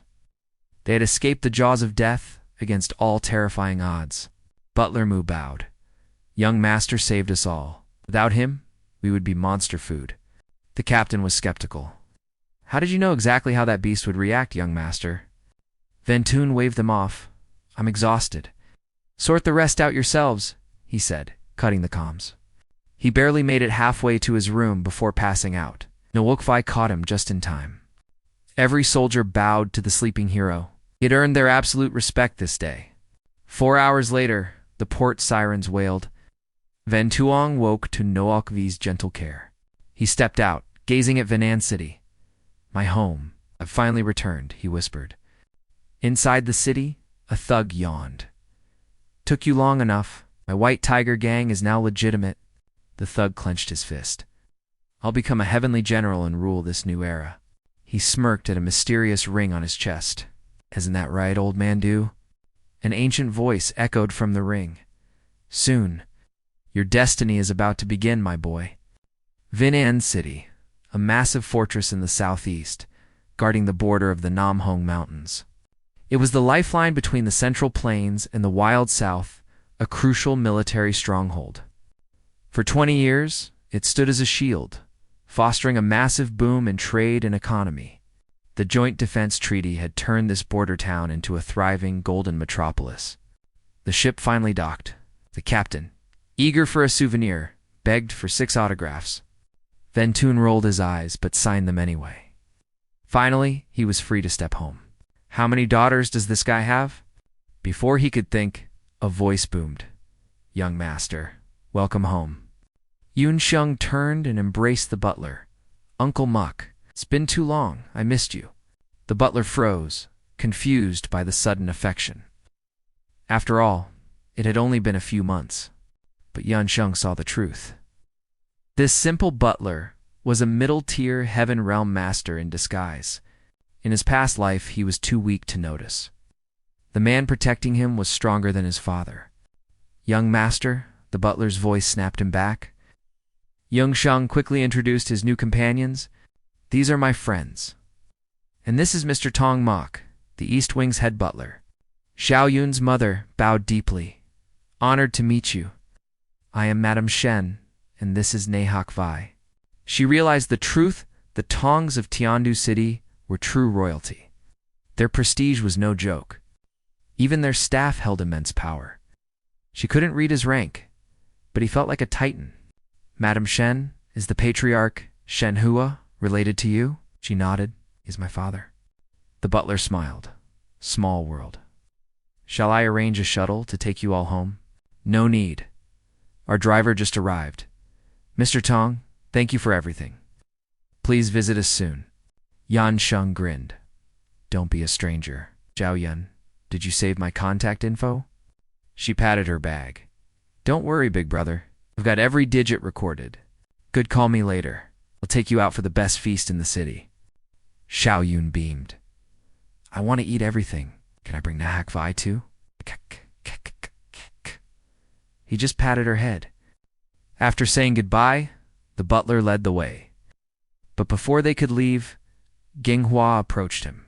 Young Master Tong, wait. She pressed a small note into his hand, her face flushing red.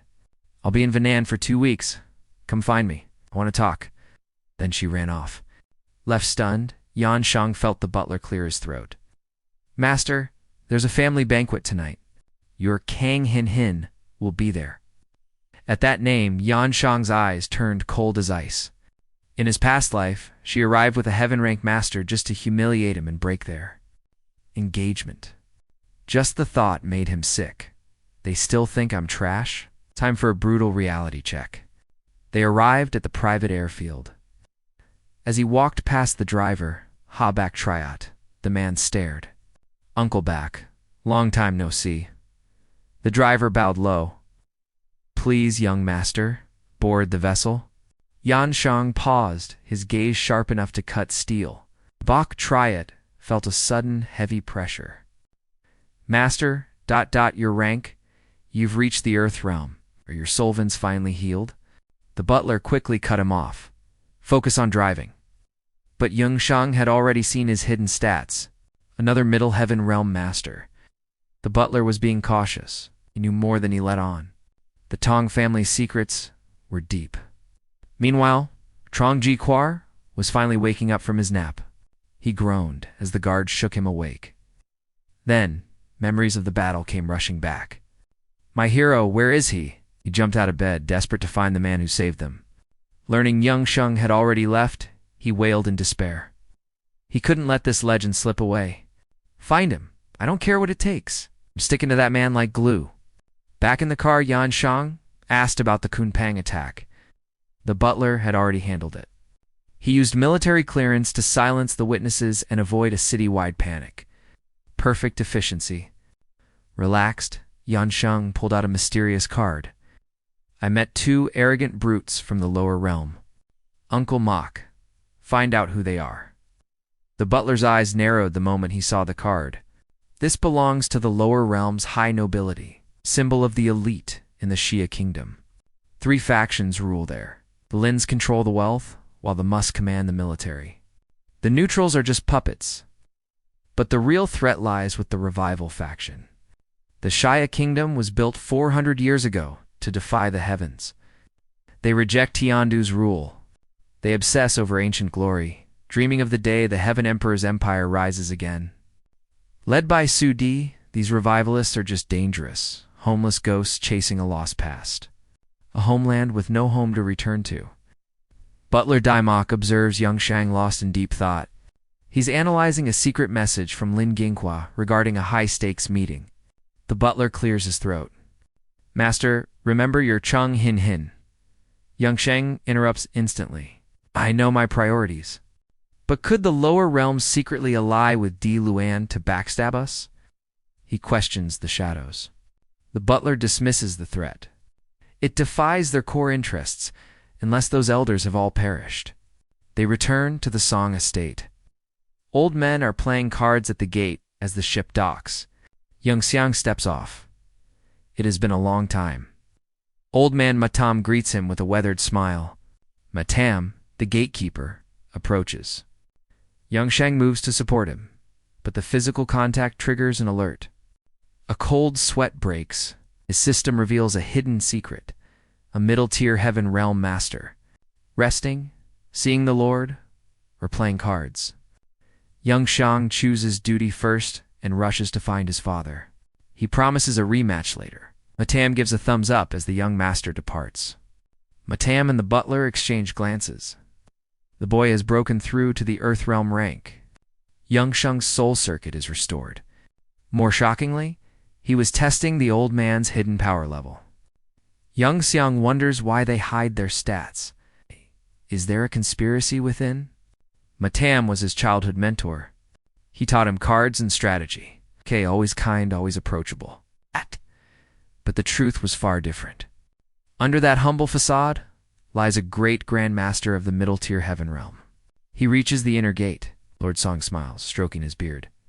Grandfather, I have returned. Impressive. You've reached Earth Realm. A heavy hand lands on his shoulder. Tell me everything. 𝐿 is paralyzed by the pressure. His father's true power is a staggering revelation. He is not just heaven realm. He is a half-saint, a tier-approaching legendary godhood. 3 heaven masters and a half-saint. Yet his family was still annihilated in his past life. His current power-ups aren't enough to change the coming tragedy. Suddenly, he senses something deeper. A faint, terrifying saint-level aura. It is real. Could there be another hidden trump card? If his family had such monsters, how did they lose? He must force their evolution. Later, he faces his grandfather in a tactical game of chess. The tension is palpable. Your skills have evolved, 𝐿. I can no longer hold back. The old man laughs heartily. Just luck, grandfather. 𝐿 suppressed 70% of his skill, yet he is still being read. The board is set. I lose. Lord Song dismisses the butler. Close the doors now. The room is sealed. Losing is fine. Let us reset the pieces and begin again. 𝐿 is puzzled. Grandfather, you have heard the news from Chengguan Peak, haven't you? I have. You fixed your soul circuit, reached Earth Realm, and became an evil seed host. Should he reveal his reincarnation? 60 years of memories might be too much to believe. He chooses a safer lie. A vision from an ancient secret realm within a complex illusion. I witnessed a 60-year future within a primordial ruined site, he explains while moving upon. I gained a massive inheritance there. Grandfather stops him. Look at my greatest mistake. I made the wrong move here. He resets the play. 𝐿 follows his lead, analyzing every step. A lost game can be reanalyzed. But if a pawn jumps off the board to become a player... ... How would you handle it? 𝐿 freezes. The hidden meaning strikes like a dagger. Meanwhile, at the city lord's mansion, Hin is screaming at her father. She refuses the marriage. The Song family saved us 20 years ago. Engagement is absolute. Plus, he is a hero now. He is an evil seed host. We must attend the Song banquet to celebrate his return. She will not budge. I do not care about his title. He will never be Tuan Ha. Her father explodes in rage. That street rat is nothing but filth, degenerate from the gutters. He is the White Tiger gang leader. He will be a legendary apostle within a single month. Even if 𝐿 is a genius, he cannot compare to him. Her father prepares to strike. Forget the Tong clan. They're nothing. A powerful voice boomed as the duo rushed toward the entrance. It was Kong Tran, the great patriarch. Hin's eyes widened. Her grandfather was actually hovering in midair. It's not true flight, he clarified. I've just breached the heaven realm threshold. I can only float for now. The heaven realm. Stunned, they bowed in deep respect as the patriarch smirked, savoring his new legendary status. Inside, Hin whispered, Grandfather, how do you compare to that old dog from the Tong family now? Tong Jungjong has been stuck at the early stage for years. It's his limit. But as for me, ... I'm confident I can dominate him. Hin grinned wickedly. Then go. Force them to cancel that engagement. Crush anyone who resists. Kong Pham tried to calm his daughter's aggression, but the patriarch cut him off. Tran had heard everything, he agreed. Tuan Ha was the only one worthy of their family's precious daughter. The Tongs offer temporary safety. But a son-in-law who commands a legendary soul general like Cao Ren? That's our ticket to reclaiming our ancestral throne in the central continent. Prosperity for 1,000 years. Hin Hin's father hesitated. Tuan Ha is an orphan. We'd have to pour every resource into his cultivation. He's worth it, Tran declared, eyes gleaming with ambition. He turned to Hin Hin with a sharp gaze. Are you certain he can inherit Cao Ren's power? She nodded. Then he asked the ultimate question. Can you make him join us as a son-in-law? Blushing, she admitted, we've already shared our vows. Tran slammed the table, ready for war. But Pham urged caution. They needed a valid legal excuse first. Excuses, my fist is the law now, Tran roared. If the Tongs resist, I'll wipe them from existence. Pham worried. The Tong patriarch was no weakling. He was also a Tier 1 Heaven Realm warrior. Tran smirked, pulling out a glowing vial. I bought a 3-star power pill from the Hong City auction. Meanwhile, Yan Shang demanded the truth. The old Marquise quickly dodged the question, shifting the conversation's focus. I'm just clearing the board, boy. Now tell me more about that mysterious secret realm you found. Sensing a hidden agenda, Yan Shang recounted his journey into the void and the fateful encounter within. He described the great collapse in the southern calamity where the Tong soldiers died as true heroes. After the capital fell, he became a fugitive, surviving only through the Empress's grace in the distant west. As he summarized decades of wandering, Steward Mu checked his watch nervously. 15 minutes had already passed.